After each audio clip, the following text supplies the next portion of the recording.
At the beginning of the story, the scene unfolds on a bloody battlefield where soldiers from both sides are killing each other. The casualties are countless, with only a few survivors left. The remaining generals and soldiers shout, "Kill! Kill these traitors!" We see that the leader of the rebellious army is a scruffy man being cornered by the imperial soldiers. The bearded man says, "Damn, we're surrounded." In a moment of crisis, a sudden light from above scatters the imperial soldiers surrounding the rebels, causing them to shout in fear, "Who is it?" The rebels show expressions of joy. "Finally, you're here." A handsome and cool young man appears, radiating a light that illuminates the entire corner. "My name is Li Wan." As soon as he finishes saying his name, he immediately charges at the soldiers without hesitation. With a single swing of his sword, the soldiers fall dead. It turns out that Li Wan is a transmigrator from a place called Shenzhou. Here, in the Dacian kingdom, one of the four kingdoms, his first task upon arrival was to rebel. The rebellion was so smooth and successful that he became their leader, known as the Banished Immortal. After this introduction, Li Wan swiftly deals with the imperial soldiers, leaving their bodies scattered on the ground. However, this glorious period is now a story of the past. Specifically, it happened 2 years ago. A person once known as the Banished Immortal is now an ordinary man, as last year's rebellion had already been dissolved, and the new emperor is now hoping for peace in the world. Li Wan is now married to an ordinary woman, Cho Ru Li. Although her family background is not great, she is not vulgar and is very beautiful. They sit and chat on a high tower. As Li Wan enjoys a delicious snack, Cho Ru Li says, "Enjoy it. After this village, there won't be any more of these." Li Wan happily puts the snack in his mouth and exclaims, "It's really delicious, almost as good as the imperial kitchen." Cho Ru Li nonchalantly responds, "Don't exaggerate. Have you ever eaten food from the imperial kitchen to know what it tastes like?" Li Wan happily licks his lips and replies, "If I hadn't eaten it, how could I say yours is better?" Cho Ru Li, resting her chin on her hand, looks at her husband. "Well, now you've eaten it. Of course, my cooking skills are definitely better than the imperial kitchen." Li Wan watches the sky, illuminated by countless lanterns, feeling satisfied. This is the life he desires: an ordinary wife, an ordinary self, everything ordinary. But reality slaps him in the face. In the distance, a large fire breaks out, accompanied by loud shouts, "Overthrow the Dog Emperor! Heaven will bless the Dacian righteous army! Long live the Banished Immortal!" Immediately after, a crowd of masked, armed people rush into the city gate, killing innocent civilians begging for their lives. Li Wan, angry and confused, wonders why this bunch is causing a rebellion again. Below, the people are being massacred, and Cho Ru Li, standing on the high platform, trembles with anger at the scene. Seeing his beloved wife unhappy, Li Wan curses the rebels for disturbing his peace and scaring his wife. As a husband, he gently lifts his wife, reassuring her, "Don't be afraid. I'm here. I won't let you get hurt." At that moment, his wife says, "Traitors are like parasites, only knowing how to destroy." Accompanied by a series of sarcastic remarks in front of her husband, "All day you just cause trouble and ruin things, sooner or later, you'll get your comeuppance." Feeling a tickle, Li Wan, drinking water, choked and felt stung by his wife's harsh words. Hugging Cho Ru Li, he smiled ingratiatingly at his wife. "Oh, don't talk about traitors anymore. The previous emperor was foolish and immoral, so that's why there were so many rebellions. Who knows if the new emperor is truly a dog emperor or not?" As soon as he finished speaking, Li Wan received a sharper-than-knife look from his beloved wife. Bewildered, he wondered what he had said wrong. As the two of them reached the city gate, they were blocked by a group of rebels. He put his wife down and told her to stay safe behind him. He pointed at the rebels and shouted, "Tiger Heaven King!" The rebels didn't understand what he was saying. The leader glared and asked, "What nonsense are you spouting? What are you looking at? Do you want me to kill you?" Li Wan immediately raised both hands, wearing an innocent and gentle expression, trying to make peace, but inside he thought, "These people don't recognize the secret signal? This must be a fake gang." The rebels observed the couple closely and concluded that they had no inner strength, they were just ordinary people. What to do? If that's the case, just kill them outright. The leader was already annoyed by their poor appearance ruining his plans. He decided to keep the woman alive for later enjoyment after the task was done. The rebels charged at Li Wan like a pack of hungry tigers spotting prey. Li Wan stared at the aggressive rebels. They couldn't even sense his hidden inner strength. What a bunch of amateurs. At that moment, Cho Ru Li pulled her husband away to escape, not wanting to reveal their secret in the capital. Li Wan cast a spell, releasing a gentle blue light from his fingertips that struck the rebels. The gentle force caused them to be blown away, their clothes torn like shredded paper. The dark rain stone was crushed in an instant. Seeing the aftermath, Li Wan thought he was in big trouble and might end up in the capital's prison. Li Wan turned to comfort his wife. Are you okay? It looks like a high master helped us. We're really lucky, haha. Just then, a group of city guards arrived. The chief guard shouted, inspect thoroughly and arrest all unrelated persons. After giving orders, the chief guard sat down to examine the debris. To cause this much destruction, could it be that person? Before he finished thinking, he saw a familiar figure standing there. His face froze for a moment, then he quickly ordered his men to separate Li Wan and his wife for questioning. As Li Wan was taken away, he reassured his wife, don't worry, everything will be fine. I will come find you soon. After Li Wan was taken away, the guards immediately knelt before Cho Ru Li and shouted in unison, Greetings, Your Majesty. We apologize for scaring you. It was truly unexpected that Cho Ru Li, Li Wan's wife, was actually the emperor. The chief guard, Chan Hai, handed Cho Ru Li a list of people present at the Lantern Festival without missing a single name. Cho Ru Li found it strange.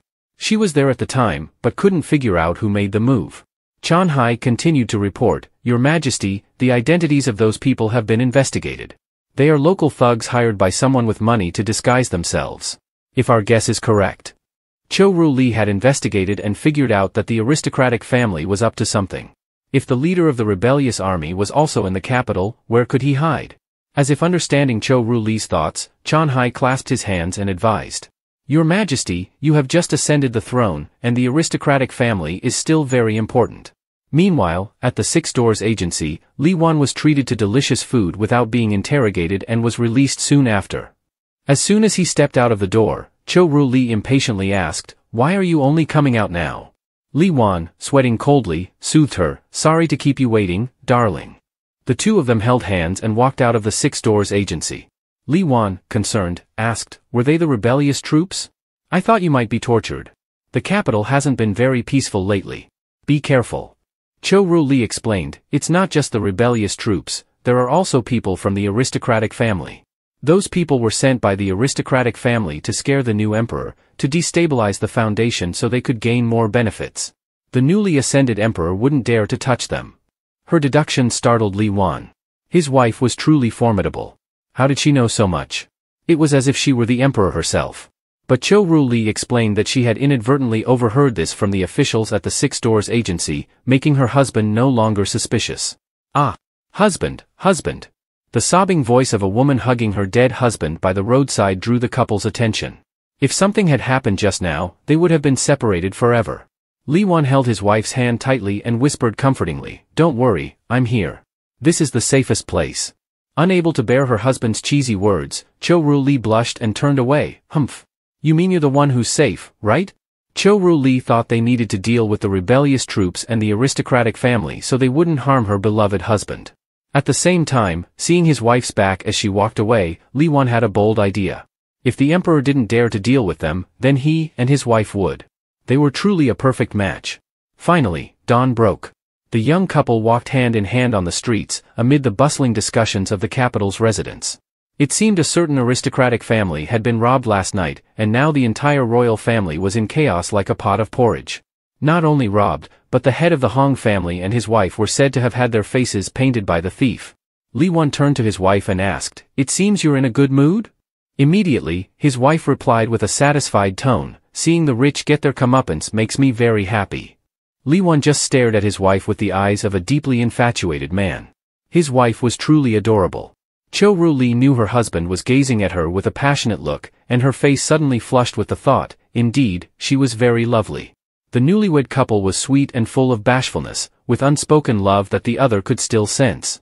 The young couple continued to hold hands, feeling relieved that their peaceful life had returned, no more fighting or plotting, everything was very serene. When they glanced at the vegetable stall, they thought that common folks' lives would be peaceful. Suddenly, in front of them, two people were quarreling, a veiled girl holding a piece of paper in her hand, gripping the stall owner's shoulder with her other hand despite the fear evident on his face. They seemed to be in some dispute, perhaps over a debt or a misunderstanding. Where did this troublemaker come from? Li Wan pondered this question with wide eyes full of surprise and irritation. His mouth hung open as if he had seen something astonishing. The two words that came to his mind as he stared at the girl's ample chest, arguing with the stall owner, were, big. He felt both fascinated and shy, yet also terrified, knowing his adorable wife's face was clearly showing her anger. Before she could speak, Li Wan hurriedly explained, "It's not what you think, my dear.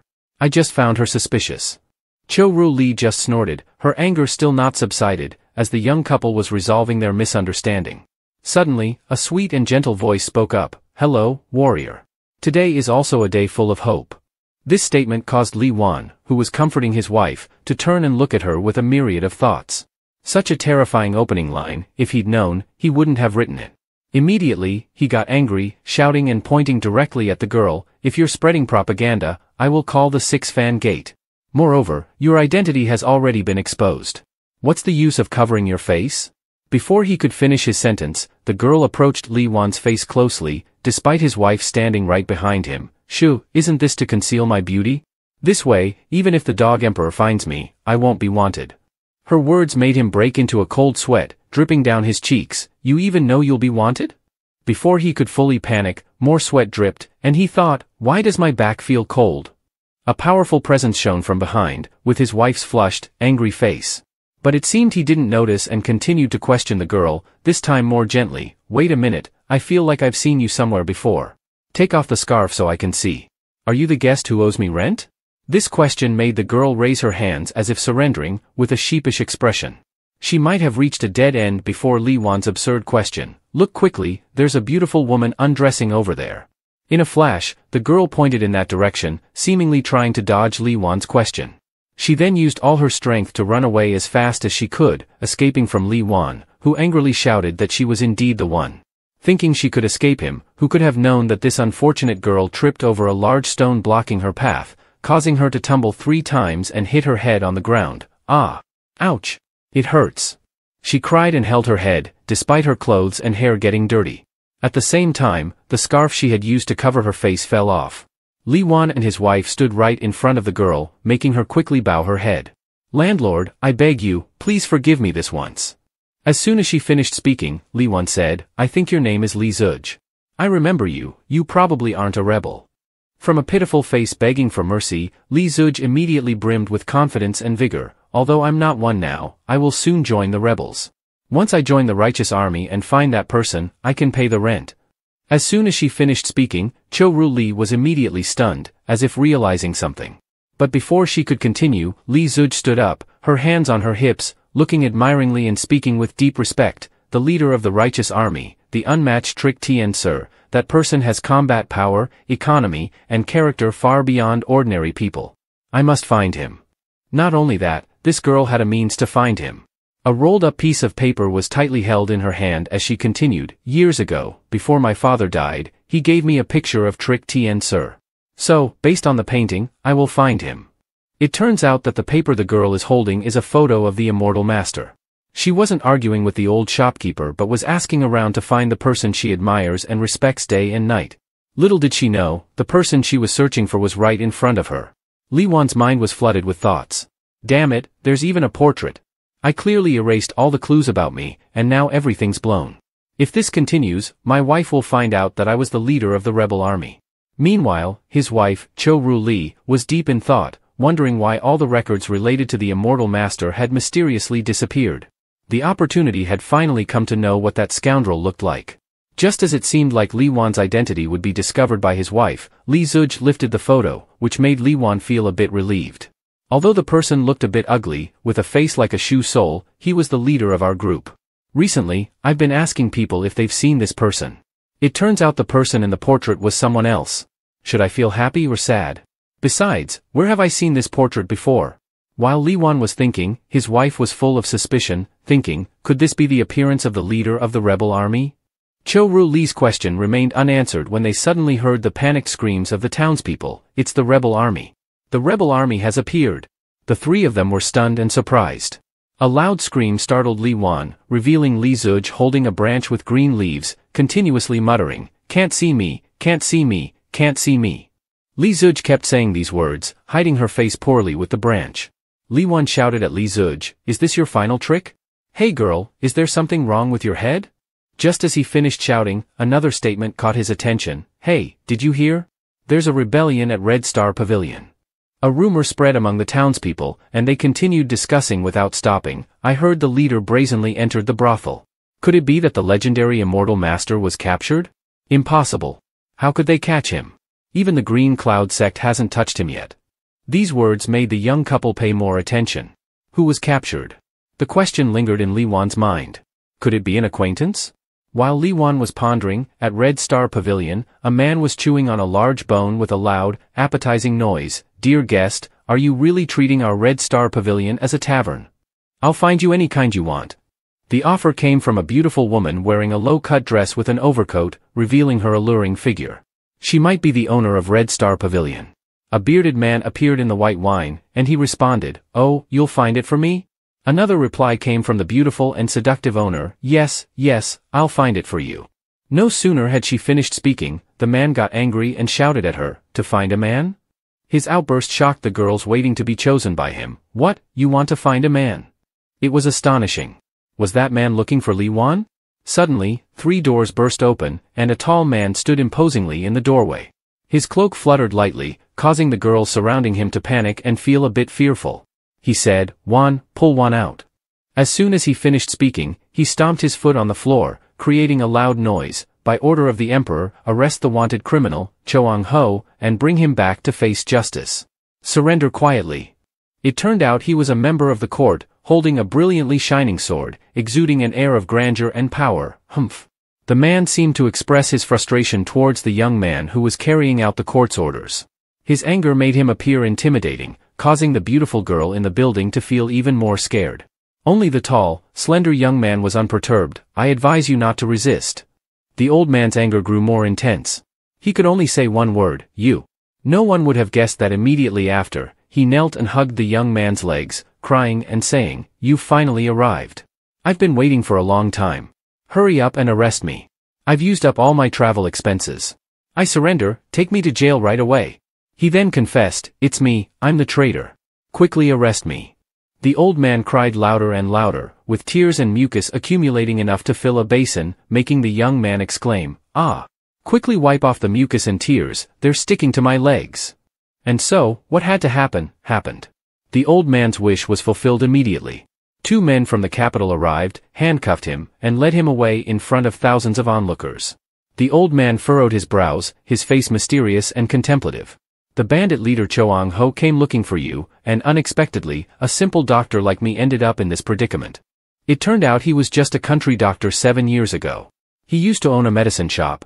One day, a young man came to him at the counter and said, 'Doctor, my hand is injured.'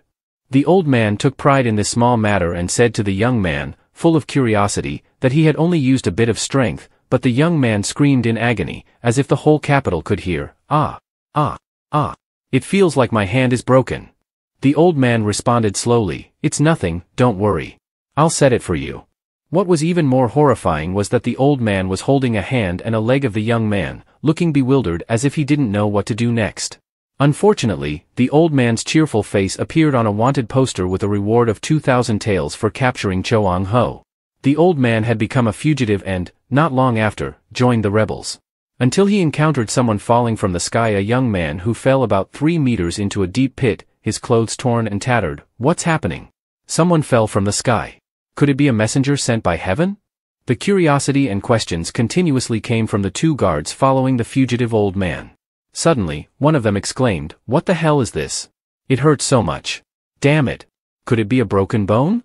It turns out that the young man had woken up with a gruff voice. "Looks like that kid is still alive."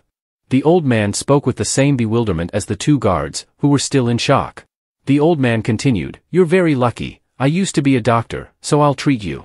Of course, upon hearing this, the young man was overjoyed, his eyes shining with hope and trust in this person. "Ah, then I'm sorry for the trouble." Fortunately, this old man managed to save the young boy, who then became their leader. Naturally, this boy was Li Wan. The old man suddenly remembered as he reflected on the past when he saw Li Wan watching as he was being escorted to the capital for trial. "Wait, that rumor was true. Indeed, you're in the capital." Before he could react, a sword was pressed against the old man's neck from behind, causing him to startle and turn around. It turned out that the sword belonged to an official who had come to arrest him. "What are you looking at? Do you have accomplices among those people?" The young man had noticed something in the old man's eyes, and the old man quickly responded to clarify that it was a misunderstanding. "Ah, sir, you misunderstand." He immediately turned around and shouted at the young man, "With such a smart and handsome young man like you, how could I look at others?" The young man was not pleased. He retorted, "Stop pretending. What are you doing at the brothel? There are wealthy and handsome young masters at the brothel whom I like. I prefer fresh young men like you." As he spoke, he expressed his full admiration for the young man. It was indeed an effective way to divert attention, to the point where the young man immediately ordered his guards, "Quickly, arrest this pervert." The old man continued to shout as he was being taken away by the guards, "My little handsome, I'll be waiting for you in prison." But it seemed that the old man's words were not just to tease the young man, they also seemed to be a signal for Li Wan. Was this old man intentionally getting arrested to find him? Li Wan pondered whether this was an attempt to meet him, when his wife startled him. "What are you thinking so deeply about?" Li Wan quickly turned to his wife with a worried expression, though he tried to appear calm. "Ah, it's nothing. I was just wondering, if something were to happen to me, would you come to find me?" Li Wan looked at his wife, hoping she would say something sweet, but the reality was harsh. Cho-Ru Li responded bluntly, "No." She then turned away, leaving her husband standing there stunned with his response. "Really?" But then she turned back to explain to him, "Don't misunderstand." What she meant was to reassure her husband, "I mean, with me here, you won't have any problems. Everything will be fine." As night fell, a dark streak appeared in the sky. Someone was flying across the rooftops with the quiet of the night. This person landed on a rooftop in the capital, where below, guards were standing watch with tall, sharp spears. "Ah, great land prison, I've come to visit." As he spoke, he removed the scarf covering his face. Who could this person be? Beyond a small, delicate gate guarded by strict soldiers, there were chains linked together and pots of fire suspended above places that inspired fear and dread. The Great Land Prison was the most heavily guarded place in the capital. Legend had it that many years ago, a holy figure came here to rescue someone, and as a result, his legs were broken at the prison gate. Stories about the prison were being told by a leader recounting them to the two guards accompanying him. Are they on guard together? Can no one truly breach our Great Land Prison? Upon hearing this question, he turned around with a fierce gaze and anger. "Of course. Let me tell you, if anyone could break into this place, I'd go home and find my wife cheating on me." Meanwhile, Li Wan had infiltrated the prison unnoticed and had met the old man. "I knew you would come to find me." The old man spoke confidently but still respectfully to the leader he hadn't seen for a long time. Li Wan was also warm and friendly when meeting his old acquaintance, greeting him with a smile and a hand raised as if a beauty queen saluting her audience. "Ha ha, indeed, it's been a long time, bearded one." The old man sitting on a pile of straw in the prison looks quite pitiful. "Indeed, for you, entering the Great Land Prison is as easy as turning your hand, and you are the man I once saved." In contrast, Li Wan seemed puzzled, as if trying to recall something. "When did you save me? I don't remember." "Oh, wait, unless you're referring to when I crossed over here." As he spoke, tears welled up in his eyes, recalling the trauma he had experienced. It was indeed true. After being treated by that old man, Li Wan had to stay in bed for 3 months. Fortunately, he survived, and the old man yelled with a face full of resistance, "It was just an accident." Before the old man could finish, Li Wan quickly said, "But this time, it's not fear or sadness, it's actually joy. It's blooming on my lips, but because of this, I discovered that my physique clashed with itself. After recovery, I found that I could absorb internal energy to refine my body, which is why I could quickly become stronger. However, this physique has a fatal flaw. The stronger I get, the more serious the problem becomes. My hands and hair are falling out more and more." Li Wan then expressed relief. "Fortunately, you researched a hair loss remedy, otherwise, I'd be bald and unable to marry such a beautiful wife." As he spoke, he was smug, while the old man could only sit there in silence, perhaps feeling helpless when talking about the leader's wife. The old man had said with a face full of envy, "That's your wife, I've seen her, and she's beautiful. You're really fortunate." The old man then added, "Let's end the old business here." As soon as he finished speaking, Li Wan happily turned around as if he was about to leave. "Well then, the prison visit ends here. I'm heading back, my wife is waiting for me at home." Li Wan was quite the joker, to the point that he drove the old man crazy. With a commanding tone showing his irritation, the old man said, "You haven't finished talking yet. I can't hide it anymore. I've been practicing martial arts and have probably lost much of my life. I've come to ask you if there's any way to help. After all, you are the strongest person in the world. In terms of martial arts, no one could compare. As soon as he finished speaking, Li Wan confidently and arrogantly responded, "Well, over the years, I've done some research on medicine. To sum it up, there are 4 words that can cure all ailments."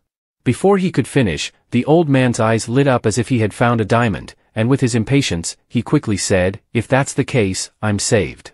You should drink plenty of water." One sentence from Li Wan made the old man's mood plummet, driving him crazy, and unable to do anything, he could only say, "Get out of here." "Oh." Li Wan took something from his chest pocket and handed it to the old man, saying with a comforting tone, "Just kidding, big uncle. My unique physique prevents me from suffering any chi deviation. I'm sorry, I can't help you with anything else, so I'll just give you my entire fortune." The old man's expression changed instantly, as quick as lightning. "Oh dear, that's too much," he said, scratching his head and smiling joyfully. Li Wan opened the package and revealed 3 steamed buns. In a flash, it was another trick from Li Wan, making the old man furious again. Steamed buns, the entire fortune. Li Wan didn't stop there, he continued making jokes, causing the old man to get even angrier and speechless. "Indeed, I've spent all my 5 coins. I owe my wife money, and I have to repay 50 taels tomorrow. Imagine, the leader of the rebel army being controlled by his wife. Never mind. Meeting someone like you before leaving is already good enough," said the old man, seemingly accepting his fate. He obediently took a steamed bun from Li Wan and began eating it voraciously. Suddenly, Li Wan stopped and said with regret, "Don't say such unlucky things, big uncle. You have a strong life force, and you might survive all of this." The old man, who was eating happily, suddenly changed his expression to a serious and frightening one. "There's something else you need to be aware of. Now that the new emperor has ascended the throne, the court is quite weak. The noble families all have rebellious intentions, especially the Huang family. They seem to be plotting something, colluding with the remaining rebel forces. I have a feeling that this is not a simple matter and that it might implicate the entire capital or even the entire Great Land Kingdom." As he spoke, Li Wan heard footsteps approaching from afar. It seemed the guards were coming. He quickly put on his mask to conceal his handsome face and said, "I remember what you said. I'll leave now." With that, he vanished in an instant. Fortunately, as soon as Li Wan left, the court officials arrived. "Was there someone here just now?" Despite the seriousness of the situation, the old man continued with his morning routine, causing the young guard's face to darken. "Little brother, are you here? Did you find an excuse for us to be alone together? I'm so happy," he said, acting as if he really liked the young guard. At that moment, Li Wan was darting across the rooftops, thinking about what the old man had said. Had the Huang family been attacked yet? Intelligence was limited now, but seeking out the emperor and gathering information on the power dynamics of the new emperor and the noble families shouldn't be an issue. Another emperor had died during the disputes. What did that have to do with him? The important thing was not to disturb his life or involve his wife. He thought to himself, "Let me see what schemes you're up to. What can your little noble family possibly do to me?" He flew swiftly like the wind, a clear sign that Li Wan truly loved his wife. He was always concerned about her safety, yet little did he know that his wife was actually the empress of the entire dynasty. On an early morning, as the large and small clouds raced across the sky, a vibrant blue sky with a bit of the sun peeking out, people, including officials, were at Dragon Mountain Temple, the most prosperous temple of Great Land. The abbot here was Grand Master Kongwen, a highly revered and respected figure. His long, flowing white beard made it clear that he was an elder monk. Every year, Grand Master Kongwen would help beggars, using them to build a vast intelligence network. Because of this, he had become the fastest source of news in the city. Last night, the heavenly prison was breached, likely by the mastermind of the rebel army. It was said that the guards were cursed at all night, and one even discovered he had been cuckolded when he got home. 2 beggars were reporting the latest dramas in the capital to him when suddenly, a girl's pleading voice filled with sincerity and earnestness interrupted them. "Grand Master Kongwen, I've heard that your news updates are always quick. Please, I beg you, tell me where the leader of the rebel army is." The girl was Li Zuj, who still hadn't given up on finding that man. The old abbot responded in a calm and deliberate voice, "Amitabha Buddha, you are not the first to ask this of me. However..." Then, clasping his hands together, he continued in a tone full of helplessness, "I swear to the Buddha, I truly do not know where that person is."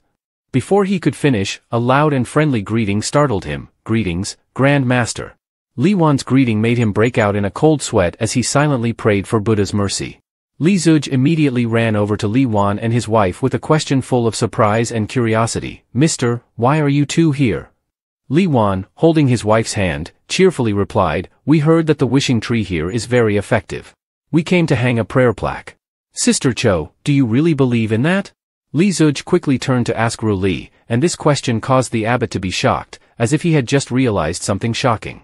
"Chu, the surname of the emperor?"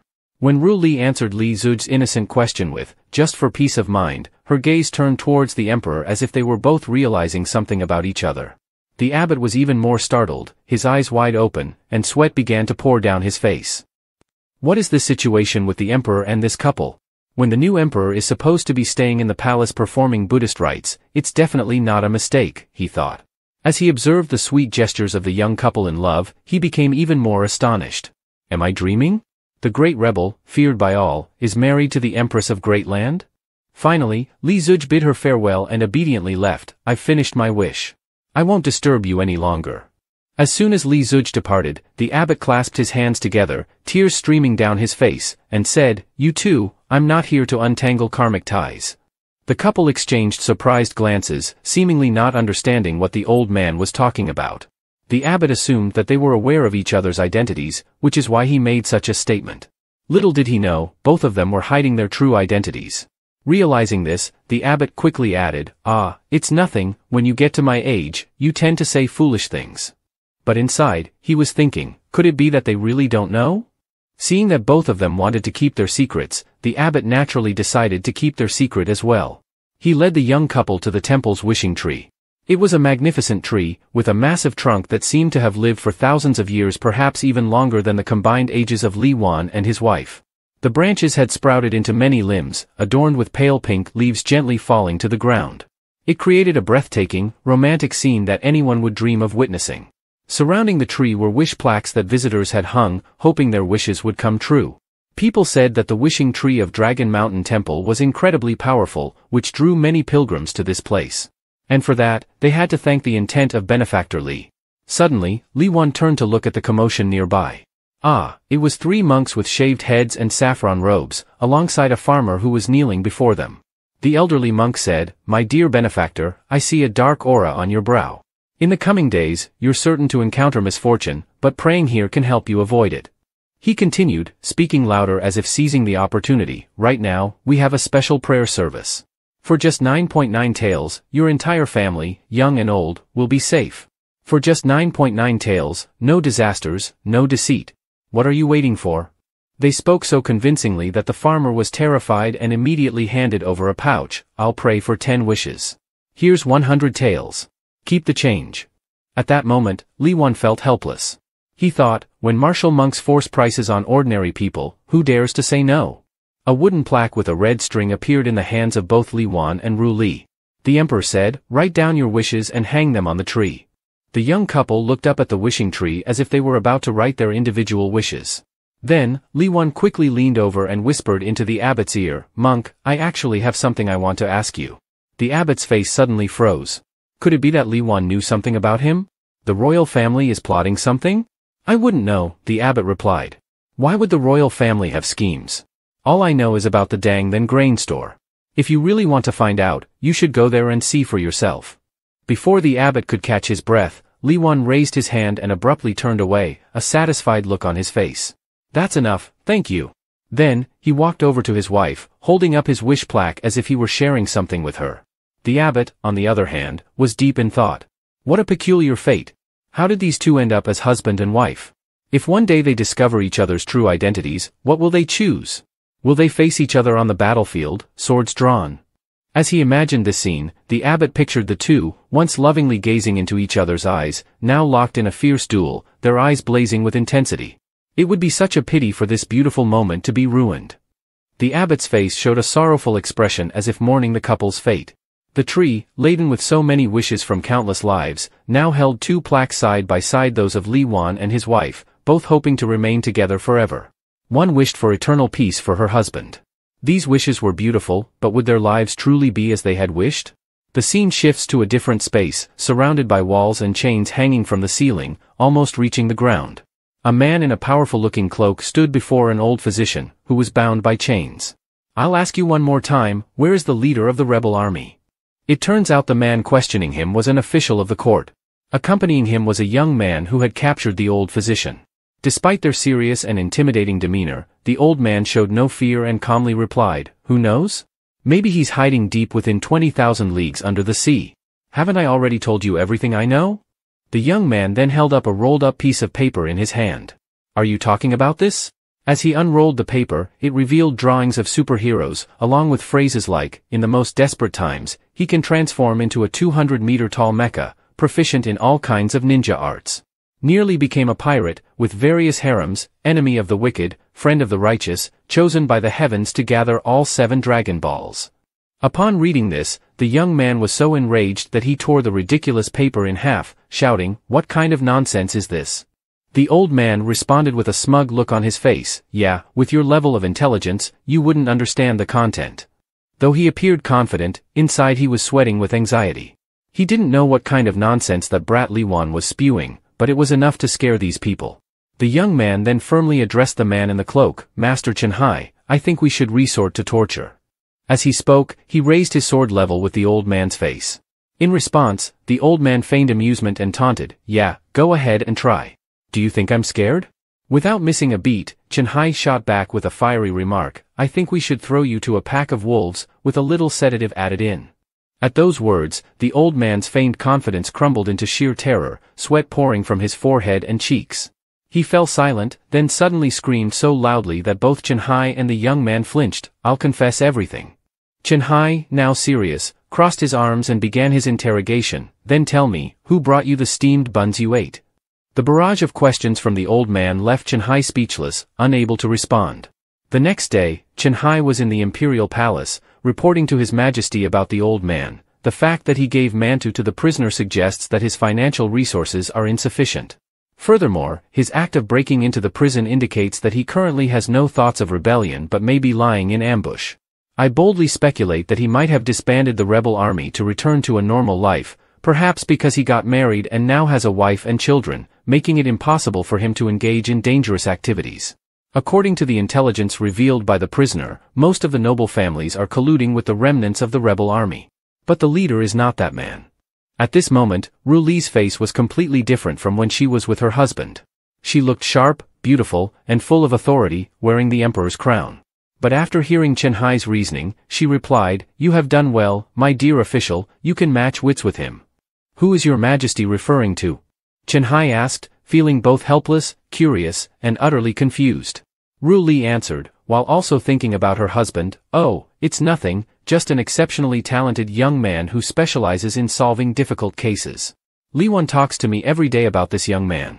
Does such a person truly exist in the world?" Chenhai respectfully replied to Her Majesty, "Having received your Majesty's favor, I will surely devote myself to my duties to repay your kindness." Ru Li then said, "You may withdraw." With that, Chenhai took his leave from the imperial palace. After he left, Ru Li pondered for a long time, a man with little money who wants to return to a normal life after getting married? That scope is too broad. For example, my own Liwan is also like that. As she thought of her husband, an image of Liwan standing on the rooftop, watching the people of the capital city below, came to her mind. He was staring intently at a certain spot, where the monk said it might not be possible to use brute force as before. He needed to think of a way to sneak in, making a big move would be impossible. Otherwise, his wife would worry about him. Liwan was standing on the rooftop, contemplating a way to sneak into the place he wanted to enter when he noticed something. He stepped back slightly, not wanting to block the path of passers-by. It turned out that 2 patrolling palace guards were ordering a vegetable vendor to immediately tidy up his stall. Liwan whispered to himself, with a smirk forming on one side of his lips. It seemed he had come up with a plan.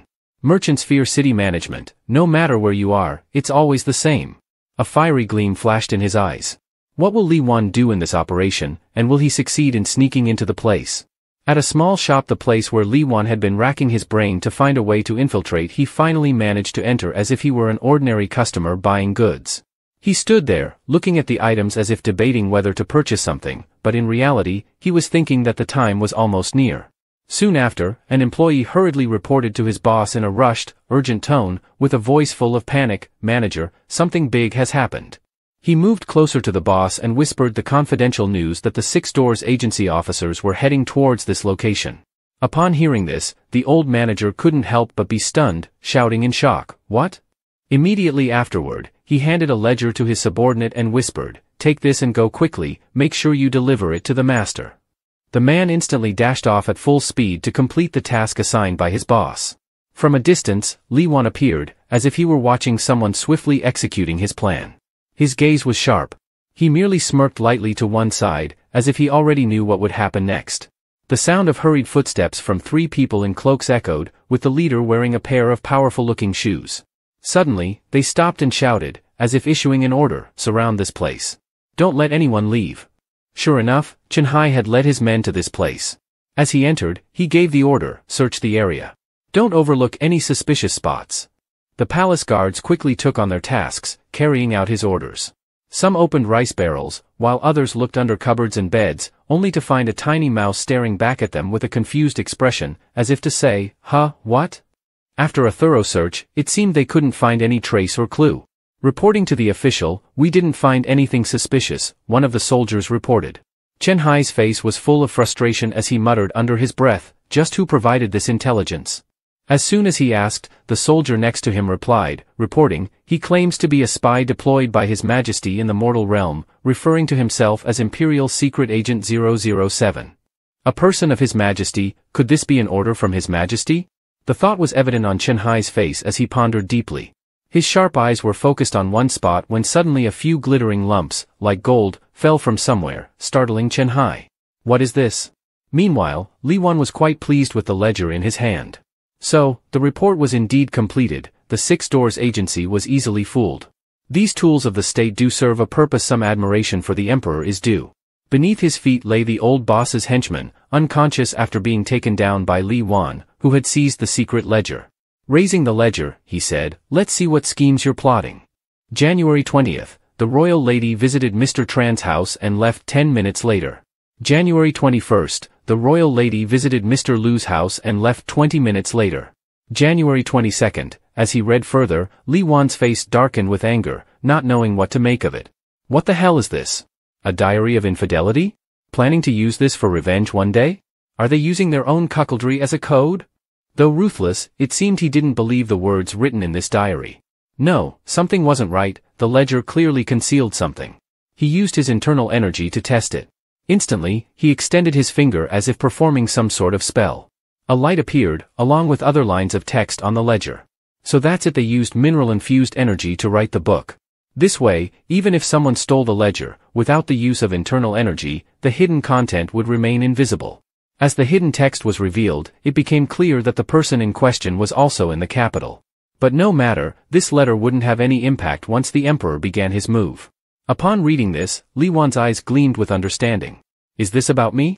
Based on the content, he realized the plan was to assassinate the new emperor during her traditional post-coronation outing.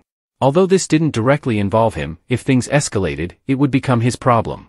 The emperor's outing is a customary event after ascending the throne. Who knows what methods these scoundrels would use to carry out their plot. Li Wan was worried that their actions might affect his wife. Therefore, he had only one option, to refuse participation in this event. His eyes gleamed ominously for a moment, but then he felt a sense of relief with his simple solution. Just refusing to participate would be enough. He turned away as if nothing had happened, looking innocent. He thought of his wife as the emperor. After all, he should stay far away, troubles wouldn't find him. At the same time, his wife, Ru Li, was indeed acting as the emperor. She was holding a memorial and contemplating a tour around the capital. At that moment, a voice announced, "Your Majesty, Chen Hai seeks an audience."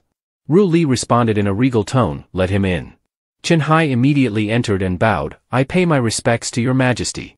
Your Majesty, as expected, I have followed your instructions and investigated. The royal family is indeed plotting something."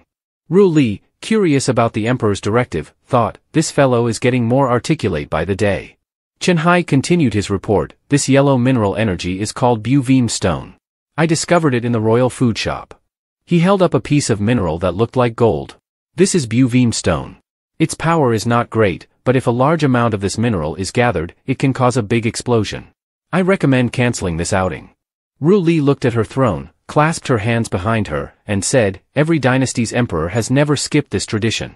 If we cancel now, won't that just help the arrogant noble families? It's time for them to know who truly rules the great land." She spoke as if she had a plan ready. "Moreover, if the noble families can't deal with these things, how can I ensure he has a peaceful life in the capital?" Meeting him during this outing is something I'm very curious about. As she spoke, Ru Li covered her mouth with her hand, her cheeks flushed as if she was embarrassed at the thought of meeting her husband.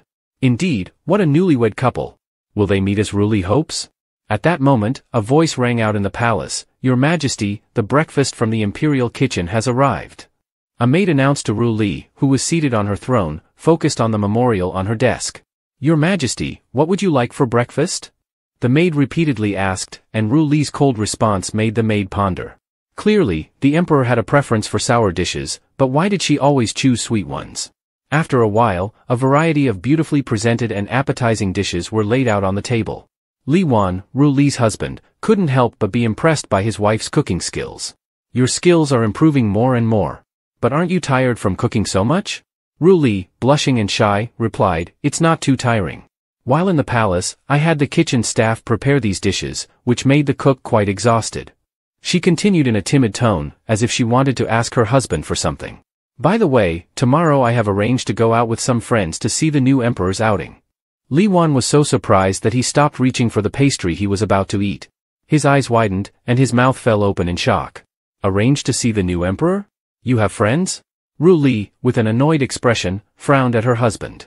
"What, can't I have friends?" Li Wan quickly explained, "Oh, no, I didn't mean that. I just haven't met any of your friends before." He was thinking about how to handle the situation. Normally, Ru Li did not interact much with others and rarely made friends. He didn't want to stop her from going out. Immediately, Li Wan cheerfully suggested, "In that case, I'll come with you tomorrow." However, Ru Li turned her face away with a pout and then turned abruptly to the side. Humph, Li Wan knew immediately that his wife was not pleased with that idea. That night, in bed, Ru Li lay facing the wall and fell asleep, while Li Wan, with his head resting on his hand and eyes wide open, seemed deep in thought about going out with friends. Why couldn't he prevent this? Then he would follow along to protect her. So who could be friends with his wife? But making friends was good too, safety was his responsibility. As he thought, he looked at his wife's back and smiled gently. Li Wan's love for his wife was truly unmatched. The next morning, the sun was already high in the sky. A question rang out from Li Wan, "Is my wife up yet?" He asked while yawning repeatedly, his hair a disheveled mess. Glancing over to where his wife usually slept, he was suddenly startled wide awake. Then, he shouted, "Oh no! I overslept, this is bad." Last night, he had been thinking too much and ended up going to bed late. A little while later, he was out on the streets, jostling with the villagers.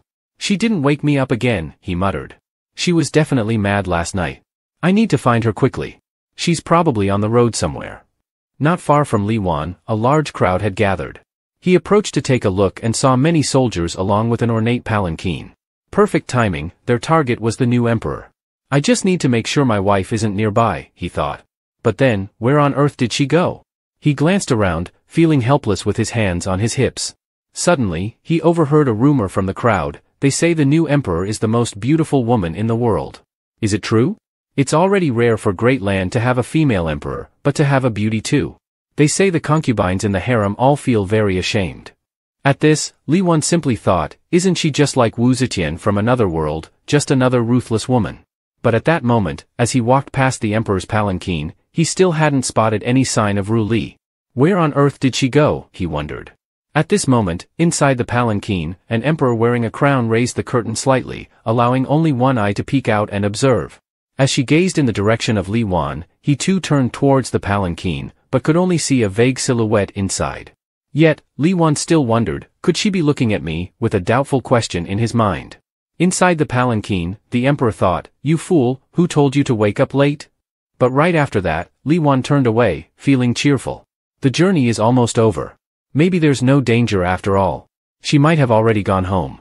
However, out of nowhere, a hand seemed to grab him from behind, causing him to turn around with sharp eyes.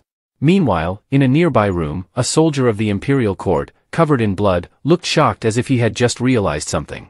How did this end up here? I must report this to Lord Chenhai, he thought. Around him lay other soldiers who had been slain, but he was still trying to crawl away, unable to move far. A blood-soaked sword suddenly pierced through his back, ending his life before he could report his findings to Chenhai. Hee, is the skill level of the Six Doors Agency really this low? A sinister voice echoed as a red-eyed figure wearing a terrifying mask appeared. Only that little brat Chen-hai has some skill. A voice called out from behind, let's go, don't forget to bring that pouch of energy stones. They all wore masks, making it hard to identify them. Finally, the last masked figure removed his mask, revealing a wicked smile. We must make sure that Dog Emperor dies without leaving a trace. He looked truly menacing. Who could he be to act alone like this? Before Chen-hai were the bloodied corpses of soldiers, some with swords driven through their chests, and even blood splattered on the surrounding walls. Did we arrive too late? Chen-hai stood frozen, while one of his men knelt down to examine the slain soldiers, making his own deductions. The method is ruthless. The killer clearly could have ended them quickly but deliberately chose to let them die in agony. As soon as the man finished speaking, Chen-hai suddenly shouted, as if realizing something was terribly wrong. Could it be that guy? He then commanded his soldiers, everyone, split up and investigate. If you find any suspicious characters, do not engage, send up a signal to contact me. The young man accompanying him asked with concern, Sir Chen-hai, who could have done this? Why are you so tense? Could it be the rebels? Chen-hai's face grew even more serious as he responded, it's not him, but someone even more vicious. He knows our Six Doors Agency's investigative techniques and system all too well. If it's him, there's a high chance he's trying to lure us here to ambush the Emperor. But how could that be? Our Six Doors Agency has never had any loopholes. The young man shouted in alarm. Chen-hai then asked, but what if it's the person who built the system? Could it be that guy? The young man was horrified by this possibility. Chen-hai's sharp eyes and furrowed brows made it clear that he had identified the person as Luo Shangzuj. The young man then asked Chen-hai, Sir, I joined the Six Doors Agency late, and I've only heard stories about that man's brutality. How powerful is he?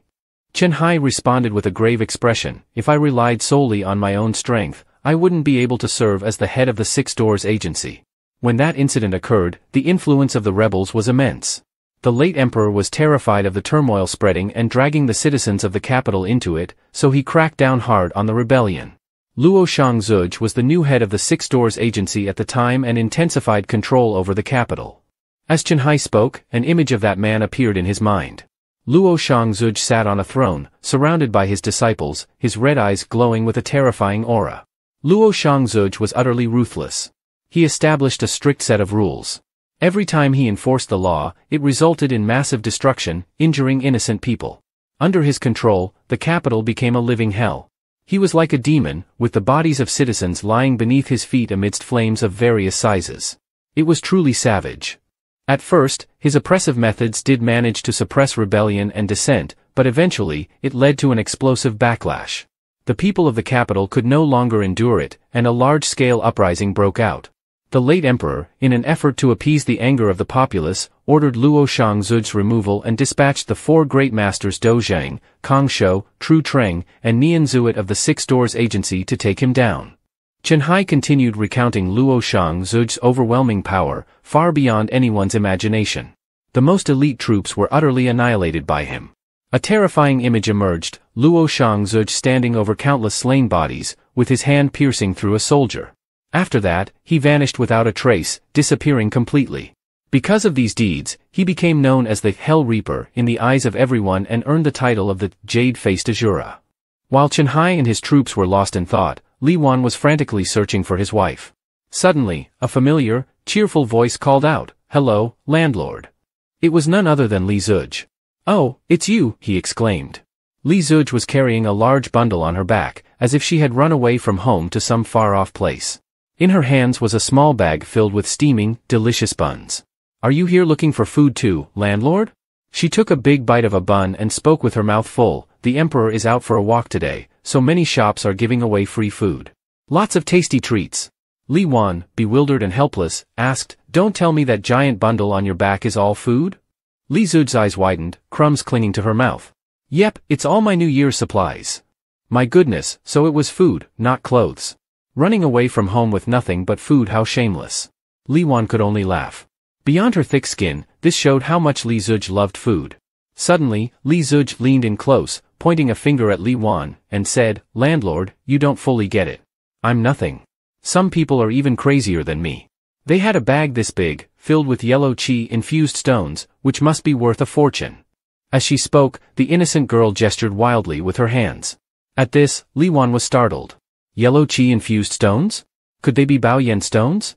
He immediately questioned Li Zuj urgently, which direction did those people go?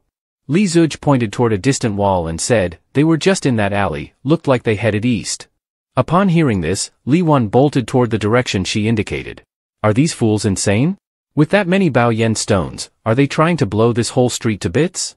He quickly reached the wall and cursed under his breath, damn, they've already left? This is getting inefficient. In a flash, Li Wan used his strength to leap onto the roof of the capital. From there, he surveyed the surroundings. He saw the emperor's palanquin being carried, the townsfolk strolling about, and in another direction, soldiers with their leader. Li Wan spotted Luo Shangzuj, carrying his large, dark red sword, with soldiers following behind him. Li Wan jumped down and shouted, stop. He dashed towards Luo Shangzuj like a lightning bolt. Just then, Luo Shangzuj turned and swung his sword in a powerful arc aimed at Li Wan. But fortunately, Li Wan dodged it. With a playful tone, he remarked, you can assassinate the emperor all you want, but using large-scale destructive weapons is a no-go. As soon as he finished speaking, Luo Shangzuj made a decisive move. He swung his sword over his head as if to gather momentum for a massive strike at Li Wan. But once again, Li Wan dodged gracefully, causing the sword to slam into the ground with tremendous force, shattering it into large and small stones that formed 3 terrifying red whirlpools. These stones flew out and crashed into nearby houses, even frightening the soldiers following him. Luo Shangzuj, still wearing a smug expression, said, you've got some skills. He bared his sharp teeth, and his eyes blazed with fury. Li Wan shouted and pointed directly at him, hey, can't you take a little advice? I have no intention of stopping you from assassinating the new emperor. Luo Shangzuj seemed to ignore Li Wan's words and instead raised his sword, preparing to strike again. Reflexively, Li Wan could only raise his small hand to block. The giant sword was 3 times the size of Li Wan's hand, but at that moment, Luo Shangzuj began to feel fear. What? The question flashed in his mind, showing his growing confusion. He pushed with all his might, trying to overpower Li Wan, but it was futile. I've tried talking to you nicely, so why won't you listen? Don't use weapons that affect others, especially my beloved wife. Li Wan's face now looked cool and fierce. If talking won't work, it seems I'll have to teach you a lesson. Li Wan's fiery gaze became truly terrifying. What would Li Wan do? Could Luo Shangzuj defeat him? Luo Shangzuj bared his sharp teeth, his eyes blood-red, and roared, what did you say? Teach me? I am the jade-faced demon. But just as he was reveling in his own pride, a knee suddenly struck Luo Shangzuj in a vulnerable spot, causing him so much pain that he couldn't utter a word. He collapsed, clutching himself, trembling from the agony. That bastard dared to hit me there? And he even targeted below the belt. Doesn't he know the martial code? Luo Shangzuj screamed at Li Wan through the pain, how dare you? Li Wan calmly responded with a lecturing tone, come on, man, it's not my fault you left yourself wide open. This move is called no holds barred, take notes. Oh no, Luo Shangzuj had overcome the pain and refocused on the fight. He gripped the hilt of his sword tightly, with a face full of satisfaction and glee, and shouted, you little brat, I'll castrate you.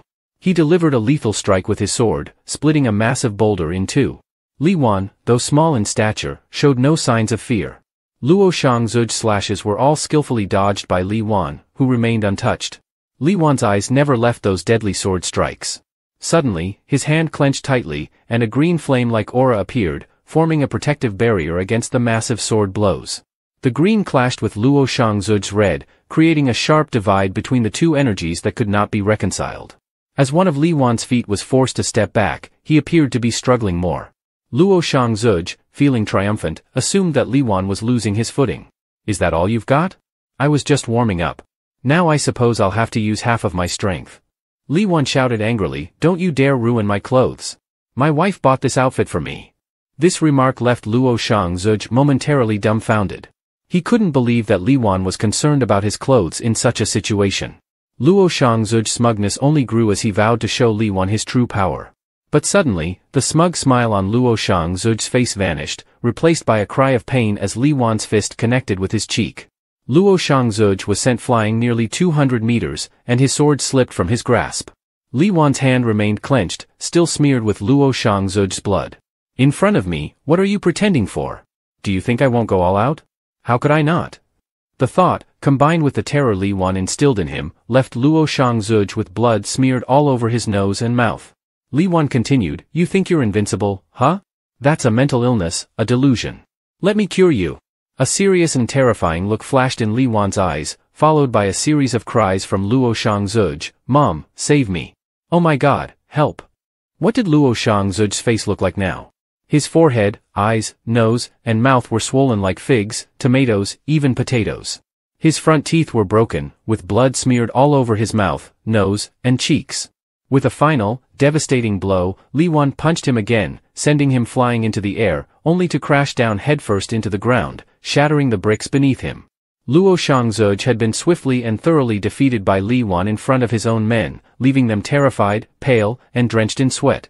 They dared not utter a word, only thinking to themselves, our boss is supposed to be a legendary figure, yet he couldn't even put up a fight against this guy. Just who is this man? This is bad, we need to get out of here.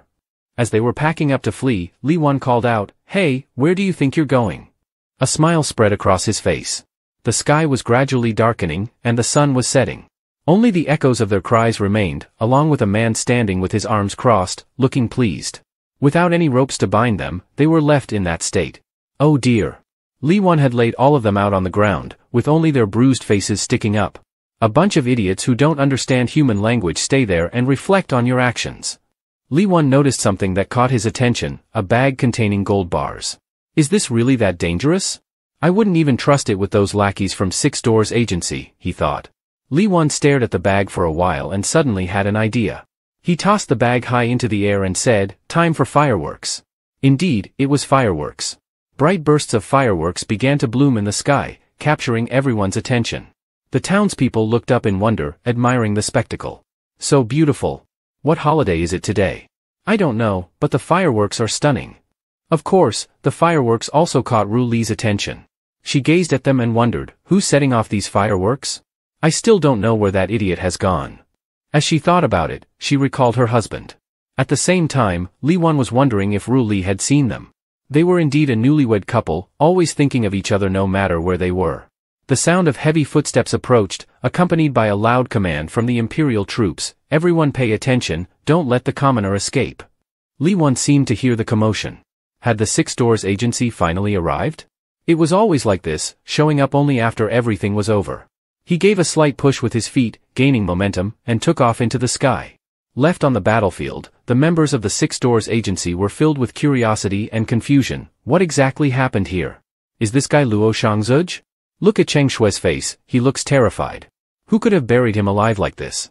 Only one person could go to such lengths, but he doesn't have the ability to assist our people. What on earth happened? Behind them, soldiers were carrying out their orders to secure the scene. Some were silently observing, including a girl with a penchant for eating. It turned out she had been there for a long time and had witnessed the entire scene where Li Wan dealt with each person one by one. Such terrifying strength surely couldn't belong to a normal person like their host seemed to be. Why is the master of the house hiding his true strength? Could he be the one I've been searching for all along? These unanswered questions left the girl feeling bewildered. On a bustling street, filled with young men and women dressed in vibrant clothes, rows of lanterns were hanging brightly. The atmosphere was lively and bustling, and of course, there were stalls selling all sorts of new things to satisfy the crowd. At one stall selling candied hawthorns, a young couple was drawn in, while another stall with toys featuring characters like Doraemon caught the twinkling eyes of the children. At this moment, Li Wan showed signs of exhaustion. In fact, the stroll had ended, and he still hadn't found Ru Li. Where could she have gone, he said, letting out a sigh. Suddenly, a voice came from behind him. Why do you look so down? Why didn't you greet me when we crossed paths today? Li Wan scratched his head, turned around, and walked towards his wife, saying, Oh, was that really you? Did we pass by each other? I turned the entire capital upside down and still couldn't find you. Ru Li responded with her eyes half closed, Yeah, I figured you must have been enticed by some girl, like the Empress today. Isn't she rumored to be the most beautiful goddess in the world? Li Wan immediately reassured his wife to avoid her anger. Not at all, how could the Empress compare to you? My dear wife is the most beautiful woman in the world. Besides, during the stroll, she was covered by a curtain. Who knows what she actually looks like? I knew it, came a loud voice with a hand raised to get the attention of the couple. Despite having a full stomach, she still wasn't satisfied. The famous detective, known for her hearty appetite, moved closer to them. Li Zuj spoke, adjusting her glasses with a gesture that suggested her status as a renowned detective. At this point, the couple could only feel helpless and exasperated, but this dialogue is supposed to be part of the story I'm telling my wife. Did you overhear us? Suddenly, the girl shouted at the host, "Sir, you're really clueless. Haven't you figured out the true appearance of the new empress yet? The truth is this." She lifted her glasses and continued, "The new empress is not the most beautiful woman in the world. Instead, she has a fearsome, terrifying face that would make anyone shudder. That's why she hides behind a curtain." As she spoke, she pointed in a direction, causing Ru Li's face to darken with anger. Her face was burning with fury, and her eyes were glowing red, directed at Li Zuj's back, which made Li Zuj feel uneasy. Where is this sudden killing intent coming from? I have a bad feeling about this. And after that day, the food reserves Li Zuj had saved for the new year were seized by Six Doors Agency and added to the public treasury. Ru Li, looking flustered, explained, "I met the new empress today. She doesn't have a fearsome, terrifying face at all." As she spoke, she puffed out her cheeks in mock anger.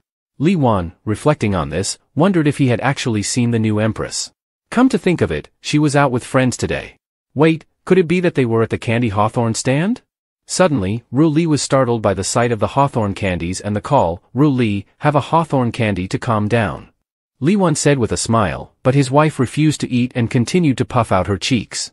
"Have it yourself, I don't want any," she replied. Li Wan chuckled, "Don't like the sugar coating, huh?" He then popped the candies into his mouth, eating them one after another, and said, "Is this better?" The sour taste of the hawthorn seemed to lift his wife's mood. She blushed and bit into a candy, showing her enjoyment and satisfaction. The flavor wasn't bad at all. After they finished, they turned to Li Zuj. Li Wan asked, "By the way, Li Zuj, where did you get those glasses?"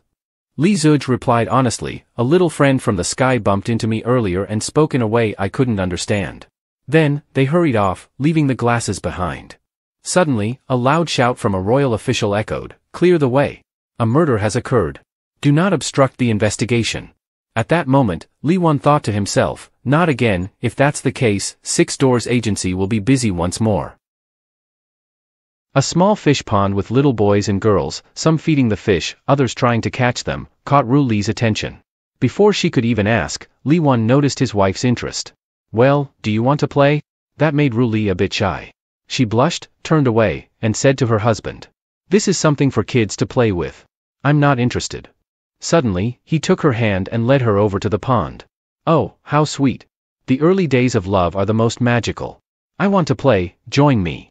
At this point, her face turned rosy red, and her bright eyes looked up at her husband with full of confusion. She gazed at the fish with determination as she held the net to catch them, clearly intending to catch the one she wanted. Li Wan then sat beside her and said, "Aim carefully before you make your move." The net caught a fish, but there was no joy on the couple's faces. It turned out the net had torn, and the fish slipped back into the water, splashing water onto Ru Li's face. She frowned in frustration and turned to Li Wan. He could only explain nervously, "You were too hasty. Don't be so impatient." Then he went over and took his wife's hand. "This time, I'll help you. We'll definitely catch it." The couple worked together, their hands moving in sync to catch a fish. As one fish was finally drawn into the net, he whispered in his wife's ear, "Now!" With Ru Li's shout, "Ah! Got it." A small fish was placed into a small bowl by the couple. It's true what they say, when a husband and wife work together, they can move mountains.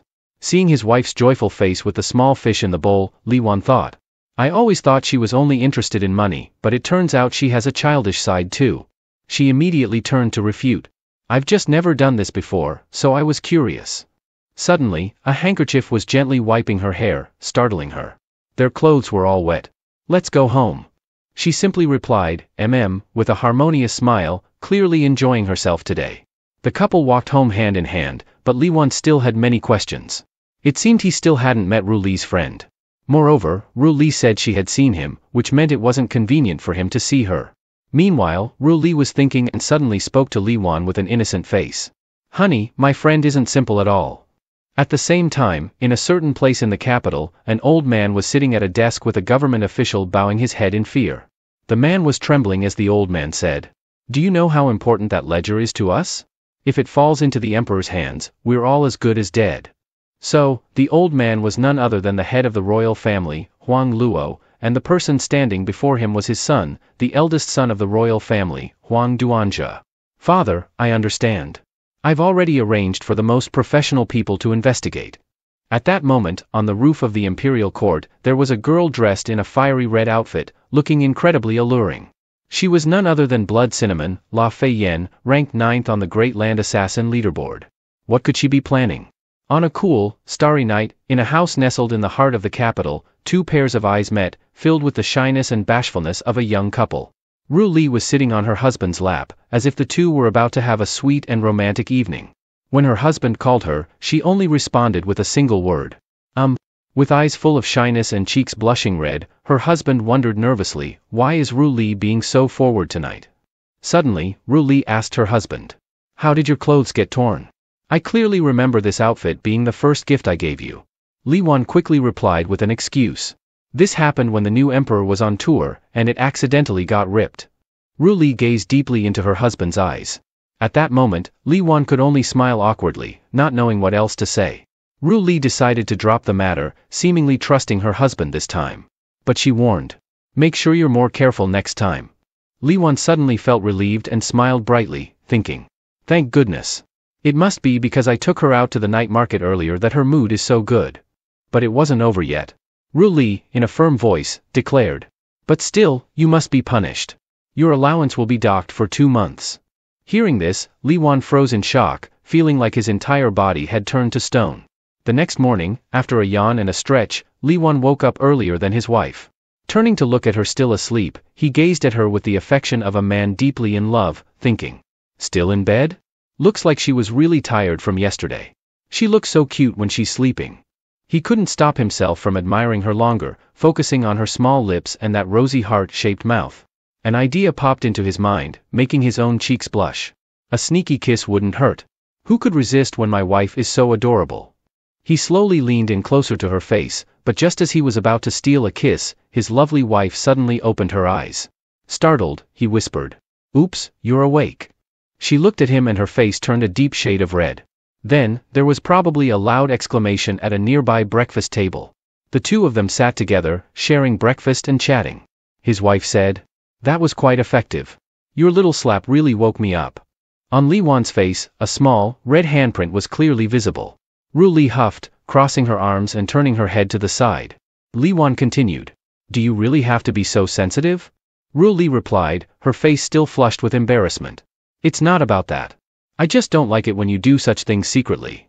I get it now, Li Wan said loudly, slamming his hand on the table. He continued. If I can't kiss you in secret, then I'll do it openly and proudly.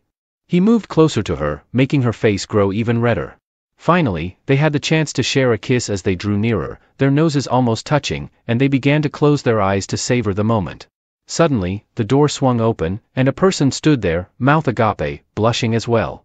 Good morning, Mr. and Ru Li, what are you two doing? Could this be an intruder? The two of them grew even more embarrassed. Nothing at all. Ru Li got some sand in her eye.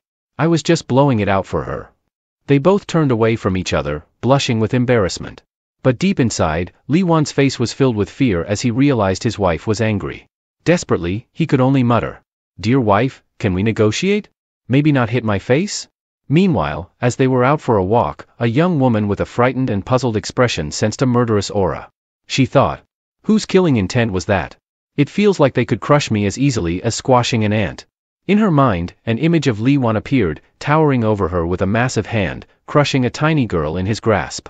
Paralyzed with fear, she could only tremble, realizing. This is a warning. The girl hesitated, then reached down between her full breasts to retrieve a small piece of paper hidden there. She thought to herself. If it weren't for the high price the royal family offered and the relative simplicity of the task, I would have left this cursed place long ago.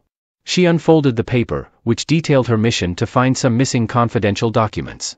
The last person who had appeared was a young man, finding him should be much easier. Besides, she already knew his location, but a cold sweat still broke out on her face. As long as I don't encounter another monster like that, I should be able to handle this. She clenched the mission paper tightly in her hands, steeling herself for the task ahead. But who exactly was she supposed to find? A girl stood in the night, introducing herself. My name is Fei Yen, and I'm an assassin. As long as the price is right, there's nothing I can't do. From assassination to cleaning latrines, you name it, I do it. Today, I received a new assignment. Standing on the rooftop, she gazed into the distance where Li Wan and his wife were enjoying dinner together. All she had to do was find the ledger that the royal family had lost from this ordinary couple, and she could earn a hefty sum of money. As she watched Li Wan and his wife happily eating, she thought that they probably had no martial arts skills, as they hadn't noticed her presence at all. While she was thinking this, Li Wan, from inside, was already wondering. What's that idiot doing on the roof? Back to Fei Yan, she continued to observe the couple with a contemplative expression. She had already investigated their backgrounds and found some suspicious details. Looking at Li Wan, who was smiling, she thought that he seemed to be her first target. The man named Li Wan had only recently come to the capital, and there was almost no information about him before that. She then glanced at her second target, Ru Li. There was absolutely no information about her past either. It was as if they were both blank slates. Could it be? A delighted and confident expression appeared on her face as she thought. These people might be easy pickings. Their status is so insignificant that no one even bothers to collect information on them.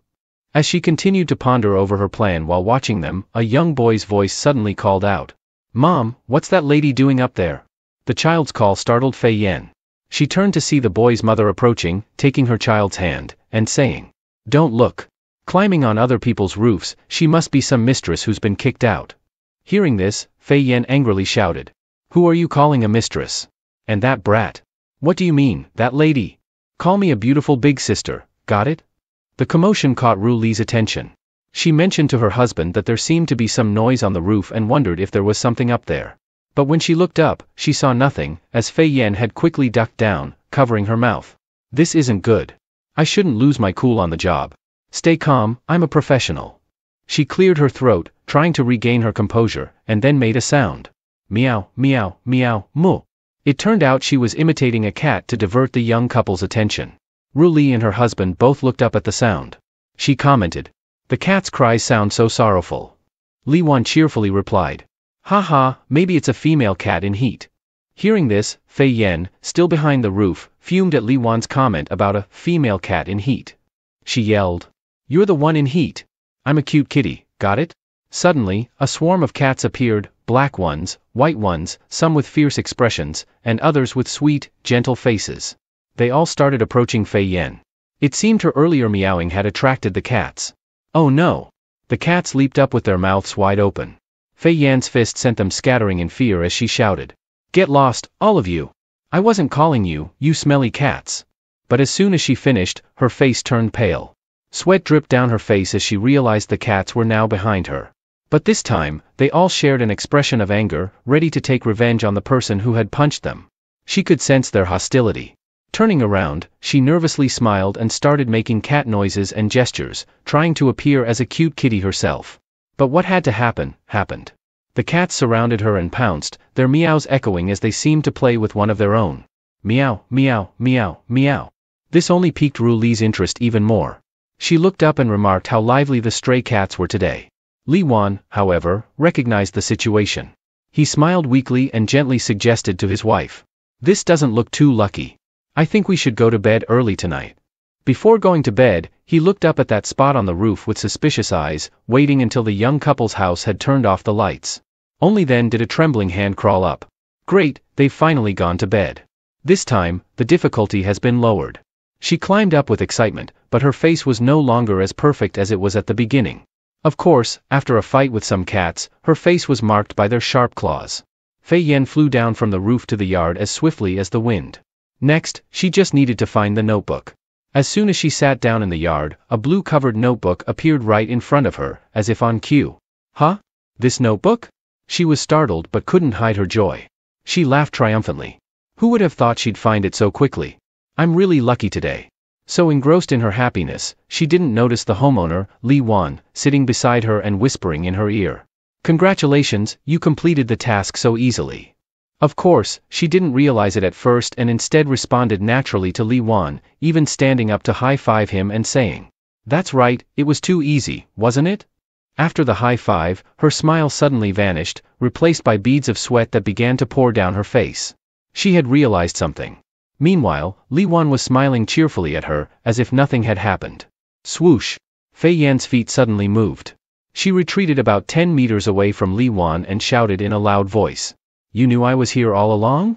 Li Wan maintained a bright smile and responded calmly. It would be strange if I didn't. You're here for the notebook, sent by the royal family, correct?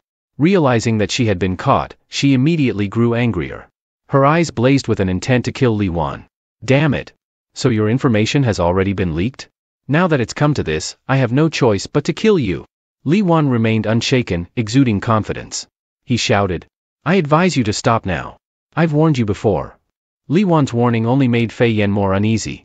She thought to herself, warn me? Have I met this person before? At this moment, a sinister smile appeared on Li Wan's lips. He continued. Well then, let me refresh your memory. Feel it with your heart. Behind Li Wan, a vibrant image emerged, black, red, and purple hues forming a head twice his size. Fei Yan now realized who Li Wan was. She screamed. You're that monster from before. You're a peerless master. Li Wan grew stronger by the moment. Out of respect for Fei Yan not making a move in front of his wife, he decided to give her one last chance. I'll give you one opportunity. Make your choice. As soon as he finished speaking, Fei Yan drew a sword from behind her back. She said, as a professional assassin, I have my own code of honor. With the sword drawn, Fei Yan swiftly charged forward. Li Wan also gathered his strength, but facing an opponent she knew she couldn't defeat, Fei Yan fell to her knees in the yard, holding the sword horizontally with both hands, and offered it up to Li Wan. Please, spare me. He smiled kindly and said, a wise choice. Fei Yan put on an innocent look, squinting her eyes in an attempt to appear endearing. If you let me go, I could be your servant for a month. But Li Wan wasn't so easily swayed. You're overthinking it. My heart belongs only to my wife. He crossed his arms and lifted one foot, placing it in front of her. Sensing an opportunity, she quickly asked, Sir, who exactly are you? What do you want me to do? Li Wan sat down to face her at eye level. If you don't know who I am, that makes things easier. We'll make a deal under this starry night. His eyes gleamed with mystery, hinting at something yet to come. That night, in a small courtyard within the capital, Fei Yan and Li Wan were engaged in a secret conversation. Li Wan spoke, but before we discuss the deal, I'll have to impose a few restrictions on you. Hearing this, she visibly panicked. Her body trembled with fear, and before she could react, Li Wan pointed his finger at her forehead. A blue light appeared as if he was casting a spell on her. The sensation caused her intense pain, sweat dripping from her as she collapsed to the ground. What did you do to me? She cried. Li Wan leaned in close, speaking softly, your body is now filled with my energy. With just a command, I can make your body explode and kill you. So, have you thought carefully about how you'll report back once you return? Fei Yan, terrified, responded hesitantly, addressing him with caution, you don't hold the power of the notebook, you're just an outsider. Moreover, you have ties with the royal court. They won't dare touch you. And they'll believe the notebook has fallen into the hands of the court. Li Wan was clearly pleased with her response. That's right, young one. You're quick to learn.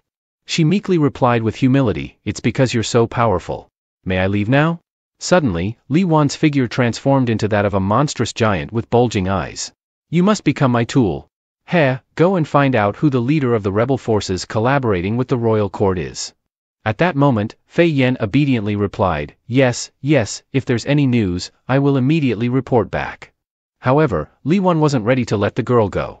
His face darkened as he asked, so, the final question, did you come here just to find the notebook? Suddenly, right behind the girl, a figure made entirely of bones and a skull with a fiery red glow appeared. The girl, terrified, thought, this is bad. If I answer incorrectly, he'll definitely kill me. She quickly answered with complete honesty, yes, the prince told me that the notebook might have been picked up by the commoners here. They don't know who has it.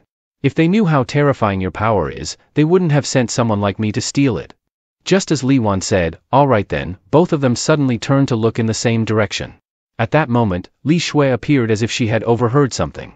Meanwhile, Li Wan was left shocked, his mouth agape, with sweat dripping down his face. When did she get here? Did she hear everything? Suddenly, Li Shui turned around and walked away, raising her hands while saying something silly like, candied hawthorn, braised pork, lion's head, sleepwalking, why did you scare me like that? Both Li Wan and Fei Yan had the same thought, what on earth was that? After Li Shui left, Li Wan told the girl, just do as we discussed. You can leave now. Don't forget what I told you, can control the energy in your body from a distance. Don't try anything funny. Feeling restrained, the girl could only obediently comply, like a cute little kitten. She nodded without a word of complaint. After receiving the order, she jumped onto the roof and disappeared. Li Wan, left standing there, thought, it's been a while since I pretended to be the bad guy. I guess I scared her enough. The next morning, before the sun had even reached its peak, a young man let out a groan, this took so much time that I didn't get enough sleep. If this were before, I would have just gone straight to your door and chopped you all up, but now I'm a married man, I have to hold back a little. Ru Li is probably up by now. He ran while whistling cheerfully. Usually, I sleep in, but this time, I'm making breakfast for her, giving her a nice surprise. At the couple's home, Ru Li was surprised by what she held in her hand. What is this? She asked. The answer came, it looks like a steamed bun, but it's not a steamed bun. On the plate was a sandwich-like bun with slices of meat and fresh green vegetables inside. It looked so fresh and delicious. Li Wan explained to his wife, this is called a hamburger. It's a dish I invented. Quickly, try it and see if it's good. Ru Li obediently followed her husband's instructions. She brought the sandwich to her mouth and took a bite. Of course, she couldn't help but enjoy it. Her delight was clearly shown on her face, with a blush of pink and a look of approval, proving that the sandwich was delicious. Meanwhile, Li Wan was explaining how he had made the sandwich, the secret recipe of Li Wan, adding fresh vegetables and fragrant chicken. Let me take you to the culinary paradise. His wife was praising the taste, this is quite good. It could become popular in the Great Land, Ru Li said. Li Wan replied, the hospitality wasn't thorough enough. The couple was exchanging remarks when his wife asked, where did you go last night? I didn't see you come back to bed. Li Wan answered with an excuse, there was a thief at our place last night, but don't worry, I drove them away. Ru Li looked deep in thought. She remembered a previous incident at night and decided to increase security at night, she couldn't let him be in danger. Li Wan sensed his wife's anxiety. While sipping his tea, he said, don't worry, we didn't lose any money. Ru Li shouted, I'm not worried about the money. I'm worried about you, you idiot. Li Wan seemed puzzled, responding, usually, you're very strict about managing the money. Ru Li crossed her arms and tried to make him understand, money is important, but the person earning it is even more important. Li Wan's face reddened as he began to understand. He said, my wife is the most important. His wife replied, trying to hide her embarrassment and concern, no one dislikes a money-making tool, so don't put yourself in danger. Money can be earned again, but you mustn't get hurt. Promise me you'll take care of yourself, okay? At the royal house, the old man was standing and questioning Fei Yan about the mission he had assigned her. Did you complete the mission smoothly? He asked. Fei Yan, sitting with her legs crossed, appeared very proud and confident. Yes, I watched all night and didn't see anything unusual. There was only a normal couple living there. The man collects rent, and his wife manages the money. I searched their whole house but didn't find the notebook anywhere. Hearing this, the old man said, all right, I understand. I've heard that your organization has a bad habit of surrendering when they can't win. He looked at her with a frightening gaze, but she remained confident and gave nothing away. Ridiculous, you don't believe in my abilities? How many people in this world can defeat me? She said this outwardly, but inside she thought, this old fox is indeed perceptive. The old man seemed to trust Fei Yan. He said, continue searching for the whereabouts of the item. As for the couple, keep an eye on them. If there's no issue, you don't need to worry about them. At that moment, she took out a knife from somewhere and played with it like a toy. I wonder if you're seriously planning a rebellion? I've heard that you're collaborating with the remnants of the rebel army. The old man turned to her with a grim expression and said, there are some things you're better off not knowing. Curiosity can kill a cat. You're a person, not a cat, right? As soon as she finished speaking, she stood up and left. Humph, I understand, no need to make such a grim face. I'm leaving now, no need to see me off. She walked out the door, waving her hand. Once outside, she thought, humph, the royal family isn't so easy to deal with. That man entrusted me with an investigation, but it turned out to be so dangerous. What a stroke of bad luck. It seems that no good fortune falls from the sky. Back inside, the son was talking to his father. Father, we still haven't found it? It looks like most of the notebook has fallen into the hands of the new emperor. The father, with a scheming expression, replied, given the situation, we must quickly create that thing. Once we have it, who's afraid of that little girl with the milk breath? Humph, Empress, let's see what you're capable of. His son wasn't to be underestimated either. He continued, I've heard that the celestial seer is now also stationed within the city. If you say so, father, I'll continue. The old man responded, so what? This could be a good thing. That person is a disaster for the great land.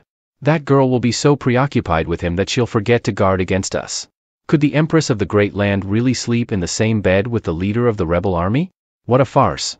Once that thing is finished, the great land will belong to the royal family. As he spoke, the old man clenched his fist, displaying greed and menace. Will the royal family scheme succeed? A magnificent and grand city gate. In the distance, there were hills and mountains, rising and falling in a picturesque manner. In the foreground, vibrant flowers were bathed in sunlight, creating a beautiful scene. A kite was flying high, its string held in the hands of Ru Li. The string was managed by two different hands, guiding the kite to soar high and stay on course.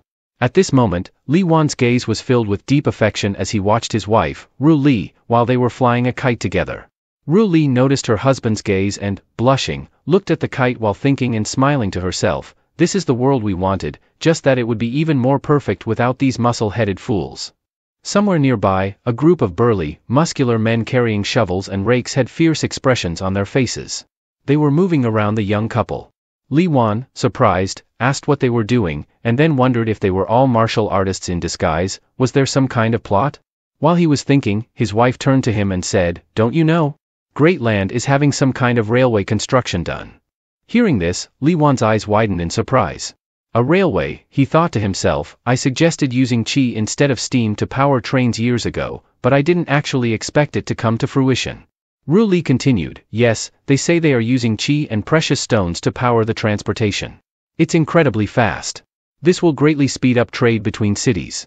As she finished speaking, she quickly took her husband's hand and said, "Let's go take a look." Before Li Wan could protest, his wife had already pulled him toward the construction site. She thought to herself that this was her way of showing him the success of her orders. A massive train, with strong and healthy soldiers working on it, stood before them. The train's head was huge and magnificent. The young couple approached the train, and Li Wan exclaimed, "Wow! It looks incredible." He thought he never expected to see a train in this world. In the future, he planned to take Ru Li on a trip together. At that moment, Ru Li thought, even though this was designed by the rebel leader, if it's successfully completed, it will mean we can be together even more. Both of them gazed at the train with different thoughts, but with a shared desire to be with the person they loved. As they were focused on the train, a sudden voice startled them. "What a coincidence to run into you two here. Did you come here on purpose to see my new project?" It was the familiar face of Li Zuj, who always seemed to appear in these chance encounters. Li Wan turned and asked, "Aren't you working in the tavern?" Li Zuj answered innocently and naively, "Working in the tavern? The owner introduced me here, the salary isn't bad." As she finished speaking, Li Wan seemed to catch on. "You mean you were begging to switch jobs? But this time, it's not me begging, the owner is begging me to change jobs." As she spoke, her eyes and limbs vividly described the situation. "You say I just happened to break a few bowls, miscalculate the bills, and hit a few customers." She recalled the scenes of her grabbing a customer by the collar and preparing to punch them, while the tavern owner stood behind, pleading helplessly, "Oh my God, please, give our tavern a chance to survive." At this moment, the Li Wan couple felt utterly helpless. "I'm amazed at how you're still alive after all that," Li Wan remarked. She responded with a proud look, "Sir, you underestimate me. I come from a prestigious family and received a high-quality education." Li Wan quickly replied, "If you're making money now, when will you pay back the rent?" The girl answered confidently, "Of course. I'll definitely earn enough money by tomorrow. I'm off to work now. Goodbye." She cheerfully waved goodbye to the couple and left. Watching her go, Li Wan thought, so this young lady comes from a distinguished background, but how did she end up in such a state? He looked down at where Li Zuj was working. She was instructing the workers at the front of the train, asking them to put the energy-infused minerals into place. Li Wan said, although Li Zuj's work is usually unreliable, this kind of machinery operation shouldn't have any issues.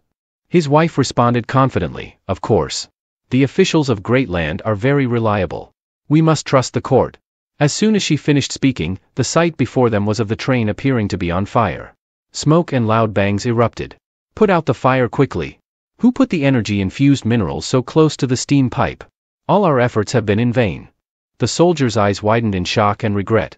Li Zuj, covered in dirt and smoke of her own making, could only smile sheepishly. She turned to the couple's helpless expressions and didn't know what else to say. Then, she suddenly knelt before the couple, begging, "Please, give me a few more days to pay the rent." Li Wan subtly signaled his wife to notice and turned to make the request. His wife, understanding the hint, thought to herself, "It won't work." Suddenly, a panic scream from Ru Li, "You!"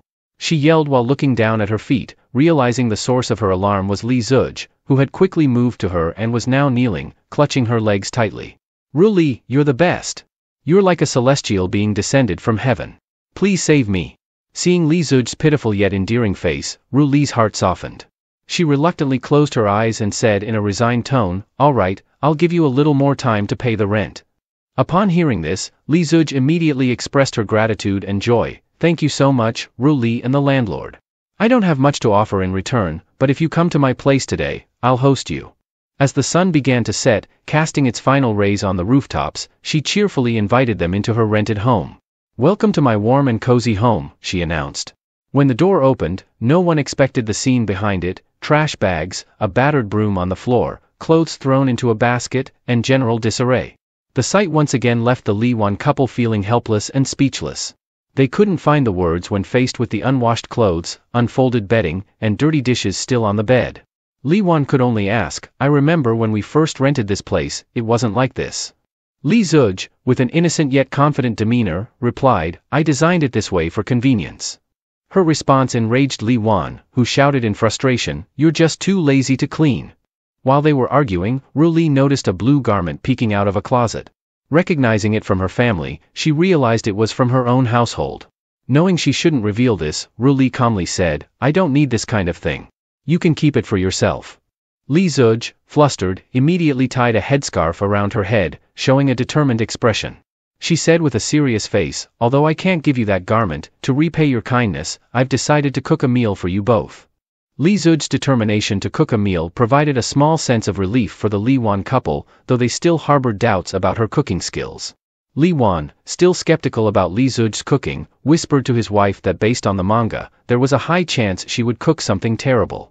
Ru Li, unfamiliar with the manga and the concept of bad cooking, looked at her husband with a puzzled expression. When Li Zuj served the hot and beautifully presented dishes, both husband and wife were taken aback by the change. The dishes were arranged attractively and varied, causing astonishment on their faces. Li Zuj proudly declared that these were her specialties and irresistibly good, despite her previous poor impression regarding cleanliness. Li Wan couldn't help but compliment that if the new emperor tasted this food, Li Zuj might be selected for the imperial kitchen. Ru Li agreed, and the couple exchanged satisfied smiles as they enjoyed the delicious meal. Li Zuj, sitting opposite them, rested her chin on her hand and observed them with suspicion, wondering if the landlord was indeed the celestial being she was seeking. She pondered the opportunity, hoping that today would be a chance to confirm this. She watched as Li Wan fed a delicious piece of meat to his wife. Seeing them so happy and romantic, she thought that confronting him directly might be the best approach. Would Li Wan reveal his true identity to Li Zuj? As evening fell and the sunset flickered behind the rooftops, the table was set with sumptuous and beautiful dishes. The Li Wan couple continued to enjoy the delicious food. Suddenly, Li Zuj, with a serious expression, asked, "Landlord, how did you manage to defeat those people?" As soon as the question was asked, Li Wan choked on his food and spat it out. His wife looked bewildered, her face full of question marks. Li Wan regained his composure, laughed, and replied casually, saying that it was just because those people were inexperienced, and even he couldn't defeat them. As Li Wan spoke, Ru Li was also listening beside him. He was turned towards his wife, looking straight into her face, and shouted, "When have you ever fought with others? What if you get injured? Your face is full of fear, with sweat dripping down. It's just a small brawl, you didn't actually fight, and those people aren't very skilled." At this moment, realizing something, Li Zuj quickly intervened to defend the landlord. "That's right, they are all very weak. If I were to make a move, they wouldn't be able to withstand even one strike." It seemed that Li Zuj's words had calmed Ru Li. She simply told her husband that if there were any troubles in the future, he should directly contact the Six Doors agency and not handle things himself. Of course, with a husband as devoted as Li Wan, he would obediently listen to her. He scratched his head and smiled benignly. "I understand, my dear, I'll follow your advice." Not stopping there, Li Zuj continued to ask Li Wan questions. She then asked, "How did the landlord end up living in the capital?" As she asked, she thought that asking directly might scare Ru Li, so she changed her approach. Li Wan answered Li Zuj's question sincerely. "Previously, I had no place to go, so I just came to the capital for a while. I intended to leave after some time, but after meeting Ru Li, I decided to stay." As soon as he finished speaking, his wife turned to him with sparkling eyes and cheeks gradually turning redder. Li Zuj, surprised, asked further, "Does Ru Li matter more than anything else?" A thought arose that, compared to the wishes of many, sincere feelings are more important. Li Wan continued to speak with increasing sincerity. "Previously, I really wanted to go back home, but now I can't let go. For me now, Ru Li is everything. The affectionate eyes and contentment between the two were evident. Their tightly held hands and bashfulness indicated a deepening love. At this moment, Li Zuj could only watch the two of them, lost in their gaze, unsure of what to say or ask next. Li Wan then asked her, "Is the past very important to you?" Li Zuj bowed her head as if disappointed. "I don't know. I've only heard my father talk about it, so I've always been searching." She continued with tearful eyes.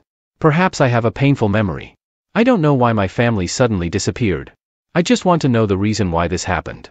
As she was about to cry, Li Wan's words suddenly made her come to her senses.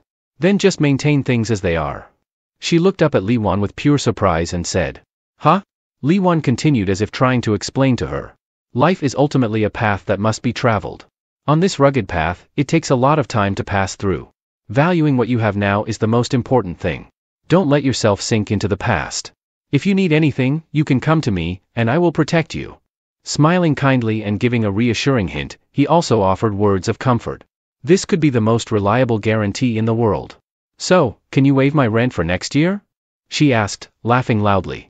The landlord couple then replied in unison, loud and clear. "No." The sound of summer insects buzzing filled the air, with cicadas clinging to the tree trunks and chirping loudly in the early morning.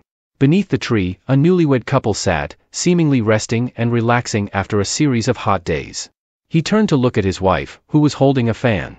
She was leisurely and gently fanning herself. Suddenly, she turned to him and asked, "How come you're still so calm? Don't you feel the heat?" He smiled at his wife and answered softly, "I don't feel hot at all, it's quite cool. You're fanning, so I get to enjoy it too." Suddenly, the fan in Ru Li's hand stopped. From somewhere, a stronger, louder breeze started blowing towards her. Damn it! It turned out he had snatched the fan from her to fan his wife himself. She felt a bit of relief from the heat in this sweltering weather. She laughed and added, "A bit of effort from the other side," and a voice came saying, "As you command, my dear." Surprise flashed across Li Wan's face. It seemed there was something that caught him off guard. It was like a cold breeze. Li Zuj appeared with an ice cream and something shiny in her hands. "Good morning, Mr. Landlord. It's really hot today." Li Wan asked her with curiosity.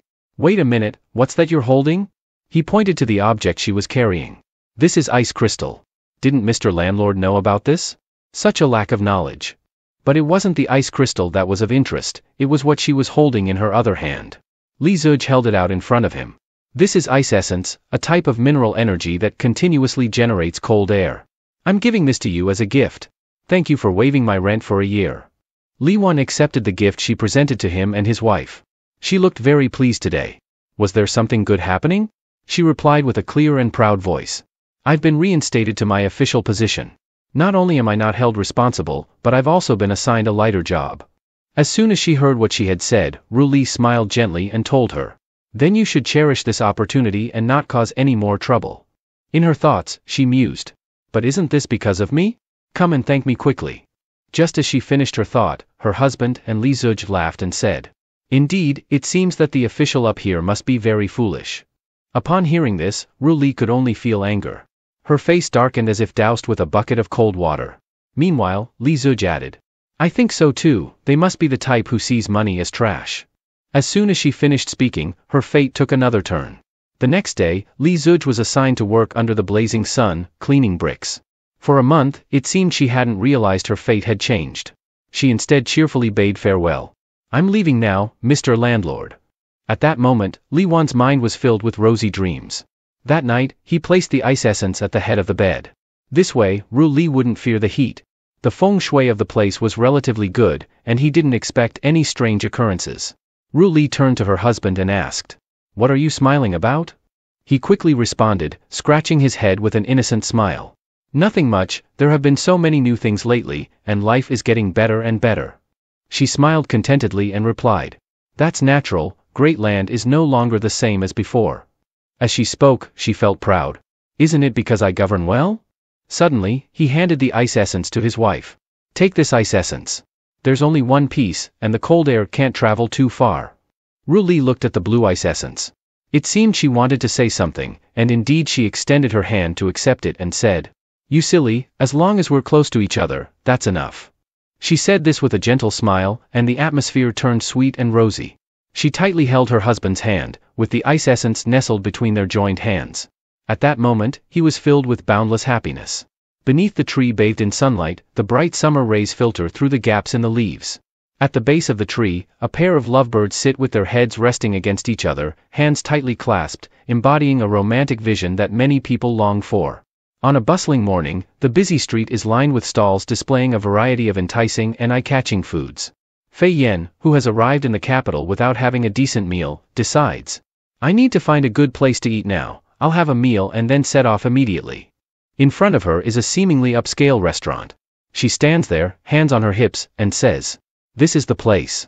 I can't believe I might run into him here." She steps inside the restaurant, greeted by the staff who invite her to sit. At this moment, she thinks to herself, the saying goes, the most dangerous place is the safest. This place doesn't seem wealthy. Last time I came here, it must have been a special occasion.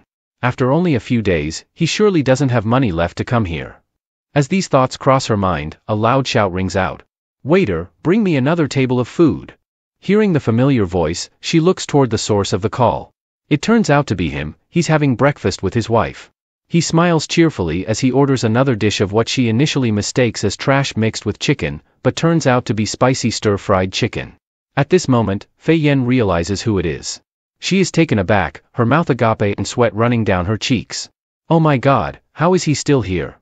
Her astonishment leads her to watch the couple enjoying each other's company. Soon, the dishes are served, delicious and visually appealing.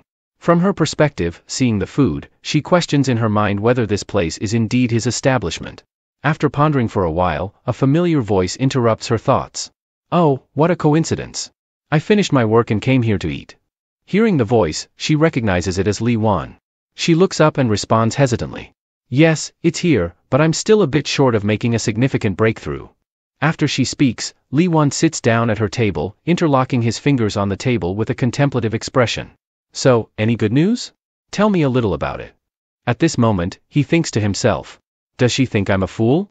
She's clearly preparing to run away. As he contemplates, he looks directly at her, causing her to hesitate and struggle to speak. Eventually, she resigns to the fact that she can't escape. "Fine, I'll consider it my bad luck. You told me to investigate the rebel army, but I have no results. Do whatever you want with me." She finishes speaking with a deep sigh of frustration. Li Wan, seeing through her, says, "I didn't expect this. It seems I overestimated you." At this moment, she had no choice but to demean herself further. Yes, I am useless." He turned away and, unable to forgive her, continued. "Then I'll assign you a less difficult task. Complete it, and I'll let you go free." She sat there, resigned and obedient. "Tell me what to do. I'm already in this situation, what other choice do I have?" Li Wan, smiling, assigned the task. "This task seems fairly straightforward. Do you know the Dragon Mountain Temple? Go there and find Monk Kongwen. Tell him that the situation has progressed to the next stage, ask him to write down the intelligence from you, and then bring it to me." Fei Yan, upon hearing Li Wan's words, slammed her hand on the table in frustration and shouted. "What are you kidding me? Everyone knows that Monk Kongwen understands the affairs of the capital, but who can actually get information from him? Do you take me for a fool?" She shouted directly at him, her anger clearly making it difficult for Fei Yan to complete the task. Li Wan remained calm, sitting with a relaxed demeanor and a broad smile, and replied calmly. "Isn't it Monk Kongwen? Just mention my name." With that, his expression shifted from confidence to knowing that everything would succeed. After assigning the task, he returned to his meal with his wife. Ru Li, propping her chin on her hand, looked at her husband and asked, "Where did you go just now?" Li Wan scratched his head and smiled. "Nothing much, just ran into an acquaintance and stopped to say hello. We should leave too, there seem to be many new items in the Western market." He smiled, trying to coax his wife out of the place. However, Ru Li asked, "What's new? The Western market is so far. If not, I can carry you there." Upon hearing this, she replied with irritation, "Do you see me as cargo?" Despite her words, she didn't dare refuse. The sky seemed to darken, and the couple paid their bill, apparently heading towards the Western market. As they had just taken a few steps out the door, raindrops began to fall on Li Wan. The sky was raining, and the couple looked up at the falling rain with helplessness. Li Wan said, "The weather is really unusual today." The rain changed from a light drizzle to a heavy downpour. While standing helplessly under the rain, the restaurant staff ran out with 2 umbrellas. "To thank you for your frequent visits, please accept these umbrellas as a gift." Hearing this, Li Wan turned around with a cheerful face and replied, "1 umbrella is enough." He quickly took one of the umbrellas and walked alongside his wife. The rain showed no sign of letting up. Under the umbrella, the couple sighed in helplessness. Who would have thought that they would forget to bring an umbrella on such an unusual rainy day? After a moment, Ru Li turned to her husband and asked, "What's wrong? You're sighing suddenly. Is something happening?" Li Wan looked down at his wife with a gentle and sincere expression. "Nothing, it's just the rain making me a bit sentimental. I never thought I would have a life like this." Ru Li looked at her husband with curious surprise about his past. Li Wan continued to gaze into the distance, as if reflecting on his past experiences. "I used to be in a very dire situation. If I had met you back then, I might have missed out. I used to see myself as the center of the world, believing that everything I did was just." He continued, his voice full of reflection. "In the past, I fought alone against dozens of soldiers surrounding me. One swing of my sword would make blood spray into the air like falling raindrops. I was blind to the fact that everything I did was right, my face full of killing intent, my sword strikes relentless with blood spurting like fire. I could take down hundreds of soldiers around me, even with an imperfect body and a small sword." Looking at his blood-stained hands, he continued. "But when I looked back, I realized I was wrong, terribly wrong. Those I considered comrades, close brothers, were actually not on the same path as me. They, whom I trusted, turned out to be demons staring at me, leaving me alone in the darkness." His heartfelt words moved Ru Li deeply. Suddenly, she reached up with her small, delicate hand to wipe the tears from his face. Li Wan felt touched and pressed his forehead against hers. Ru Li spoke with a sweet and slightly shy tone. "But now you are no longer alone. Because I will always be by your side." The image of the affectionate couple in the rain seemed to gradually fade as the sun began to shine. Li Wan held his wife's hand tightly and said, "I know, and I will never let you go." Their loving gazes met, and they looked at each other with deep affection. Ru Li looked at her husband and said aloud, "Well, it's not too bad being with you. But remember, if you ever betray me, I'll make sure to lock you up."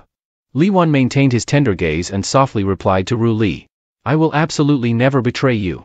Ru Li, feeling satisfied, replied, "That's good to hear. The sun is coming out, and the hot rays after the storm are slowly shining on the tall buildings. It's the first time I've heard you mention your past." Li Wan smiled with a naive grin. "Ha ha, maybe we can talk about it more another time." But in his mind, serious thoughts about the future were forming.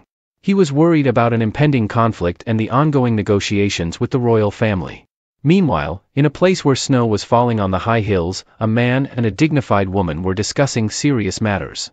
Their eyes, filled with the fire of vengeance, suggested that a war might be approaching. That evening, the sky was beautiful with a full moon and twinkling stars.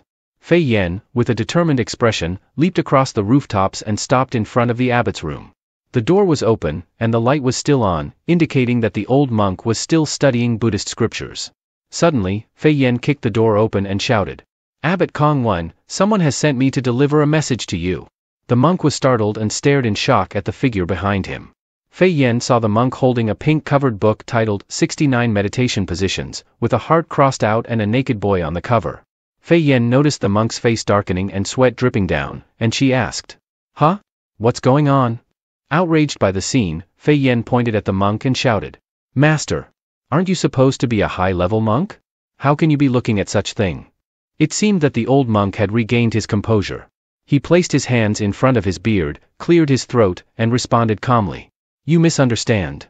This is merely a method for cultivating concentration." With that, the old monk quickly threw the book into the blazing fire.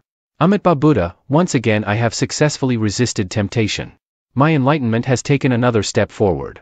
Though he appeared calm in front of the young woman, inside, the monk was crying silently, having just reached an interesting part of the book that he couldn't linger over.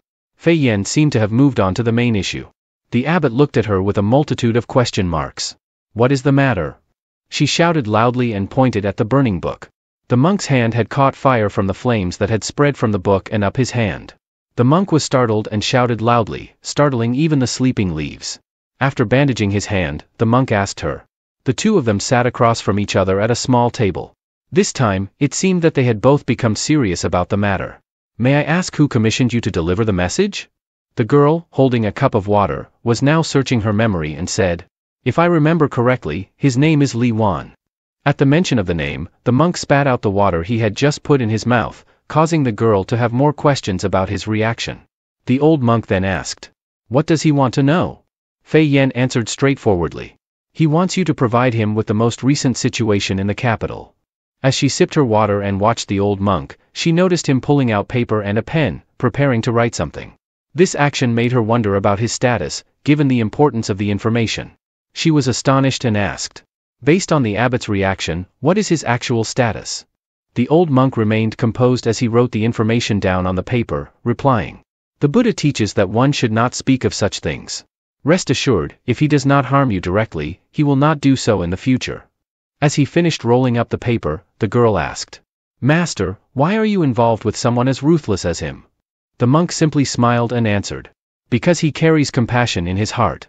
The girl's eyes lit up, and she clapped her hands together, saying, indeed, helping others to the underworld and reincarnating them, truly great compassion. The news was written and ready, and the monk handed the paper to the girl to deliver to Li Wan. As she took the note, she asked, who exactly is this person? I've never heard of anyone like him. Could he be part of the rebel forces? The next morning, Li Wan was stretching outside his home, feeling the pleasant weather. He yawned and said, maybe I should sleep a bit longer. Suddenly, he heard snoring. Turning around, he saw Li Zuj lying there, drooling and still asleep. He shook his head. What a poor sleeping posture. Came here to eat and didn't even go back last night.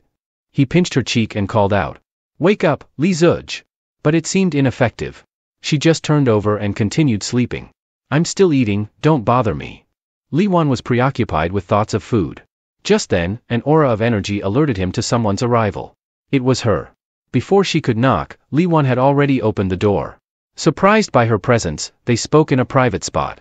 Li Wan commented, this time, your efficiency is impressive. Fei Yan proudly presented the letter and said, of course. I am a professional. Here's the information you wanted. He took the letter and read it quietly.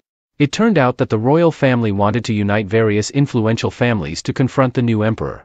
They planned to use part of the rebel forces as their muscle, though the leader of this faction remained unknown even in the documents. The Tianxiang Pavilion, backed by the royal family, was their meeting place. After reading, he looked up at her and said, don't get any ideas. Just because I'm a bit strong, a bit handsome, and a bit wealthy, doesn't mean you can take advantage of me. She fumed and retorted, what do you mean by that? You're just slightly stronger, a bit more handsome, and a bit richer. Without those things, what do you have? Despite Fei Yan's rising anger, he responded calmly and gently. Well, flattering me so much must mean you need something from me, right? From her initial anger, she shifted to a more obedient and gentle demeanor. Yes, esteemed master. I have another task and may need to stay in the capital for a while longer. If I happen to encounter any danger, I hope you can assist me. Hearing this, Li Wan responded confidently with a smile. Rest assured. In Great Land's Zhuke sect, North Gate 36 Caves, everyone knows me. If there's any danger, just mention my name. With that, her eyes lit up with immense gratitude as she expressed, esteemed master, I have nothing to offer in return, so I can only repay your kindness with my body. As she spoke, she jumped up, intending to leap into Li Wan's arms. Before she could do so, she was kicked in the face. Was she dreaming? She smiled sweetly like a cat. Haha, just kidding. Esteemed master, how could a humble person like me be worthy of your attention? Deep inside, she thought, yes, if you weren't more formidable than me, I would definitely make you regret it. As Li Wan was leaving, he added, how could you possibly be as beautiful as my wife? She then added with irritation, well, what's the use of a pretty face? At least my skin is thicker than hers. With that, she closed the door and went inside. Li Wan's wife and Li Zuj were standing in the yard, looking at him. Li Zuj, holding a steamed bun in her mouth, said, Master, do you know how to get back home? You smell entirely like women.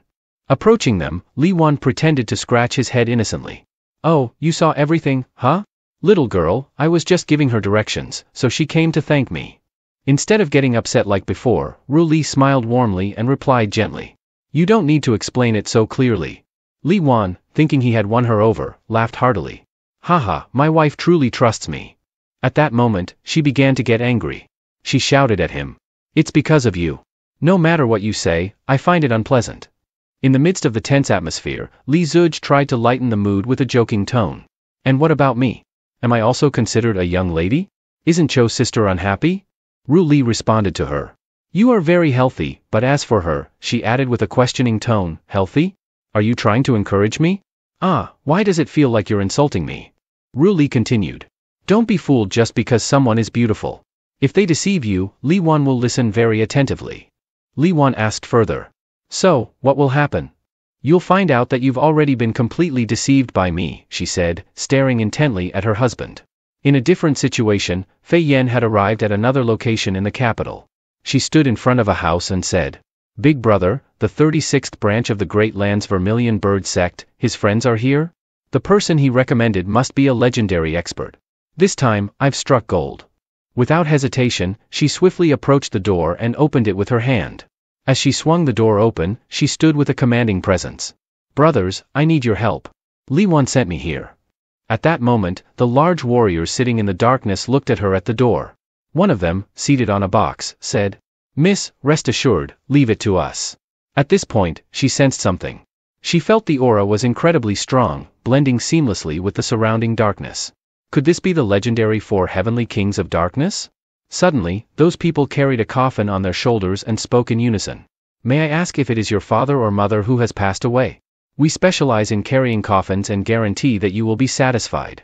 Currently, we have a promotion for our services, which will be available for your whole family. You can use it when the time comes.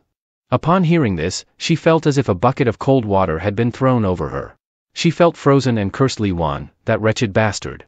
That evening, a magnificent palace, about 4 stories high, with lanterns hanging in rows from above, created a dazzling and splendid entrance.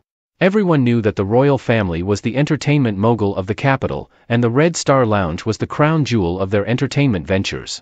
Beautiful young women gently guided the men and young masters in and out of the establishment. There were 3 young masters standing there. The one in the middle appeared to be a prominent scion of the capital. He wore a luxurious hat, indicating that he was a wealthy playboy. 2 attendants accompanied him. I've spent 100 taels and still can't see Miss Hualien. What use is my investment now? At this moment, the elderly lady standing there responded directly. With 100 taels, why not just ask for a meal? Miss Hualien is an entertainer, not a courtesan. If you want to see Miss Hualien but don't have the money, there's still a way, work for us. The elderly lady spoke with a smile to the 3 young masters. Unbeknownst to her, someone had just flown over the roof behind her. Thud. The footsteps suddenly stopped at a place near the window of the building. A masked man, none other than Li Wan, had arrived. Li Wan entered a room, which was the Tianxiang Pavilion. He said, members of the royal family come here every week. As he finished speaking, footsteps from outside grew louder. At this moment, his eyes lit up, here they come. The door opened, and the 2 of them walked into the room, conversing naturally without any precautions. Brother, Miss Hualien will arrive soon. This time, don't let her charm distract you and ruin the important mission. Rest assured, I know how to handle things. He then turned to his younger brother and said, the task assigned by father is extremely important. We must not let down the trust he has in us. Listening to you, his younger brother continued, this time we have the trump card. We must convince the local militia to join us. Suddenly, Li Wan emerged from somewhere and asked, what trump card? Tell me more. The 2 brothers were startled and exclaimed, who are you? Miss Hualien has hidden a man? The senior brother then pointed a finger directly at Li Wan and shouted, how dare you come to our royal territory and show off? I think you're asking for trouble. Li Wan, however, remained unflustered. Instead, he responded with a sharp gaze, if you truly want to know, I'm willing to share. I am the one who dismantles the royal family. The shouting from upstairs, with cries of A, caught the attention of the servants, but they assumed such commotion must be from a dispute between royal princes. One of them remarked, what do you know? They are close brothers, surely just sparring with each other. Believing this, no one dared to go upstairs to check. Meanwhile, the 2 princes upstairs were sprawled on the floor, looking miserable with missing teeth, blood streaming from their noses down to their chins. Every part of their faces was bruised. Li Wan stood with his arms crossed, looking at them and said, such tough mouths, and after being beaten like this, still no useful information. He left them lying there and went on his way. Back at home, his wife stood there questioning him, where have you been wandering around so late? Li Wan quickly retrieved some sparklers he had bought, intending to have a little fun with her. The sparklers emitted beautiful, dazzling lights. Ru Li looked at the sparklers and, with a serious expression, said to her husband, there is a major issue I've kept from you. Li Wan, taking her seriously, asked, what is it? Ru Li replied, I just want you to know, but I can't tell you for now. Even though I've hidden it from you, I never intended to deceive you.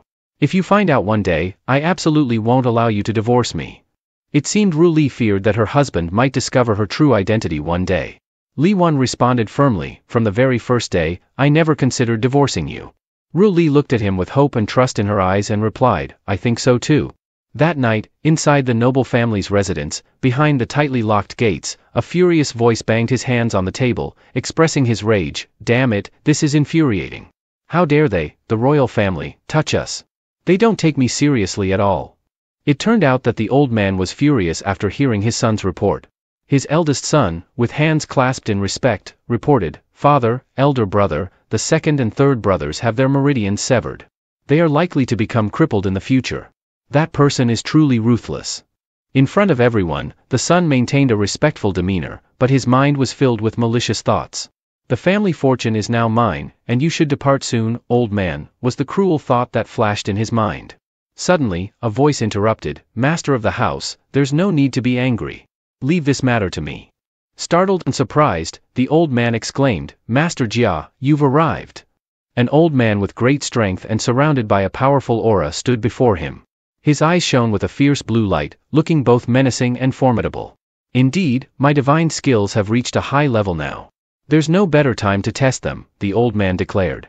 The royal family's authority was not to be trampled upon. While he stood there addressing the royal family, he had different thoughts in his head. This is probably just a minor opponent. If I handle it well, I could earn a considerable reward. Would he be able to succeed and defeat Li Wan? The next morning, before the sun had risen in the palace, Ru Li sat on the throne, observing the dancers performing their intricate routines. This spectacle made the attendant beside her ponder, Your Majesty, why have you suddenly invited dancers? And why are you so amused? Could it be? The attendant had rather unsavory thoughts. She imagined a scenario full of romantic possibilities and saw Ru Li lifting her chin and saying, Shall say, today you will come to the bedchamber. The image of two young women made her blush deeply and then filled her with delight. Your Majesty clearly favors women, my chance has arrived. I can now ascend to the peak of my life. She was so overjoyed that she laughed to herself, even to the point of a nosebleed, but continued to laugh heartily. This only deepened Ru Li's confusion about the attendant's actions. Ru Li watched the dance and thought, so that's how dancing is done. When I return, I'll show that fool how it's done. In the early morning light, as the sun climbed higher in the sky, a sense of shyness enveloped the quiet home of Li Wan and his wife. So, how do I look? She asked, wearing a short, revealing blue dress that was quite alluring. Her husband, smiling brightly, rushed over and said, Of course you look beautiful. My wife looks amazing no matter what she wears. Encouraged by his response, she said, The best part is still to come. She looked at her husband with eager eyes, her cheeks flushed and even more enchanting. She seemed to be contemplating something, anticipating the moment when this fool would see the results of her practice over the past few days. Li Wan supported his wife as she leaned back, their eyes meeting with a blend of shyness and embarrassment. Ru Li's legs were lifted into the air. As expected of my wife, she already knows the next move without needing any instruction, he thought, gazing at her lovingly. Suddenly, she slapped him with a hint of annoyance and said, You talk too much. The dance had ended, and night had fallen over the imperial palace. Two patrolling soldiers were carrying lanterns to light their way, chatting as they walked. Old Wang, I can't stand it anymore. The lady has been constantly trying to seduce me. What should I do? One soldier asked. The other responded, What's there to question? If the head of the household finds out, he'll definitely throw us to the dogs. As they sighed in concern, suddenly there was a loud crash from the roof. One of the soldiers fell from the sky, landing right before them. The two soldiers screamed in fear, What's going on? Before them stood a dark figure shrouded in white mist, with a menacing presence. The figure demanded, A bunch of ill-mannered fools. Hurry up and get your master out here. At this moment, two soldiers drew their swords and shouted authoritatively, Who are you to dare attack the royal family? Li Wan turned around, and with his mask on, he appeared in full view. As he turned, he introduced himself formally, saying, I am your grandfather, while staring at the two soldiers with a fiery gaze. What will happen next? The old man, wrapped in a warm fur coat, was sitting at his desk with a book in front of him. Suddenly, a gentle voice spoke up, Husband, you've worked hard. Go to bed and rest early. It turned out that the royal lady and her tiny son were standing by his desk. She continued, I've specially made a bowl of hot nourishing soup for you. You should drink some. Then she quickly urged her tiny son, Hurry and bring it to your father. The little boy, holding the bowl of soup, had a dark face. When he looked up, only his eyes and teeth shone brightly. He called out, "Father," and held up the bowl of soup his mother had prepared. The old man could only smile with the wrinkles on his face, saying, "I'm sorry for troubling you, my dear. Heaven truly favors me, not only giving me a virtuous wife but also a chubby little boy."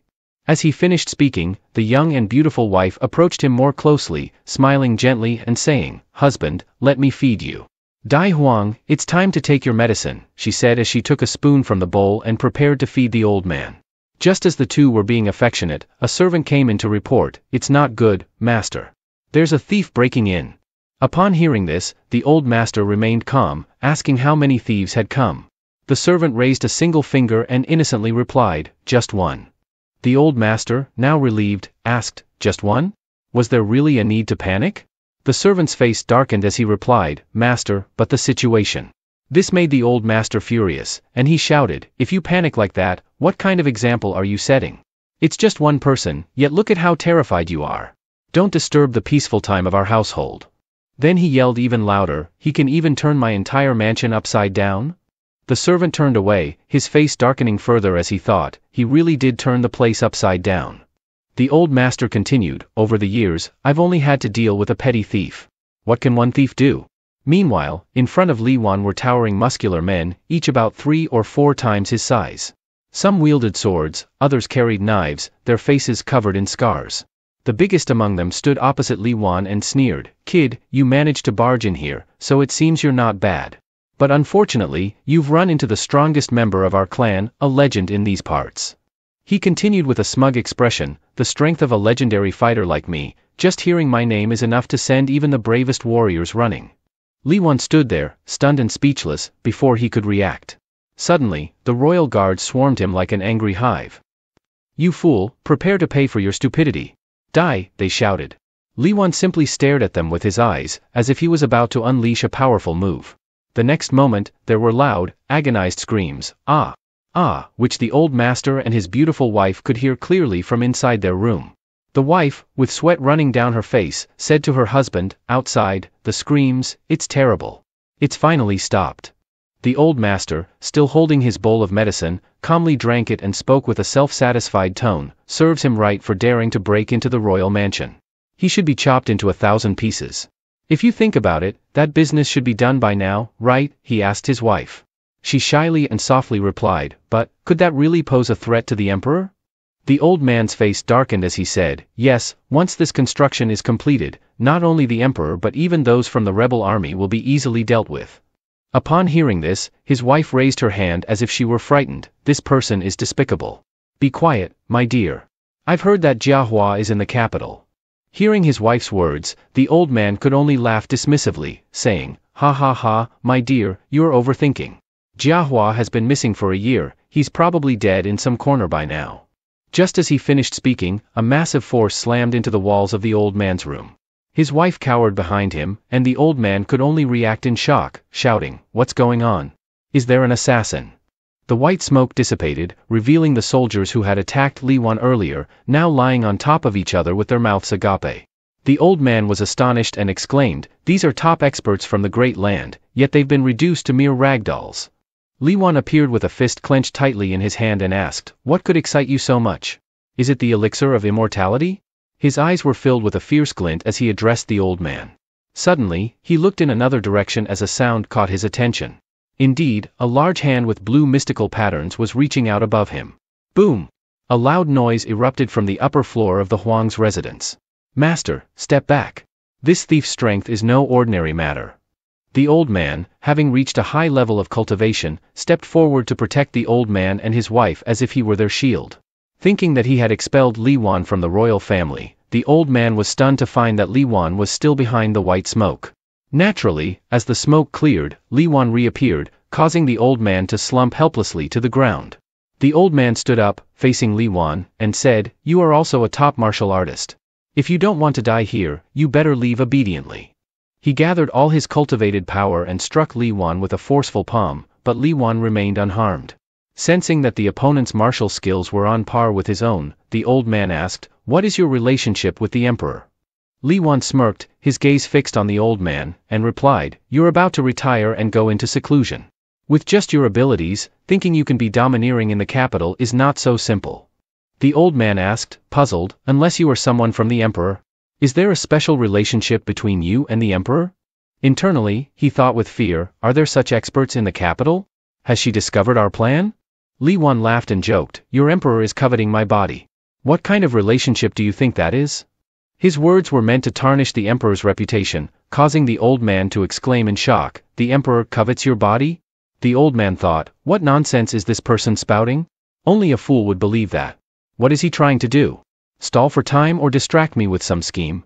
Li Wan raised a finger, as if to provoke him further, saying, come on, stop wasting time. Show me what you've got. This provocation enraged the old man, making him tremble with anger. Young man, are you seeking death? Do you think that was all my strength? To control my overwhelming power, I usually have to seal it. Today, I will lift those restrictions. As he finished speaking, he unleashed his full power, but it did not faze Li Wan. Instead, Li Wan put his hands on his head in a gesture of helplessness and sighed, do you think you're the ruler of this universe?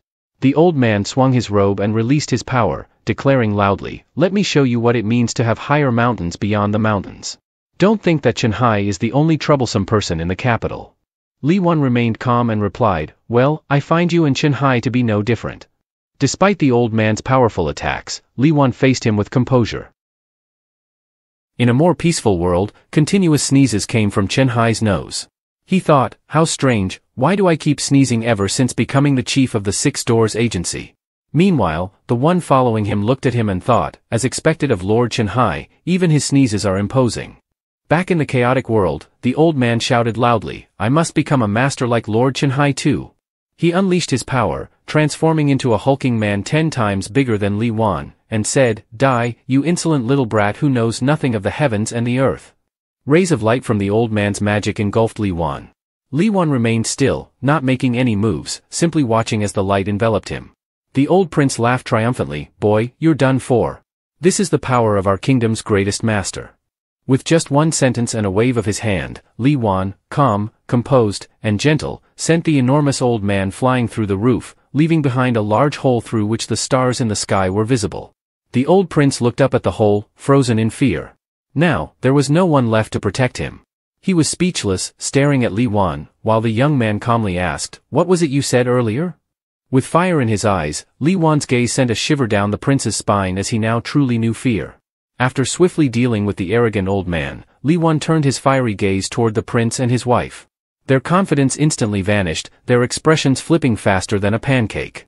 In a panic, they clasped their hands together, tearfully pleading, what we meant was, how could we possibly be rude to a guest? That old fool deserved to be beaten, he was utterly insolent. Li Wan's resolute gaze, hidden beneath the dark mask covering his face, only intensified the sense of power he exuded to his opponents. Kneel! Li Wan shouted. The old man's face went pale, beads of sweat rolling down. His wide eyes reflected his overwhelming fear and helplessness. On Li Wan's second command, the demon within him flared up, manifesting as a fiery red aura. Kneel before me. You are not worthy to stand and speak in my presence. At that moment, the two royal figures practically wet themselves. Thud. The sound of their knees hitting the floor echoed as they knelt, trembling, heads bowed in fear. Great hero, spare us. What offense have we committed against you? Whatever it is, just tell us. Li Wan pointed a finger at them and coldly stated, the Huang family's men have been causing chaos in the streets, disturbing my peace today. Upon hearing this, the old man seemed to finally grasp the situation. Bowing his head even lower, he stammered in fear, great hero, rest assured. After tomorrow, you will not see a single member of my family outside again. Li Wan continued to state his terms, causing the elderly couple to tremble in renewed fear. The old man quickly spoke up, rest assured, great hero, the Huang family will fully support the emperor's decision, with all our strength behind it. On the outside, he said this with a smile to put Li Wan at ease, but inside, he was thinking something entirely different, we'll support him, but that doesn't mean we won't rebel. Li Wan, narrowing his eyes, thought to himself, what does the emperor's business have to do with me? Seems like the emperor's getting off too easily. Oh well, no big deal. As he was about to leave, Li Wan turned to the couple and said, the candied fruit vendor on the street ran off because you scared him. Make sure you bring him back for me. With that, he spun around and flew out of the room in a swift motion. After Li Wan left, the old man returned to his bitter, arrogant ways. He sneered and muttered, candied fruit. Bah! His anger boiled over, and he shouted as if the whole capital could hear him, just a dog of the emperor, daring to come to my doorstep and beat me. It's all because I couldn't find reliable people. Humph. Bold enough to act but not enough to take responsibility. If you've got the guts, come back here, and I'll kill you myself. Clearly, the old man hadn't learned his lesson. But then, suddenly, a streak of blue light appeared, signaling Li Wan's return. The moment the old man saw this, he dropped to his knees in terror, pleading, "Great hero, spare me. I didn't say anything just now. I'm a worthless wretch, not even worthy of being called human." Meanwhile, in another universe, the hulking old man, with bulging muscles, lay at the bottom of a rather deep pit. He couldn't even muster the strength to cry out, "Help." Instead, he lay there thinking, how long have I been flying through the air? It seemed Li Wan had dealt with him so thoroughly that he was completely drained of strength. The next morning, by the lotus pond where the flowers were in full bloom, the water glistened with a serene green like a painting. A young couple sat on a boat, the scene radiating tranquility. Li Wan smiled as he rowed the boat across the calm surface, while his wife sat behind him, holding a parasol to shield herself from the sun. As she admired the scenery, her face was pensive, deep in thought about something unknown. It turned out that she was thinking about this morning when she had been seated on the throne, discussing matters with the noble families. In unison, they had all proclaimed, "The Empress is absolutely right, her words are wise." This made her reflect on how obedient they seemed during the morning court session. Though their words were flattering, she couldn't help but wonder what schemes they might be plotting behind her back. As Li Wan rowed the boat, he glanced at his wife, smiling as he asked, "Has something made you happy?" She responded cheerfully, "Taking a peaceful boat ride with you, away from all the drama and noise, how could I not be happy? In this moment, it feels like just another ordinary day." Li Wan chuckled and replied with joy, "If you enjoy it, I'll bring you here every day for a boat ride." His tone was light-hearted, as if saying that as long as his wife was pleased, he would happily indulge her in anything she wished. Hearing this, she could only smile softly, her face flushing as she responded to her husband, "Silly, it's precisely because I get to spend these ordinary days with you that I'm so happy." She then gazed seriously at her reflection in the water, her expression filled with determination and caution. "As the Emperor of Great Land, I have my responsibilities.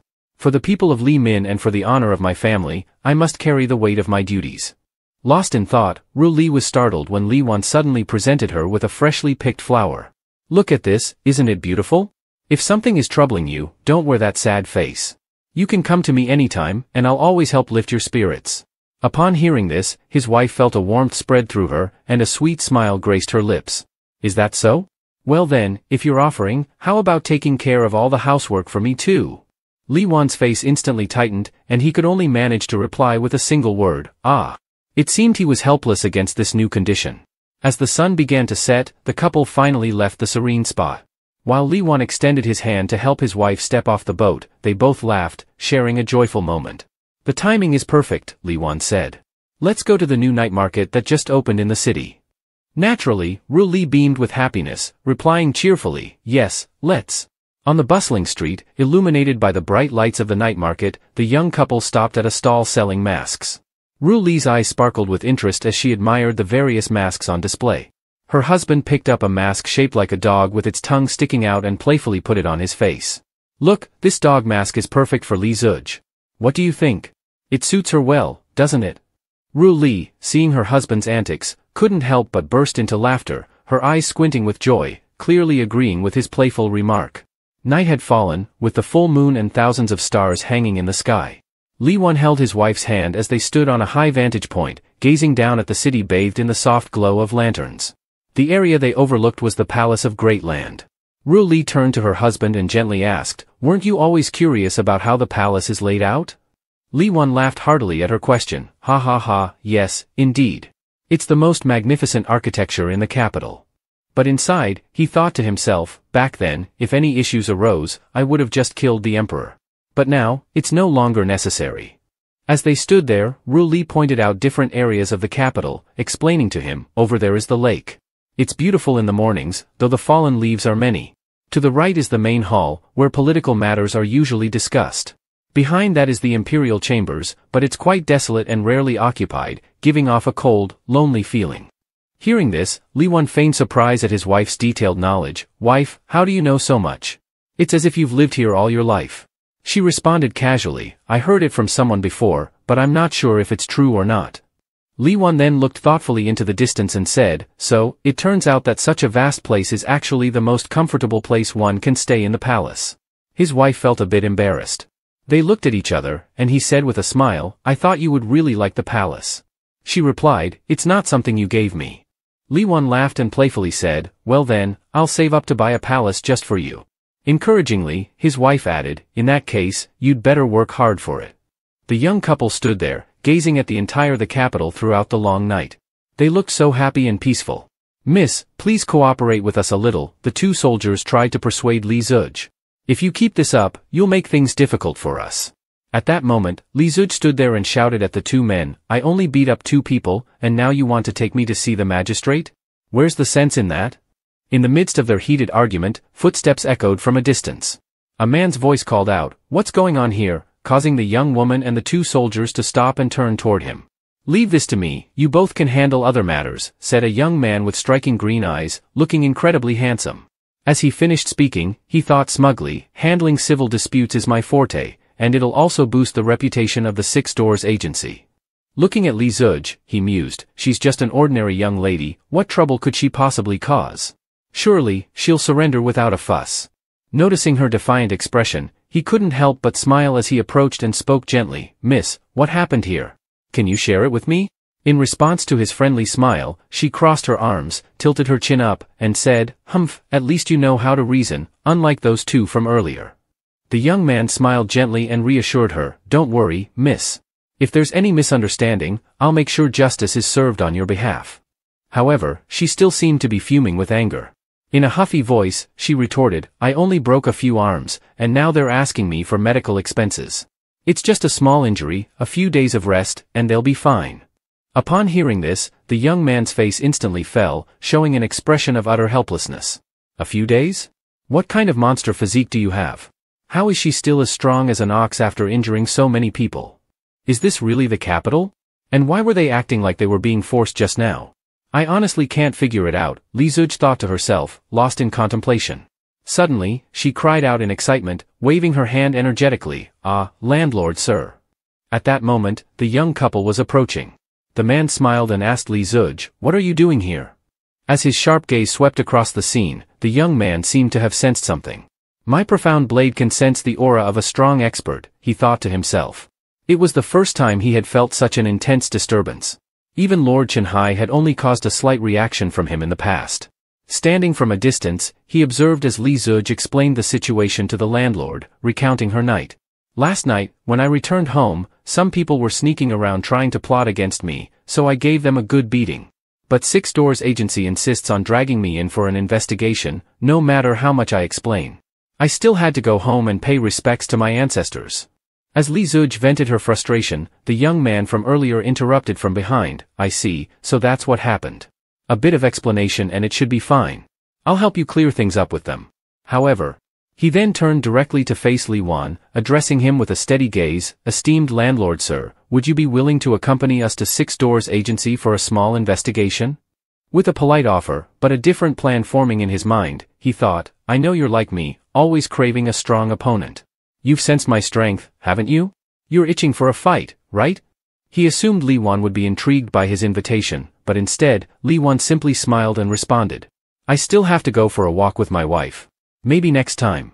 As soon as he finished speaking, Li Wan turned around and left, hand in hand with his wife, leaving the young man behind with a flood of thoughts. Who is this guy? Suppressing his battle intent? No wonder he's the opponent I chose. But as these thoughts swirled, the young man slowly drew his sword, determination flashing in his eyes. "Sorry, but fighting a strong opponent like you is what I live for. You don't get to refuse." Without hesitation, he lunged forward, unwilling to miss the chance to face a worthy rival. He chased after the 3 of them like a madman, but by that time, Li Wan had already noticed. Turning to face him, Li Wan glanced back with just one eye. That single gaze radiated such overwhelming power that the young man instantly felt blood streaming from his body. His legs seemed to split into 3 under the weight of it.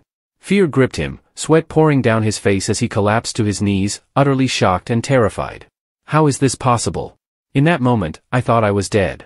Li Wan had only relied on his sheer presence to ignite the power of his own sword, which trembled violently in response. The force alone had shattered the young man's weapon before a single strike had been made. Realizing this, his face darkened in awe. What an extraordinary battle, no wonder this is the capital. Ru Li asked Li Zuj, did you just say you need to go honor your ancestors? She turned and smiled brightly, yes, today is the Midal March festival. This prompted Li Wan, who was walking behind them, to chime in, Midal March festival, huh? It reminds me of that famous poem, during Midal March, the light rain falls softly. His random musings caused both his wife and Li Zuj to give him looks of disdain. Even a man passing by, who was carrying something twice his size on his back, glanced over in annoyance.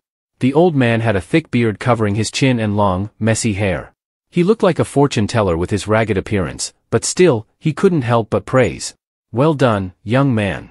That was a fine recital.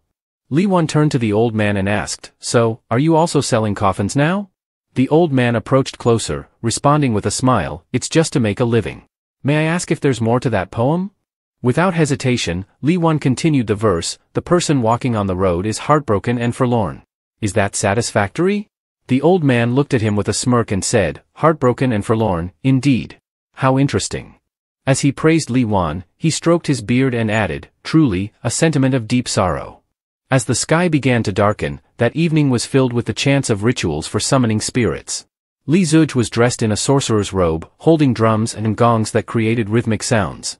She danced before a large fire, performing what seemed to be a traditional ritual. In the distance, the young couple watched with a mix of amusement and concern as Li Zuj performed these seemingly intense rites. After she finished her performance, Li Wan and his wife exchanged glances before Li Wan spoke up. This ritual of yours is quite impressive. It's not intended to summon any dark gods, is it? Li Zuj replied with a bright smile, of course, our Li family's Midal March rituals are always impressive. Turning to his wife, Li Wan asked, speaking of which, don't you have anyone to honor? She shrugged and replied nonchalantly, there's no one I need to remember. Thinking about her life in the court, where familial ties had to be severed in favor of power struggles, she felt a pang of sadness. Seeing the sorrow in his wife's eyes, Li Wan smiled reassuringly and said, it's all right. You should smile more, it makes you look even more beautiful. But if I were to die someday, make sure to offer some delicious food for me. Li Wan had expected a sentimental reply from his wife, something emotional or filled with affection. Instead, she coldly responded, no. His face fell as he asked again, not even a little? At that moment, Ru Li softened her expression, smiling sweetly and gently as she said, you fool, I meant that I won't let you die. Meanwhile, in another realm, within the Huang's palace, an elderly man sat with a serious and scheming look on his face. He addressed the head of Lang Wanchang's sect, the reason I've summoned you here is to ask for your help in investigating all the powerful figures in the capital, especially that bastard. The elder had recently encountered Li Wan at the market and had praised his poetry. Now, with a sly grin, the old man continued, when it comes to matters involving the emperor, there's no need for long explanations. I'll assist you in completing this task. But before that, I must find someone. Fear crept into the old man's voice as he speculated, could it be, the leader of the rebel army? I've heard rumors that one of your most trusted disciples died on the battlefield. Naturally, that debt must be repaid. It's said that the culprit is hiding in the capital, but there's been no trace of him for a while. His exact whereabouts remain elusive. But he replied, no need to trouble yourself, Lord. I know what I must do. The old master then asked, by the way, isn't the coffin downstairs the one prepared for the sect master? The sect master remembered the coffin, originally intended for sale, but since no one had bought it, he considered it as one prepared for himself. What would he do next? Night fell, and after finishing his conversation with the old master, he left to continue his mission. He intended to investigate all the top experts in the capital. However, he got lost and couldn't find his way back, feeling quite embarrassed. While he was deep in thought, trying to figure out his next move, Li Wan suddenly appeared behind him. Taoist, what a coincidence we meet again. Today is the Mid-March festival, aren't you going to pay respects to your ancestors? Upon hearing this, the old man turned around and replied, no need. Who knows, in a few days, I might reunite with my whole family. By the way, young brother, do you know where Six Doors Agency is? He asked. Li Wan, eager to help, enthusiastically gave directions, pointing north for 500 meters and then straight west. After listening, the old man smiled and nodded, saying, thanks, young brother. I must go now. As he abruptly turned and started walking, Li Wan was left shocked. That's the opposite direction. Don't tell me you're using the three-blade flow technique too. He said straight away, forget it, just look at you. How about I take you there myself? It was lucky to have someone take him directly to the place since he was bad with directions. The old man scratched his head a few times and chuckled awkwardly. Then I'll trouble you, young brother. The two of them walked together, getting to know each other a bit. Late at night, when they arrived at the Six Doors Agency, the old man said, "Are you up to no good? You have wounds on your body, have you been in a fight?" Li Wan replied, "It's nothing. I'm just going there to sneak a look at the household records and, by the way, find some documents on the legendary leader of the rebel army." The old man never would have guessed that the person taking him there was actually the one he was looking for. At that moment, Li Wan turned to him and asked, "Why are you looking for him? Does he owe you money or something?" The old man, with a sorrowful and pained expression, confided, "My younger brother died in that rebellion. Though I know it wasn't him who killed him, with my time running short, I've poured all my energy into seeking revenge. But even when I was at my peak, I was gravely injured, and I fear I'm no match for him now. That coffin you saw earlier? It's been prepared for me." Hearing this, Li Wan smiled to himself, thinking, "Many have come seeking revenge on me, but someone as reasonable as you is the first I've met." After a while, the two finally arrived at their destination. As they stood before the towering city wall, Li Wan spoke, as if giving an introduction, "Brother, this is the headquarters of the Six Doors Agency." The old man stroked his beard thoughtfully and said, "Thank you, young brother. Wait for me here, I'll be back soon." As soon as the old man finished speaking, he vanished in an instant, leaving only a swirling vortex of green smoke behind. His light-footed skill isn't half bad. Li Wan thought, impressed. But suddenly, shouts erupted from within the building, "Catch the thief! Someone's broken in!" Li Wan sighed in exasperation, "Caught already? That was quick."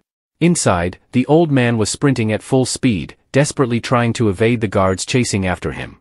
He dared break into the Six Doors Agency. "Don't let him escape," they shouted. As Li Wan stood outside, waiting, he spotted the old man bolting towards him, with a pack of guards hot on his heels. "Why is he running towards me?" he thought, panicking. "For heaven's sake, I'm just a bystander. Don't involve me in this." But, as fate would have it, the old man dashed right past him, yelling, "Brother, run. We've been found out." In a panic, Li Wan took off running at full speed, shouting back at the old man, "Damn it, who's your brother? You really are something." Li Wan exclaimed, out of breath as he ran alongside the old man. The elder, despite the situation, turned to Li Wan with a grin and said, "Brother, what do we do now? I'm directionally challenged, you know." Li Wan was at a loss. This guy. With no other choice, he just followed along as the old man darted ahead and made a sharp right turn. The soldiers chasing after them yelled, "Turn right." But when they reached the corner, they came to a halt, confused and disoriented. Where did they go? They disappeared. The leader barked orders to his men, "Spread out. We can't let those thieves escape." Meanwhile, the two thieves were perched quietly on the roof, watching the chaos below. The old commander was shouting orders, oblivious to the pair above him. As they sat still, Li Wan muttered, "How did your Lightfoot skill get spotted so easily? You really need to get that directional problem of yours fixed." The old man chuckled softly, still catching his breath, "Brother, it's been a long time since I've had a good run. Maybe I'm a bit rusty." The old man laughed heartily, "After a few days in the capital, I still haven't had a proper meal. Just now, my stomach was growling so loud, I couldn't help it." Li Wan sighed in resignation. "Forget it. Whatever happens, I'll just follow you." Then, with a curious look, Li Wan added, "By the way, there's something that's been bugging me. While we were running, I realized that your light foot technique, not many people in this world can outrun me. So, you're the immortal thief, aren't you?" The old man turned to look at him, his face revealing nothing. Li Wan stared back, silent and deep in thought. Then suddenly, the old man burst into laughter, "Look at you. I scared you, didn't I? I was just messing with you." He continued with a grin, "In truth, I'm only looking for that guy to ask if he's seen my younger brother. Do you think my brother's handsome?" Li Wan, caught off guard, replied, "There were a lot of people back then, it's hard to say." Their conversation slowly trailed off into silence. They both sat there quietly, gazing up at the night sky filled with stars, neither one speaking another word. It seemed as though their minds had wandered far away from their current situation. Realizing something, the old man took a step back and looked at Li Wan, saying, unexpectedly, far off in the horizon, yet right in front of us. Then, he made a face as if challenging and preparing for a fight. "Show me your moves." Instead of responding, Li Wan smiled nonchalantly and calmly, "Flying Flame, you're quite interesting." He then pulled out something from his chest that looked like coins, causing the old man to watch in surprise. As the coins approached, the old man reached out to catch them and said, "The renowned immortal thief using hidden weapons. Truly disappointing." At that moment, Li Wan raised his hands as if preparing to fight and replied, "Do you have delusions of grandeur? This is all my money, use it to buy some steamed buns to eat." After saying this, the old man spread out his hand and looked at the 2 coins he had caught. Li Wan continued, "With your wounds and an empty stomach, at least you should eat well before we have our duel."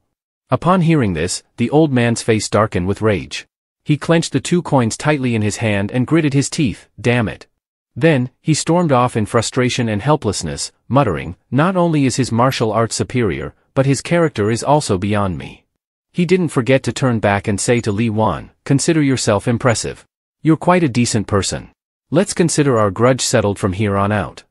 Li Wan just frowned and replied, "After all these years, even if you admit defeat, you're still so arrogant." The next morning, the sky was a clear blue. Inside the house, Li Wan was lying on his wife's lap, enjoying her massage. At that moment, he thought, "Damn, I've been using too much internal energy recently, it's causing my old injuries to flare up again." As she was touching the area of his wound, she gently asked, "Does it feel any better? Is it still acting up?" The couple continued their exchange. "Don't speak like that, it sounds as if I'm crazy." His wife leaned closer and said, "Well, if you were normal, you wouldn't have married a woman so money-minded." Li Wan looked at his wife, smiled, and teased back, "Why wouldn't I marry you? Where else in the world would I find a wife as good as you?" With a playful tap on his forehead, she added, "You fool, get up quickly. Last night, the records from the 6 Doors agency were stolen. We need to go and fix it today." As she spoke to her husband, she thought with pleasure, the leader of the rebel army is always hiding in the capital. If we can redo the records, we might find him. At that moment, at the court, Chen Hai and his entourage were there to redo the records for everyone in line. Standing next to Chen Hai, someone was deep in thought about the previous day's meeting. "It's really a shame. I encountered a master and forgot to ask for their name. When will I get another chance to fight?" As he was thinking, he noticed something. Wasn't that person here to redo the records as well? Looking from afar, he saw Li Wan smiling and chatting. Moving closer to where the records were being redone, he asked Chen Hai, "Lord Chen Hai, who made the protective sword for you yesterday?" Upon hearing this, Chen Hai was also eager to know who that person was. He thought, "What's going on? I need to get acquainted. Is he really as powerful as they say? I've never heard of such a figure in the capital.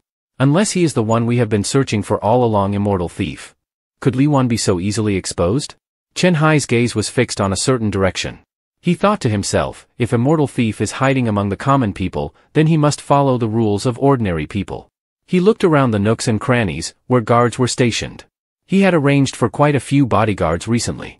As soon as he detected any unusual behavior, he would arrest the person immediately. This time, let me see how he hides. According to Flying Flame, his skills might not be too shabby.